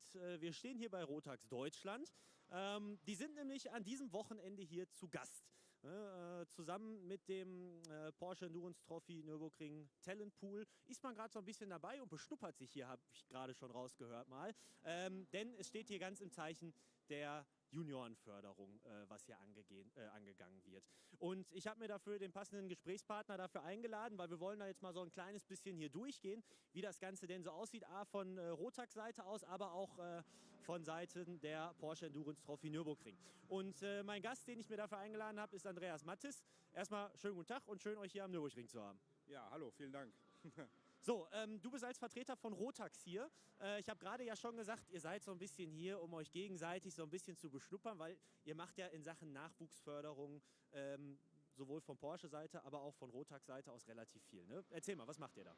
Ja, also ich sage erstmal Dankeschön an Rotax, dass wir auch das ganze Material bekommen haben, um hier zu sein. Dann natürlich Dank an Porsche, dass sie auch an uns denken, dass wir dann auch mal kommen dürfen, uns auch mal zeigen dürfen. Weil im Prinzip ist es ja schon ähnlich mit dem Porsche Markenpokal und mit Rotax Markenpokal, dass es schon, wie gesagt, die gleiche Basis ungefähr ist. Nur wir in klein mit den Karts und Porsche halt schon in groß. Ne? Und ja, und wir haben jetzt mal den Weg gefunden hierhin und ja, das ist eigentlich so ein bisschen der Pendant halt klein, Kart fahren, groß, Porsche, ja. Und das heißt, wie kann ich mir das denn ganz genau vorstellen dann? Ich nenne es jetzt einfach mal Markenpokal im Kartbereich. Das heißt, alle sind mit den gleichen Chassis, mit den gleichen Motoren unterwegs oder erklär mal. Ist nicht ganz so, also gleiche Motoren, gleiche Reifen, ja. Bei uns sind die Chassis halt freigestellt, das ist der kleine Unterschied halt zum Porsche halt. Bei uns sind halt die Chassis noch freigegeben, da kann man noch Chassis wählen quasi. Ja, was dann sehr ähnlich ist, ist dann das Weltfinale, wo eigentlich alle Fahrer darauf hinarbeiten, was immer am Ende vom Jahr ist, ist quasi die Weltmeisterschaft. Da stellt dann Rotax auch die gleichen Chassis. Also das heißt, bei der Weltmeisterschaft wird dann tatsächlich wie beim Porsche gleiches Chassis, gleicher Motor, gleiche Reifen gefahren und das wird alles vor Ort dann ausgelost. Die Fahrer kommen quasi, dieses Jahr wird es in Bahrain stattfinden, nach Bahrain und dann wird halt ausgelost und dann kriegt man sein Material zugelost und dann wird dann wirklich dann um die Weltmeisterschaft gefahren. Jetzt haben wir ja gestern, ihr habt das Kart ja gerade schon gesehen, das hat so ein paar rechts und links, ein paar interessante Kästen da rechts dran. Das Ding ist elektrisch unterwegs, ne? Also dieses ist jetzt Elektrik, das ist das E20 von Rotax. Damit wurden jetzt die ersten Rennen gefahren. Das Kart ist auch bei der Weltmeisterschaft oder Grand Final auch unterwegs. Die Serie von uns besteht im Moment noch aus den normalen Verbrennermotoren, also Zweitaktmotoren, von Micro, Mini an über Junior, Senior und dann haben wir auch ein DD2-Karten mit 2 Gängen. Das ist unsere normale Basis, aber Rotax arbeitet, wie Porsche auch an E halt und da sind wir auf einem guten Weg, denke ich. Jetzt sind die Jungs aus dem Talentpool ja gestern Abend hier gewesen und durften mal so ein bisschen rumprobieren. Ne? Wie war denn dein Eindruck? Wie hast du das denn wahrgenommen? Hatten die Spaß, auch wenn es elektrisch dann war und da manchmal ja so ein bisschen Kritik ist? Nein, also gestern hat sogar ein Fahrer gesagt, wir lassen das morgen mit dem Auto fahren und fahren Kart. Also war natürlich auch ein bisschen Spaß dabei, aber die Jungs hatten auf jeden Fall mega Bock gehabt und sah auch gut aus. Wir haben auch ein paar Aufnahmen gemacht, also die hatten auf jeden Fall Spaß gehabt, ja. Ja, die Aufnahmen haben wir auf jeden Fall auch heute ja schon im Stream gesehen. Das sah mir auch nach ordentlich Spaß aus und ich habe auch schon mit einem der Jungs geschrieben, nämlich genau gesagt mit Niklas Koch, der hat mir nämlich gesagt, Alter, das Ding geht ja mal sowas von dermaßen vorwärts. Von daher, ich glaube, da kann man durchaus Spaß haben. Andreas, ich würde dich vielleicht einmal kurz entlassen und dann meinen nächsten Gast quasi einmal hier zu mir rufen. Das ist der Kollege Alex Vielenbach, denn der hat eine ganz besondere Rolle hier. Der sitzt einmal in einem Cup 3 Porsche, in dem er hier unterwegs ist. Andererseits bist du aber auch regelmäßig ja in der Rotax Max Challenge unterwegs, ne? Ja, genau. Es war ganz witzig, als ich das gelesen habe, dass genau die 2 Serien, in denen ich halt beiden fahre, dass die jetzt zusammenarbeiten und die RMC halt hier ist, passte halt perfekt. Du fährst relativ viel Kart, das hast du mir jetzt gerade schon mal erzählt, auch viel, um dich vorzubereiten, um zu trainieren. Oder sag mal, was sind so diese Vorteile, die du daraus mitnimmst, wenn du regelmäßig im Kart sitzt? Also bei mir hat das eigentlich angefangen mit dem Rennkartfahren vor 8, 9 Jahren, weil es halt für mich die einzige Möglichkeit war, überhaupt zu trainieren. Ich habe damals die Rennen hier im Auto gesessen, war froh um jede Runde, die ich gekriegt habe, aber außerhalb Training gab es halt nicht, weil das halt im Auto alles eine Nummer teurer ist. Also habe ich mir damals ein Kart gekauft und das war halt so die beste Schule, die man machen kann. Ich habe mir gedacht, jeder kommt aus dem Kartsport, ich nicht, also hole ich das nach.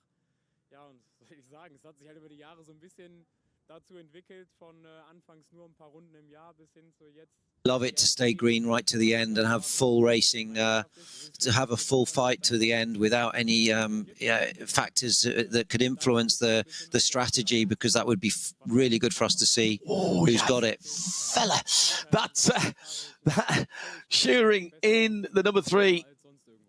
The Falcon tyres. What a classic livery that is, by the way. We talk about classic liveries, and of course you talk about Martini and Gulf, and certainly in sports cars down through the some of the cigarette liveries on Jaguar, etc., etc. But you've got to say that Falcon livery on the Porsches, on some of the Japanese touring cars down through the years, the GT500s, etc., etc. It is an absolute legendary livery. It is. It's done a lot of racing. And that's what's great about motorsport. It's built up. Oh, they were really fully... Oh, they've been balked up. Oh, no, he's boxing. He's boxing. Oh, right. So a change of position as the Falcon car came in. Overtakes a car in the pit lane before the pit lane speed line. That's fine. It was going slow anyway. The pit lane is still part of the racetrack, and in fact, that's one of the Audi. It's a 777, actually. That car had been going very nicely in the TCR class, and that has come dead stick, I'm afraid, to a halt right in the entrance to the pit lane. That's the TCR leader, the Goroyan RT by Sharkey. They've got a Golf out there as well in the SP3T class. Well, it's in the pit lane, but not. It's gone past the pit lane 40k speed marker. Oh, 40k must feel like you're standing still. Will do after dirting a hole for sure. Right, so both Falcons and the Engel Mercedes from the lead of box. So here's the additional lap for Manthey. They've got to make this count. They have to, and there's a code 60 at Whitman, which won't help them, to be honest. So yeah, that's going to hurt their. This is the big lap. Maybe it's got to be the big push for Thomas Pryne. It does have to be. It does. Yeah. I shall keep an eye on his sector times and see if we can pick him up round the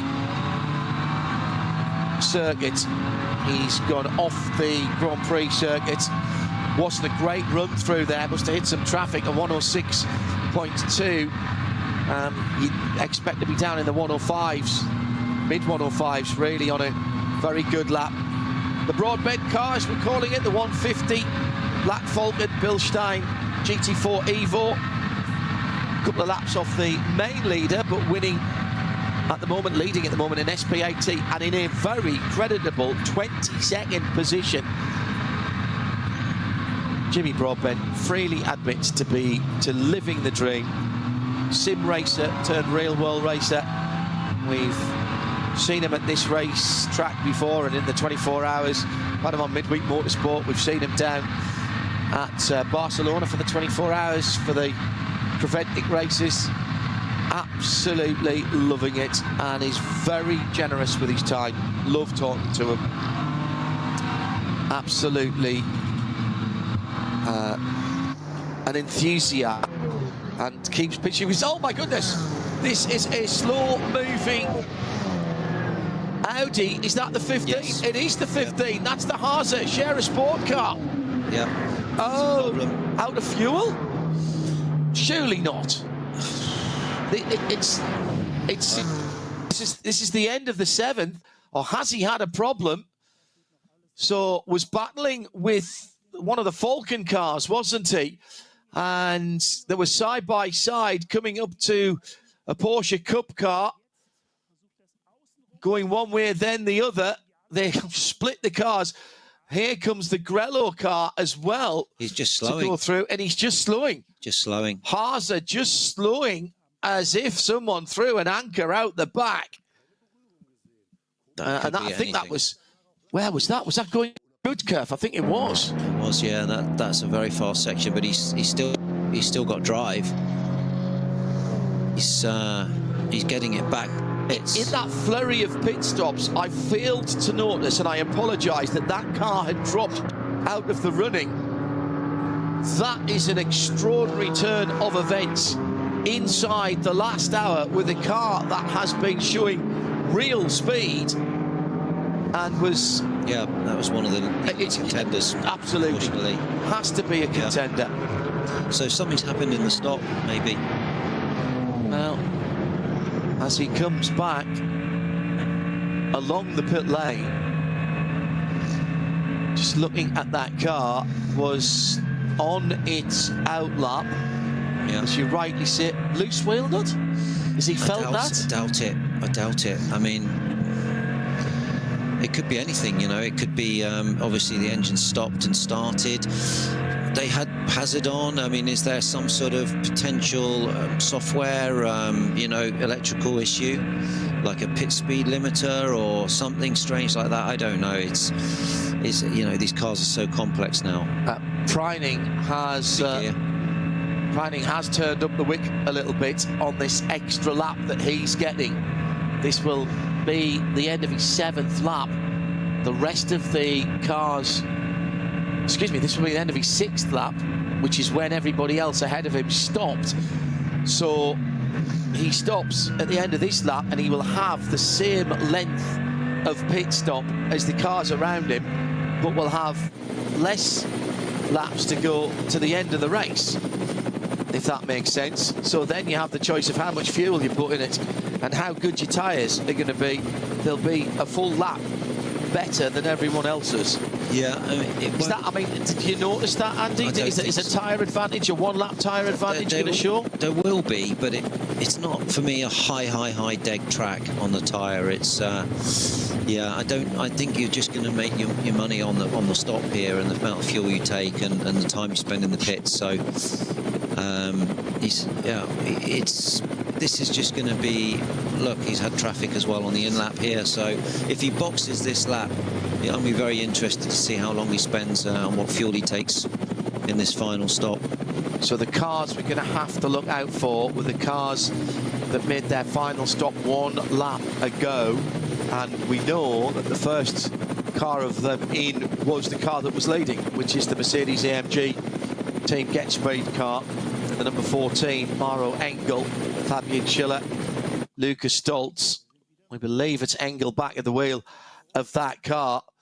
Moment or two ago, was there a little wobble or a little off-track incident from the Grello car?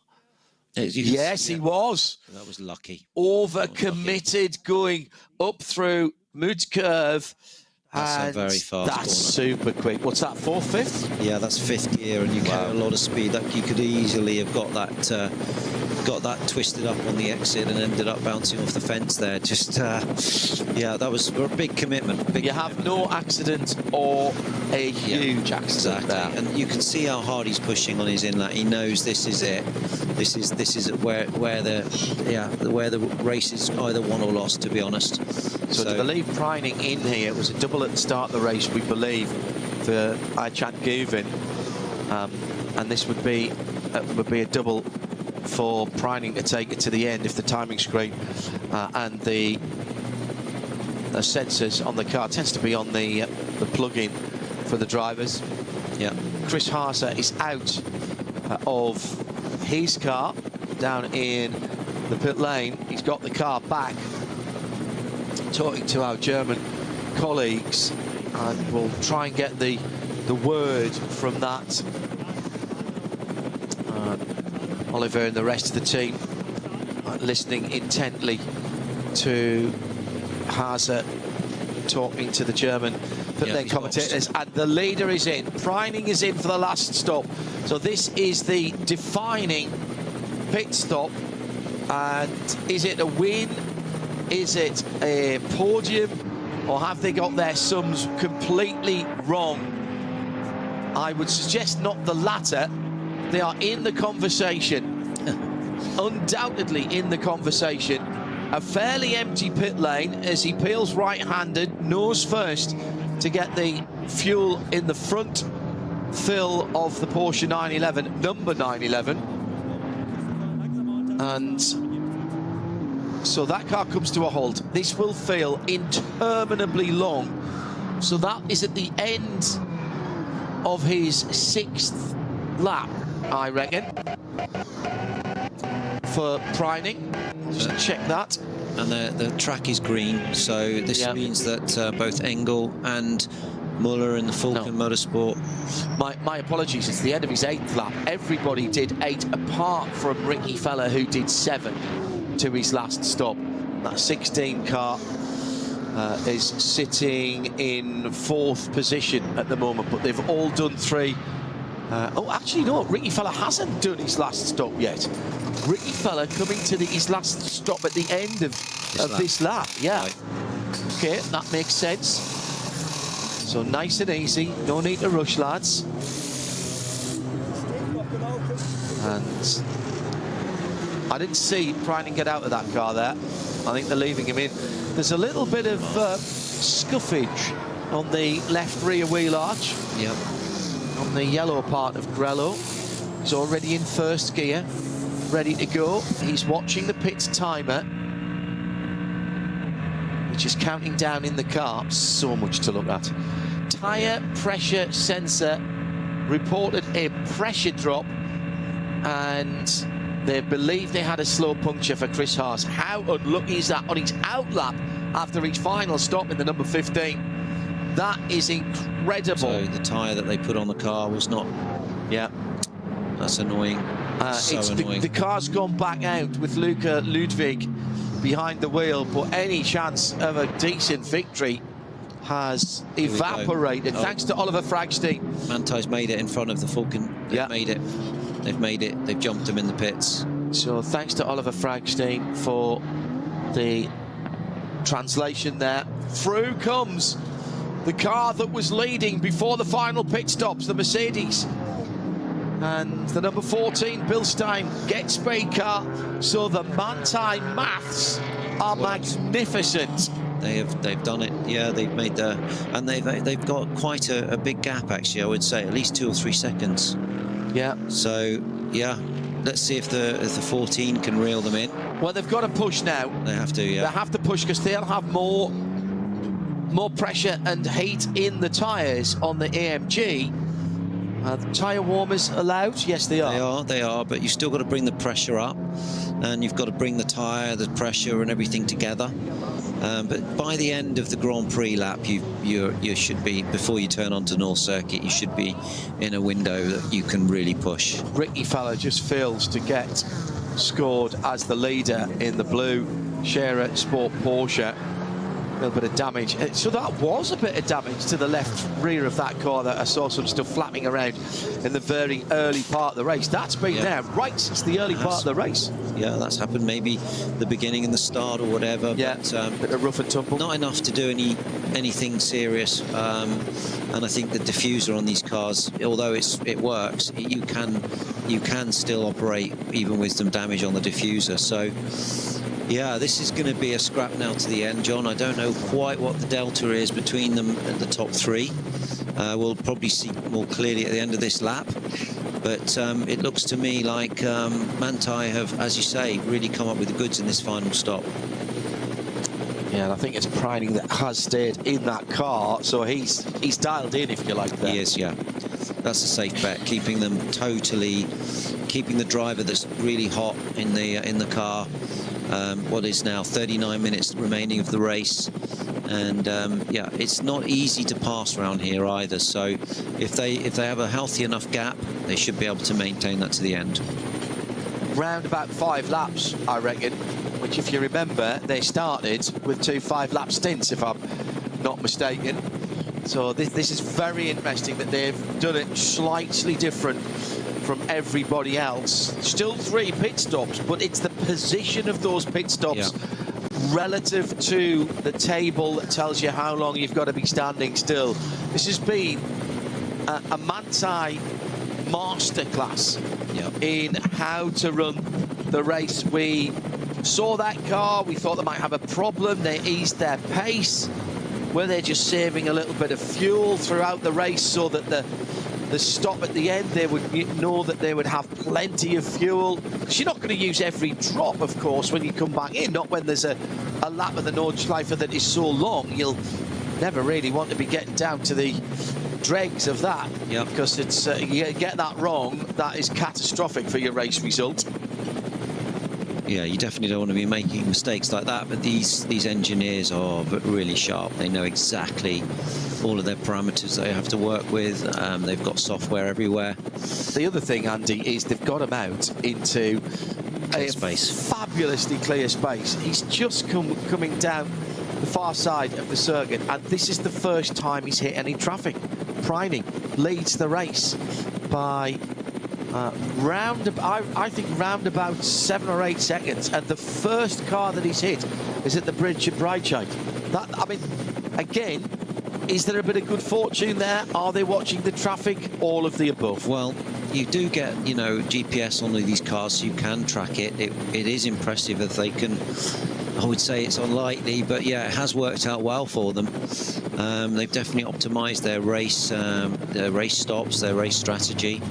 And for a car that we were saying earlier in the race looked a little bit more nervous to drive, maybe they've come up with the ideal you know, strategy here to win this race. But has to back out as there's a slower car in the middle of the road and drops his tyres on the left-hand side into the dirt alongside this circuit here in the Eifel.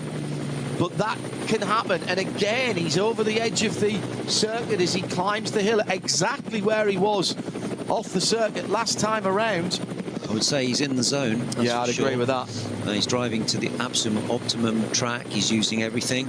Up to the Caracciola carousel now, the absolute trademark of the Nürburgring. Even use it in their logo for the Nürburgring Langstrecken-Series, of which this is the third round in 2025, building momentum to the qualifying race weekend. 2 races, one into the dark on the Saturday and then another one on Sunday afternoon, part of this championship before we head into the Nürburgring 24. Very busy May and June for endurance. This is a hard part of the race now. You've got half an hour to go. You're leading. You've got traffic.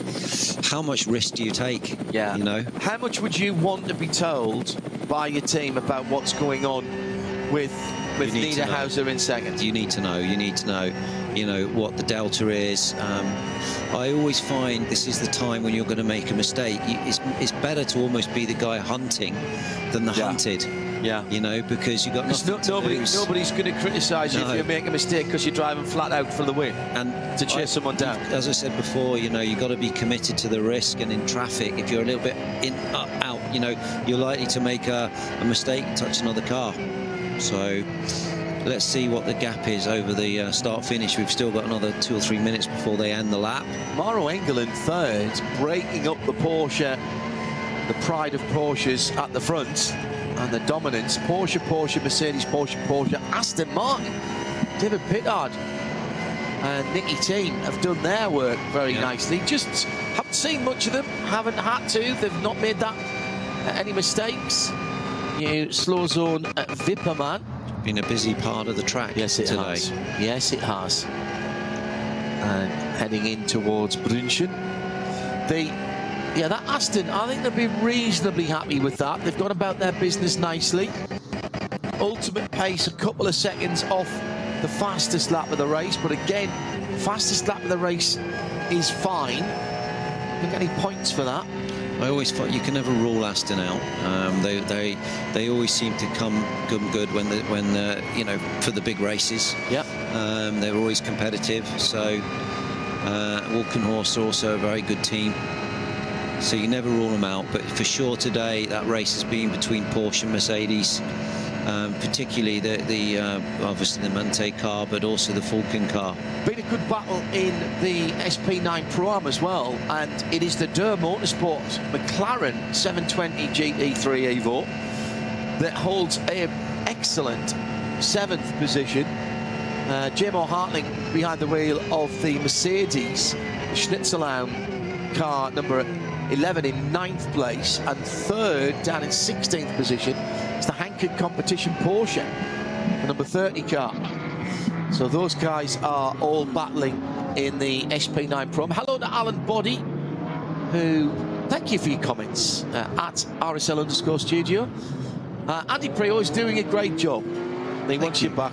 Oh, that's very nice. Thanks, guys. I love being here and listening to Radio Le Mans for many years, so it's great to be giving my bit of knowledge to you guys. And we're not letting Andy get away at the end of this race, because we're going to haul him back into what will become the Ford Performance Global Broadcast Centre for Mustang Challenge from Laguna Seca today, later on, much later on in Europe, and tomorrow as well. So if you haven't had your fill of Prio, good news, there's more to come. Installments 2 and 3 to come. Looking forward to that. Doing a bit of very different style of racing, because that's sprint race. Sprint race, one make. Let's see how the Mustang Challenge. Have you driven that car? I haven't. No, I've driven the Dark Horse, but not the Dark Horse R. So it looks like a fun car to drive, I would say. Those cars will be at Le Mans this year. They will. For the non-championship race. Absolutely, that is a real bonus for anyone wanting to get Le Mans experience. Has never been there before. It's a no-brainer opportunity. Well, let's have a word with Ford, John, see if we can get you in the car. That'd be awesome. I think I'm rather too busy. I think you might be a little bit busy that weekend. I think the responsible adult Eve might just have a word to say about that. Seriously, I actually got an offer of driving in the Porsche Sprint Cup race that is at Le Mans in a Cup car this year, but I had already promised Ford that I would do the World Free commentary for Mustang Challenge, and it's too close. Absolutely. And I think you've got to concentrate on one thing if you're going to do that, particularly in a field of cars at that speed. You've got to prepare for that. You've got to have your head in the right place. Being able to do these big races and being a racing driver is a full-time job, you know, and that's why I admire these pro-ams, because the gentleman driver, I don't know how they do it, because, you know, if you're not thinking about it all week preparing, you're not really ready. So don't forget, at the end of this race, we have more endurance for you over on RS1, where you can tune in for the bulk of the race of the FIA World Endurance Championship third round of the season, last round before Le Mans. Very interesting qualifying yesterday, thoroughly enjoyed that. It's Johnny Palmer and Bruce Jones who are looking after that one over there. Stay with us here in sound and vision for the conclusion of this race, coming down to the last half an hour. 12-second lead as well, the Monte car has over Engel.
Sie sagen, es ist nur ein Auto, aber wir sagen, es ist Herzblut, Schweiß und Perfektion. Denn wenn du schraubst, dann zählt jeder Millimeter.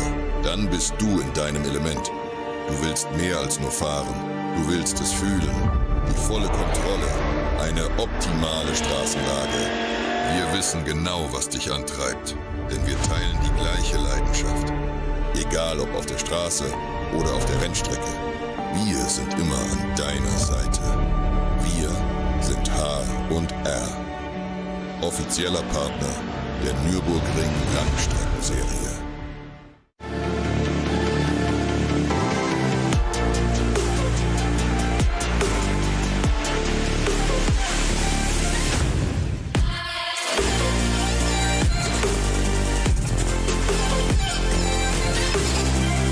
Falkenreifen.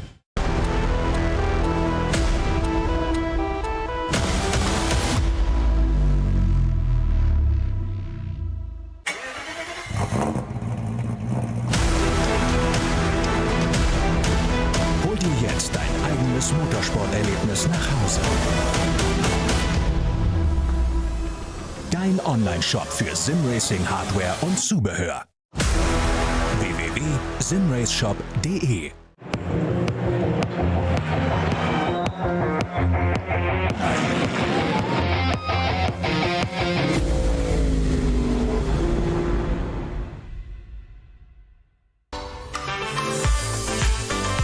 Liebe Fans, Lovely fans. besucht uns auf unseren Social Media Kanälen. Follow us auf Facebook, Instagram, YouTube und TikTok.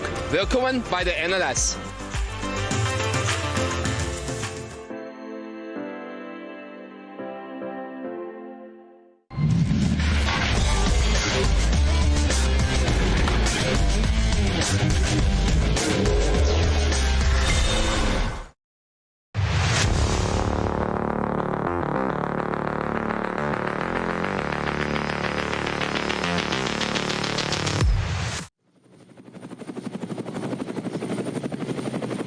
Last knockings of this race, it's Andy Prior, proud BRDC member. Yes, very proud BRDC member and board member, actually, director of sit on the board, which I love doing. It's a real eye-opener with what's going on at Silverstone. The British Racing Drivers Club, yeah. If you don't know, who also obviously have a massive role to play at Silverstone as well, the home of the British Grand Prix. A lot of BRDC drivers will be here. BRDC members are here, racing in the States this weekend.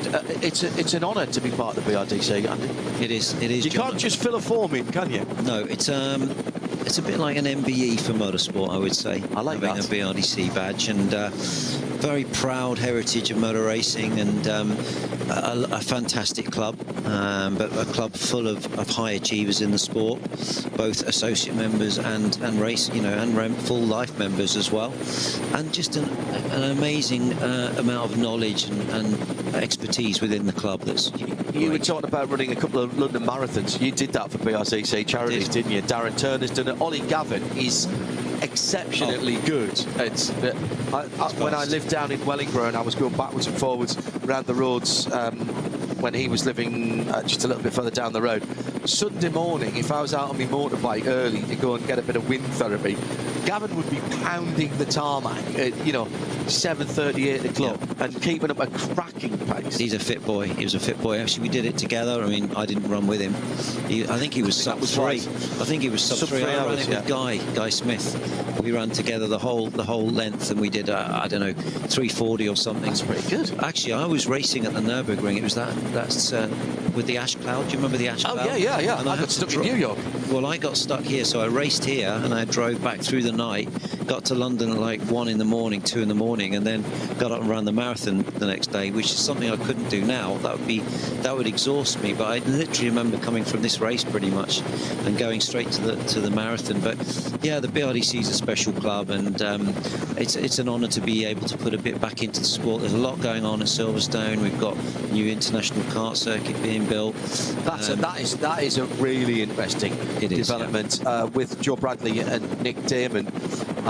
We're involved there particularly. In fact, they had a televising a race in North Wales this weekend over on Karting TV, and I've done a bit of commentary for them as well, to bring that grassroots level of racing to Silverstone again. There was a kart circuit there in the past, and in fact there used to, think of this, I'm old enough to remember when they were racing supercarts on the Grand Prix circuit. Oh yeah, Hines. Yeah, these guys, and Stuart Zamelis and all those guys. Yeah, absolutely. Gearbox cars. I'm very pleased I like the fact that we're putting a bit back from the F1 into grassroots motorsport. That's part of my passion on board, is to be able to make the place a better place for youngsters to come through and have better opportunities. You've been part of the BRDC Rising Stars programme down through the years. Yes. You've got a good crop of new young drivers who are coming in from ever more diverse economic, educational, demographic backgrounds. Next week rather, we'll have Mackenzie Cresswell on the show. He's part of the Rising Stars. Yep. He's coming into sports car racing now. I'm talking to young Harley Houghton, who's another great up and coming driver down through the years. We've seen them. I mean, I've seen a lot of them in the States, of course, coming across to the States and in IMSA, and whether it was, you know, the early guys who kept it to themselves, I've got to say. So people like Andy Wallace and James Weaver, they didn't want to talk about the States. They were having far too much fun. And then Johnny Moreland went over there, another BRDC member. But, you know, the old adage of the British are coming has happened. Big battle on the track here at the moment, and this is for position.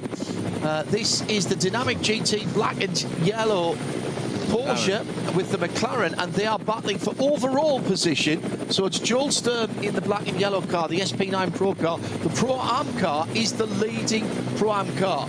That's the Door Motorsport car, and the man with his name over the door is driving it. And they are pushing through the traffic to come on to what we've got left on 20 minutes. 22 My minutes. Goodness, yeah, that's going to be 3 more laps. Yeah, exactly.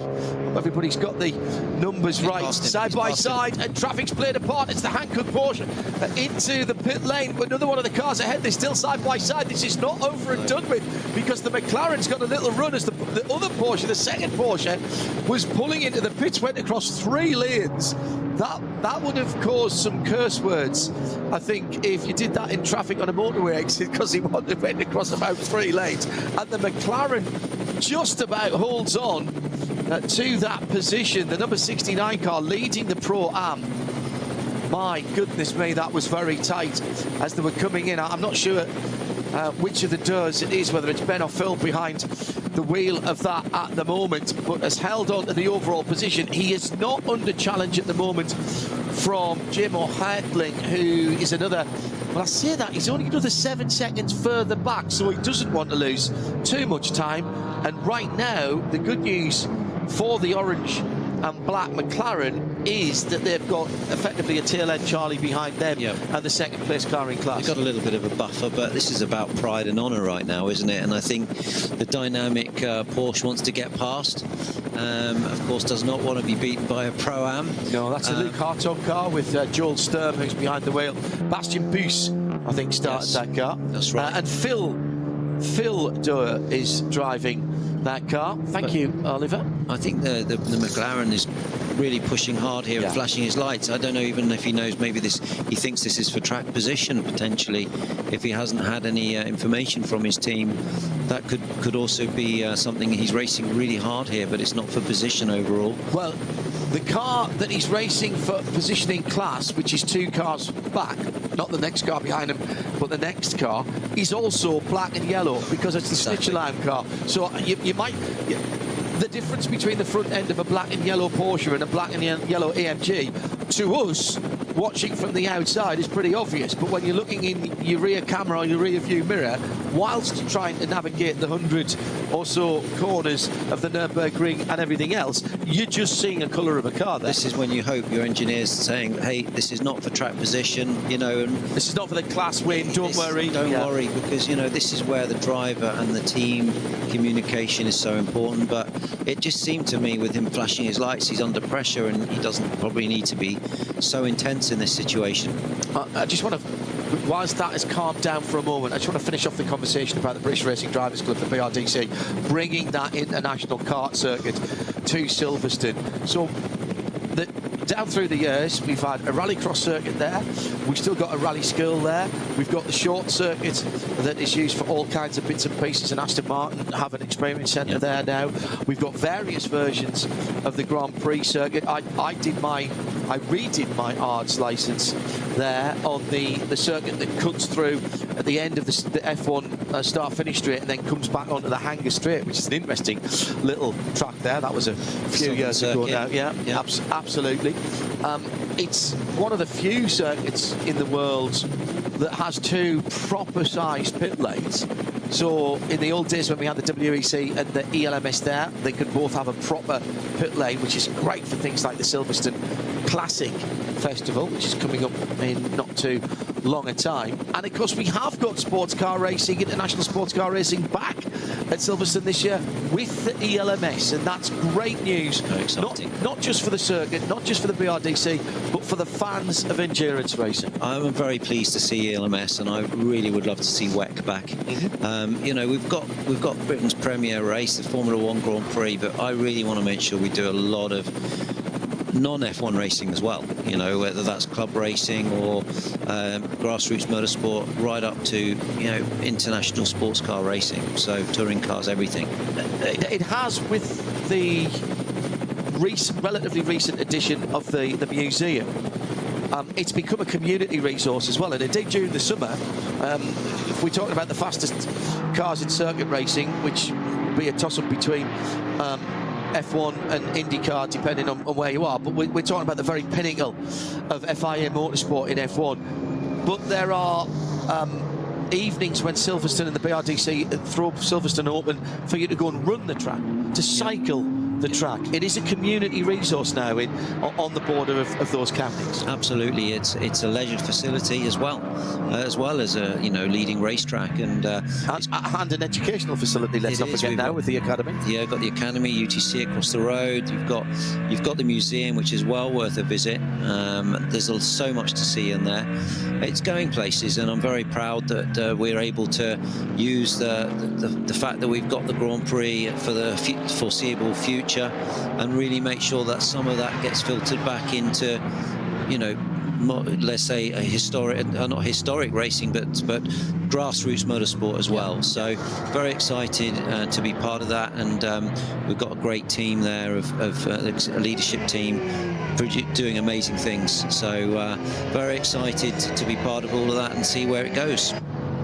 Luke on the BRDC side will be as happy as I am, as a lad from the northeast, that Sunderland won the first leg of this semi-final. At BRDC Silverstone, by the way, if you want to follow them on the socials.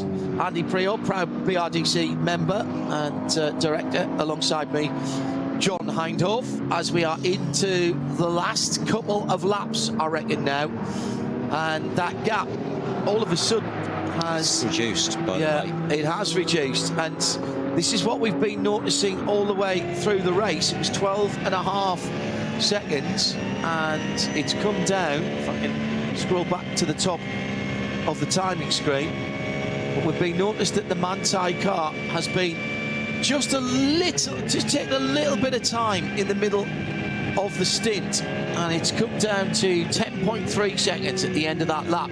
However, Thomas Preining has just taken around about half a second out of Maro Engel on the Grand Prix track, because I'm now going to look at every split as they go through. It has reduced a couple of seconds, so with only 15 minutes to go, I don't think that's a realistic delta to close up on, but you know, it's always possible. You never give up, and you keep pushing right to the end. That's Preining's had a really good second sector of the circuit. That's the first part of the Hatton back onto the Nordschleife, taking a full second out of Engel. And now, look, traffic giveth, traffic taketh away. A full green track at the moment. So this is the time to make hay. If you've got performance, you've got to use it. Engel coming down through the foxhole has had some traffic there, and he hasn't been able to maximise that run down through there. And the difference between a production-based touring car or one of the Cup 3 or 4 cars and a GT3 car through the foxhole, where you have to follow them, that's going to lose you a lot of time there. Seconds. Absolutely, 1 or 2 seconds for sure. Just trying to find your way past, and you know, let's put it this way: Engel's not an easy guy to gap. So, you know, if Preining's putting a delta to him, then he's doing a great job, and the Manthey car is definitely coming up with the goods right at the end when it matters most. But you can never rule out Engel. Engel's got a bit of a buffer to Muller in the Falcon Motorsport car as well. So I think it's kind of reached that point now where we're gonna see, the 1, 2, 3. Let's not give it the curse. But you know, we've got no yellows. It's a full green track. Now, there is an interesting battle beginning to bubble up. Remember, we were watching Phil Durr and Joel Sturm battling for 7th and 8th. Now, they are in different classes, SP9 Pro Ab and SP9 Pro for the Dole Motorsport McLaren and the Dynamic GT. They're on the Grand Prix circuit now. However, hoving into view is the number 11 SP9 Pro Am, so second place, Mercedes AMG GT3. That's it. And it is now in the same shot. So that is an absolute battle for first and second in class with that interloper, the dynamic car ahead of them. It's J-Mo Hartzling behind the wheel of that SR Motorsport machine by Schnitzelau. God, I'd be no good. You'd be no good driving for a team that's sponsored by a schnitzel restaurant. Would not good for your physique for sure. And so now, hey, okay, so Schnitzelau, so veal schnitzel or pork schnitzel, or do you not mind? I think Venus Schnitzel's the way to go, with a bit of tomato on top. Right. Yeah, lovely with some nice little potatoes, you know. Pils sauce, mushroom sauce, or just as it comes? Just as it comes, I think. Okay. A bit of lemon squeezed on top, you know. But you do like a bit of, if it's the season, a bit of white asparagus. Oh yeah, it's got to be done. Yeah, it's got to be done. John, look at this. It's closing up. Right up, and there's 3 cars for the battle. Yeah. This is going to get 7th, spicy. 8th and 9th. 7th, 8th and 9th, and 1st and 2nd in the SP9 Pro-Am battle. Absolutely incredible. At the front of the field, the lead was 10 seconds at the start of the lap, went down to 9, went back up to 10.5, and it's gone out to about 11 now. But here comes the pass. Now, this is important, not for class position. The black and yellow Porsche of Dynamic is trying to go through and take an overall position, but look behind that car in the mirrors, the highlighted green-yellow sort of coloured car with the black on it as well. At the front, you can see it's not the same shade, but you can see why it would be easy to mistake those cars with the black and light colours on them. Well, that green car is the Schnitzelau machine, and that is the 2nd place car in class, which the McLaren, the orange, white and black McLaren is leading. So that's 7th, 8th and 9th, and they are battling for class position, the 1st and the 3rd in that particular group. So Joel Sturm is unwittingly here in the middle, or possibly wittingly now, or at least certainly knowingly. He will have been told by his engineer, be careful, because J-Mo Hartzling, who is coming up on you, will want to be by and have a crack at the back of that McLaren. I don't know what you do here if you're Joel Sturm. You've just got to run your own race, haven't you, Andy? Or do you get out of the way?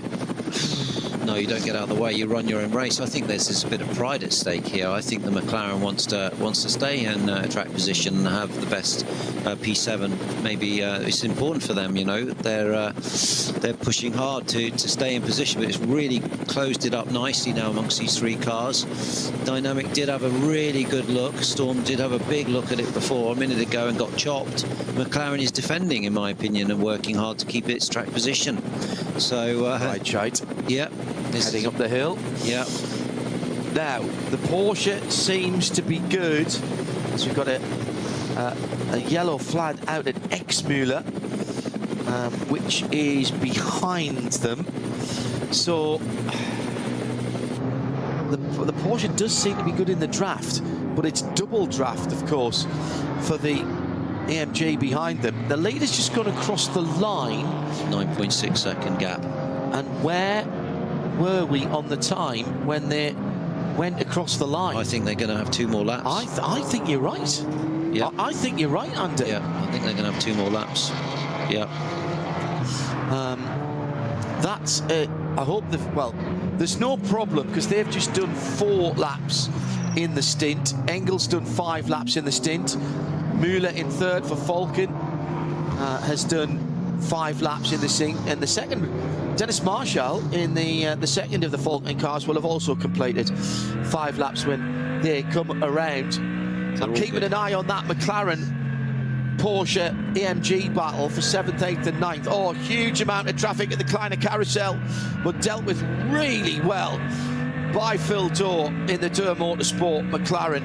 Could have easily panicked there and locked up. He didn't, and in fact he's made ground as he came out of there. That's smart driving, Andy. I think that's clever. He's used the traffic to give himself a gap, and he's going to need it because he's still got 2 more laps to go now with the this will be his last. He'll do 1 more lap after this. So yeah, it was really good to see that. He's using it, but he's getting pulled quite close now by Storm. Again, is reeling him back in. I would say the Storm car, the GT car, the Porsche 911 is a little bit quicker at this stage of the race, but finding a way past is not going to be easy. Gaps first to second, 9.6 at the line. Gone out a little bit on the Grand Prix circuit. It's Manthey from Mercedes team gap speed from the 2 Falcon Porsches. They're 11 and 25 seconds further back, respectively, for the top 4. So the top 3 at the moment, barring incident, accident, loss of concentration or an act of God, I think are pretty much nailed on. Yeah, I agree with you. At this level of driving, if it was me in the front car, there's always an opportunity of me getting distracted by a squirrel on the side of the track or something like that and ending up putting a wheel off. Tracy Crun has just put the fastest lap of the Cup 2 category in the number 935 on an 8:43.0. And leads, and is 11th in that class in Cup 2, but that is the fastest lap of that class. Now, it is that Tracy behind the car, no disrespect to the tall Texan, but Janssen tends to be the quicker car, although Tracy has a lot of experience now and has done a lot of GT3 Cup Porsche driving in other series. So here's this trio that is forming the 7th, 8th and 9th battle. Now, you might think, why are we concentrating on the 7th, 8th and 9th battle? Well, because it's the best battle on the track. It's 3 different manufacturers, but the McLaren as the first car, the leading car in that trio, and the AMG Mercedes, which is the 3rd, that is the battle for 1st and 2nd in the SP9 Pro-Am category. The dynamic GT Porsche in the middle of it, that's the Luke Hartog car, isn't it? The 54, yes it is. Joel Sturm driving that car at the moment.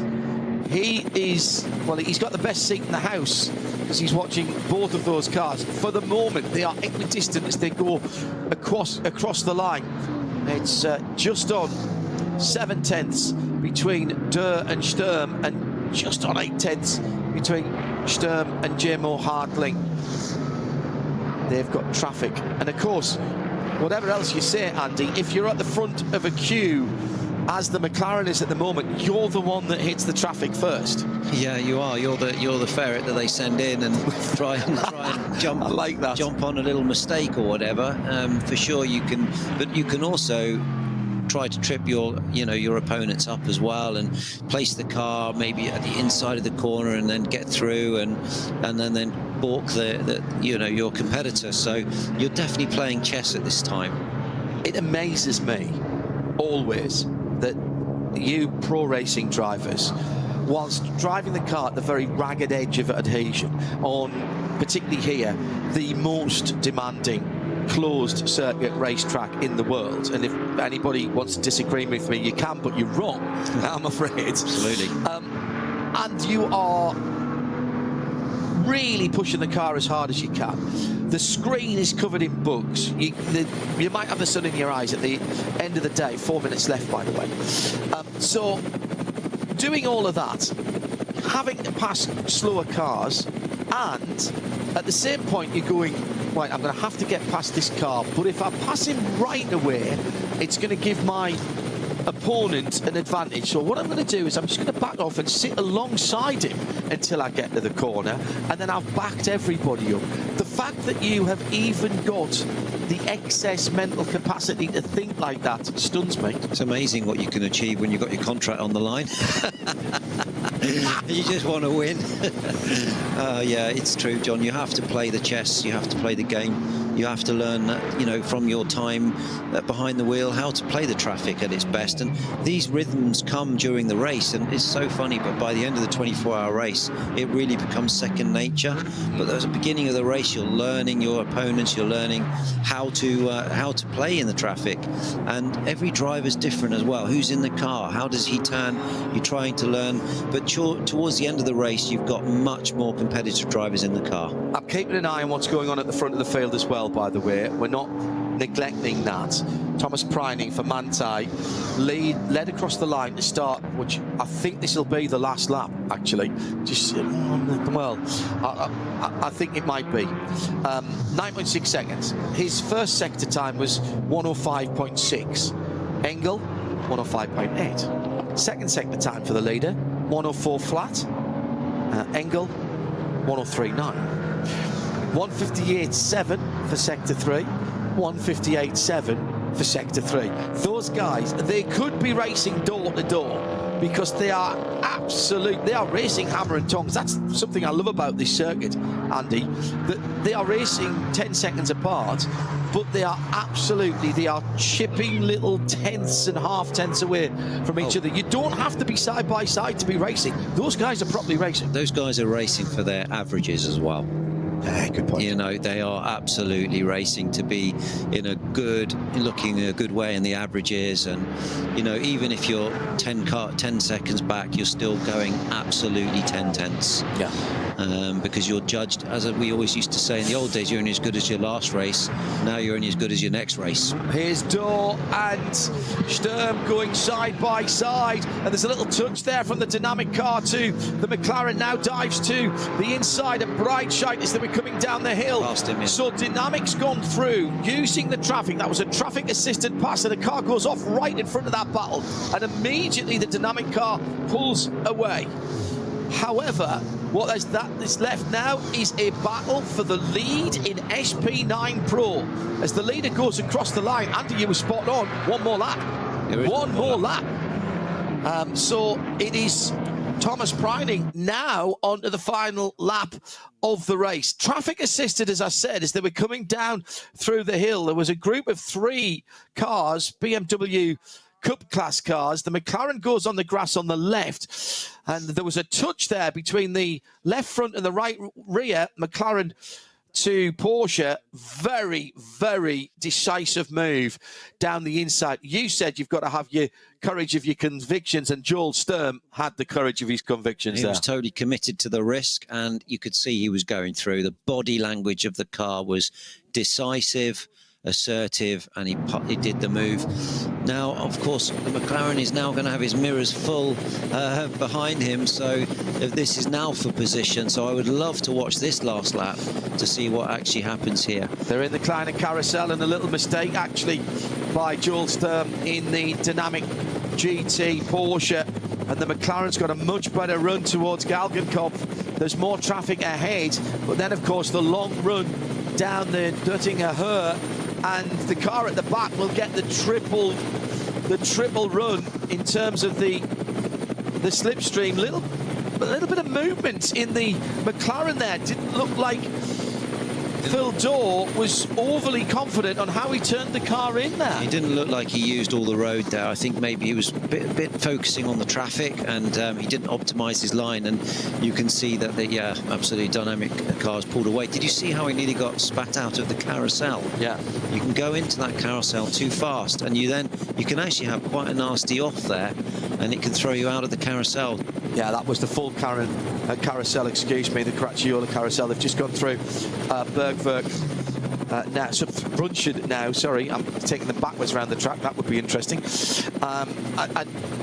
Yeah, that Porsche's gone now, so that is not a factor. Oh, traffic really playing into the hands of the McLaren driver, Phil Dorr, but now he's got more traffic ahead of him, and this time he is slightly held up, and here comes the AMG. This is the fast run down through the S's at the Stefan Bellof Essen, heading down as they come down to the bottom of the hill, and Schwalbenschwanz, Swallow's Tail into the Kleiner carousel. I just wonder if that AMG has lost touch now in terms of getting into the slipstream. I think so, and he's just given himself a big scare. He was half the car on the grass in that section, so that's not going to help. The tyre's going to be a bit dirty, but you notice how quickly the dynamic car, John, has pulled away. Yeah. That is how easy it is to get stuck behind a slightly slower car and hemorrhage lap time. You would have thought that with that performance advantage, the pass would have been easy. And it's not round here, is it? No. What's that, 15 minutes, 2 laps? He's worked for a while to get past that car because he played defensive, and you can be, it's so frustrating, and that's what you get pulled into, these mistakes at this stage of the race where you've got to pass, you want to pass. He's driven away, but you feel it's almost, you're losing so little time, but then when you pass them and clear them, you drive away. 6 seconds he's pulled out. There you go. Easily.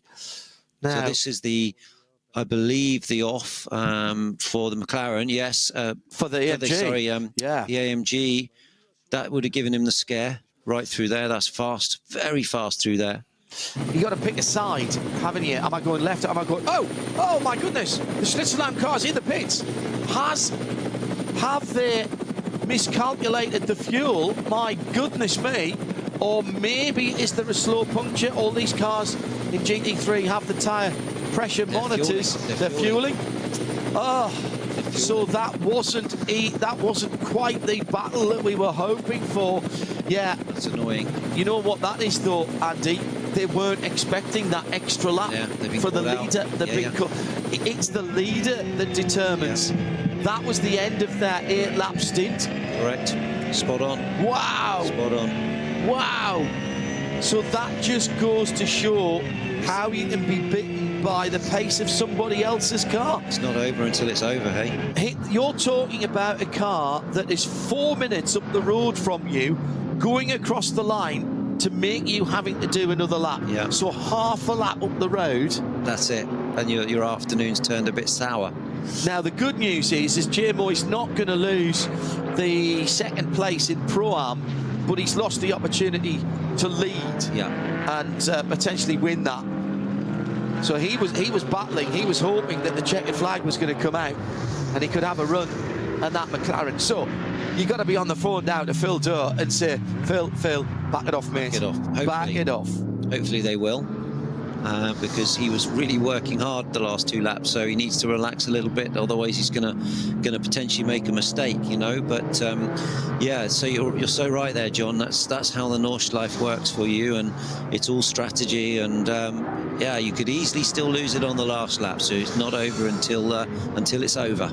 It looks like the Share Sport Porsche made another stop as well. Yes, it did.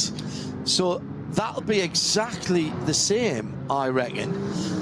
Although it's got to Patrick Niederhauser had only done 5 laps, so maybe they just didn't put enough fuel in, because they've done 4 stops to everybody else's 3 as well.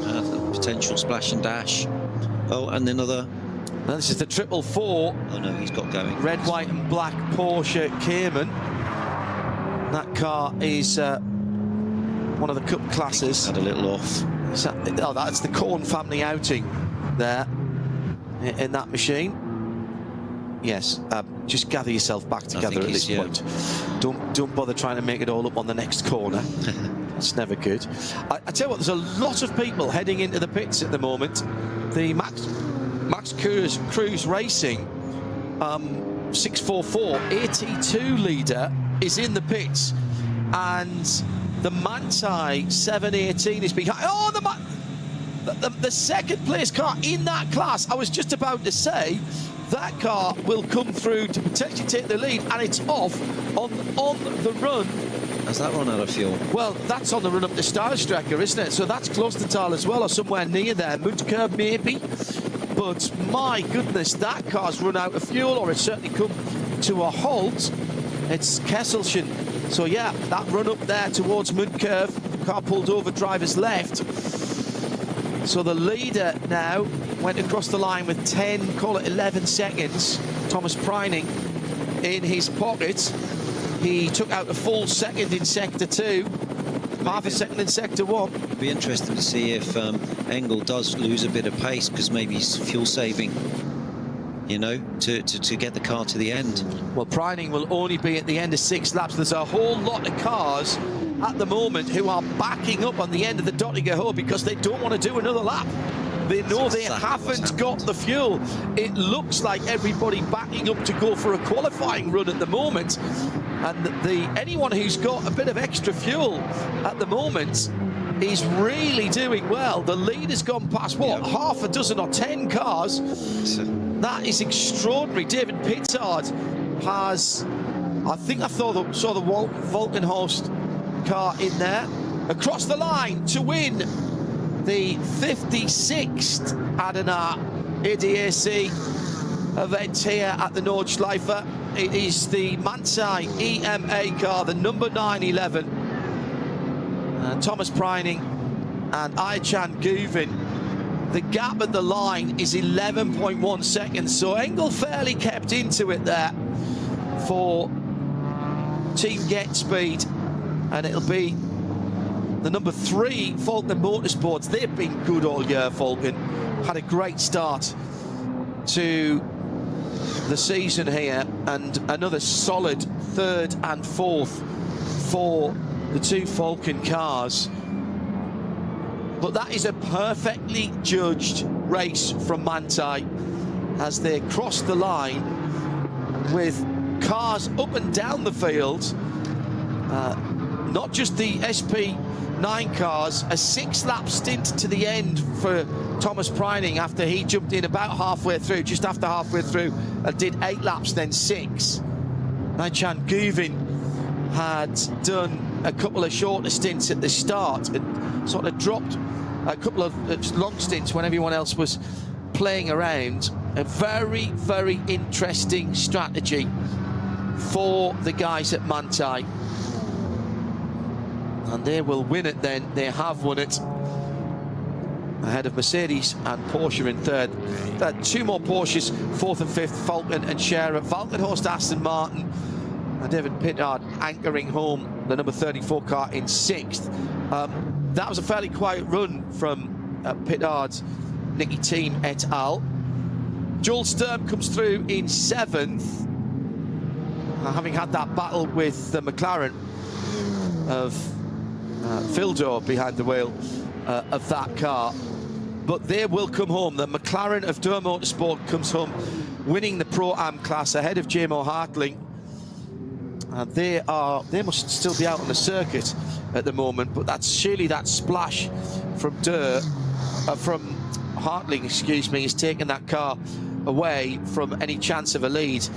They lost 46 seconds because of that stop. Just hoping that the Dürr car actually has still plenty of fuel in it. Only the top 6 have come across the line, still waiting for some of the other cars to come through. This is the joy of racing on the Nürburgring Nordschleife, and that's Aston Martin and Porsche together. I may have called that a little bit early, as David Pittard has a Porsche up his tailpipes. In fact, actually, that's the opposite way around. Pittard has gone past Niederhauser. That's a change on the second half of the last lap. And David Pittard brings the Aston Martin home in 5th position. So I just wonder again, Andy, whether that was down to just a little bit more fuel in the car towards the end, and they were able to run full reach, because that was quite a big gap that David Pittard closed down on the Scherer Sport Porsche. Looks like he was just stroking it to get over the line, to be honest. I agree. Yeah, look at the last lap from Pittard was at 38, Niederhauser a 9:24. Yeah, he's just fuel saving. Yeah, and that's what happens. It's something that I love about endurance racing. It's not 122 laps, it's 4 hours, and the 4 hours is up only when the leader finishes. So actually we ran nearly 4 hours, and well, the leader ran 4 hours and 6 or 7 minutes. Those guys are coming across the line at 4 hours and 12 minutes. Yep. And there's still racing going on, by the way. So let me go down. So Niederhauser in 6th. I'm waiting for Joel Sturm to come through. Yes, he's come through in the Dynamic. Durr Motorsports come through to win Pro-Am. Excellent. Then it's going to be the Shearer Sport Audi, number 15, in 9th position because of that stop by Jimo Hartling at the end. And he still hasn't crossed the line for the 2nd spot in Pro-Am. So will we see Dirk Müller go past him as well and elevate the HRT Ford Performance Mustang GT3 into the top 10 of the overall? That is still a possibility. Let's see who comes across the line first. I'm now checking the times as they come through. No, there goes Hartling. So he is 2nd. And 2nd in class. Then it'll be Müller. Then it's all the Cup classes coming through. Cup 2 Pro are in 12th, 13th and 14th position. Thomas Preining out of the winning car, down in the pit lane. Well, Aycan Guvin played a blinder, did exactly what he was expected to do, Andy Priault. There was fuel saving, there was tactics, there was a little bit of defensive driving when required, but there was an overall plan from the Manthey EMA crew, and they executed it par excellence. They did. They were super clever. They deserved this win. It was a hard-fought race, and very, very impressive performance from them all. Congratulations to all the class winners as well. All of the results at vln.de. As the formalities are about to start down in the pit lane, I'll say thank you to all of our production team at the Nürburgring Nordschleife and in London. For Andy Priault, I'm John Hindhoff. Thanks for being with us. Join us at the next NLS event. Bye-bye. Ja, absolut. Wir hatten ein mega gutes Rennen, hatten richtig Spaß bei dem Wetter. Am Ende ja, hat uns die Crew knapp geschlagen.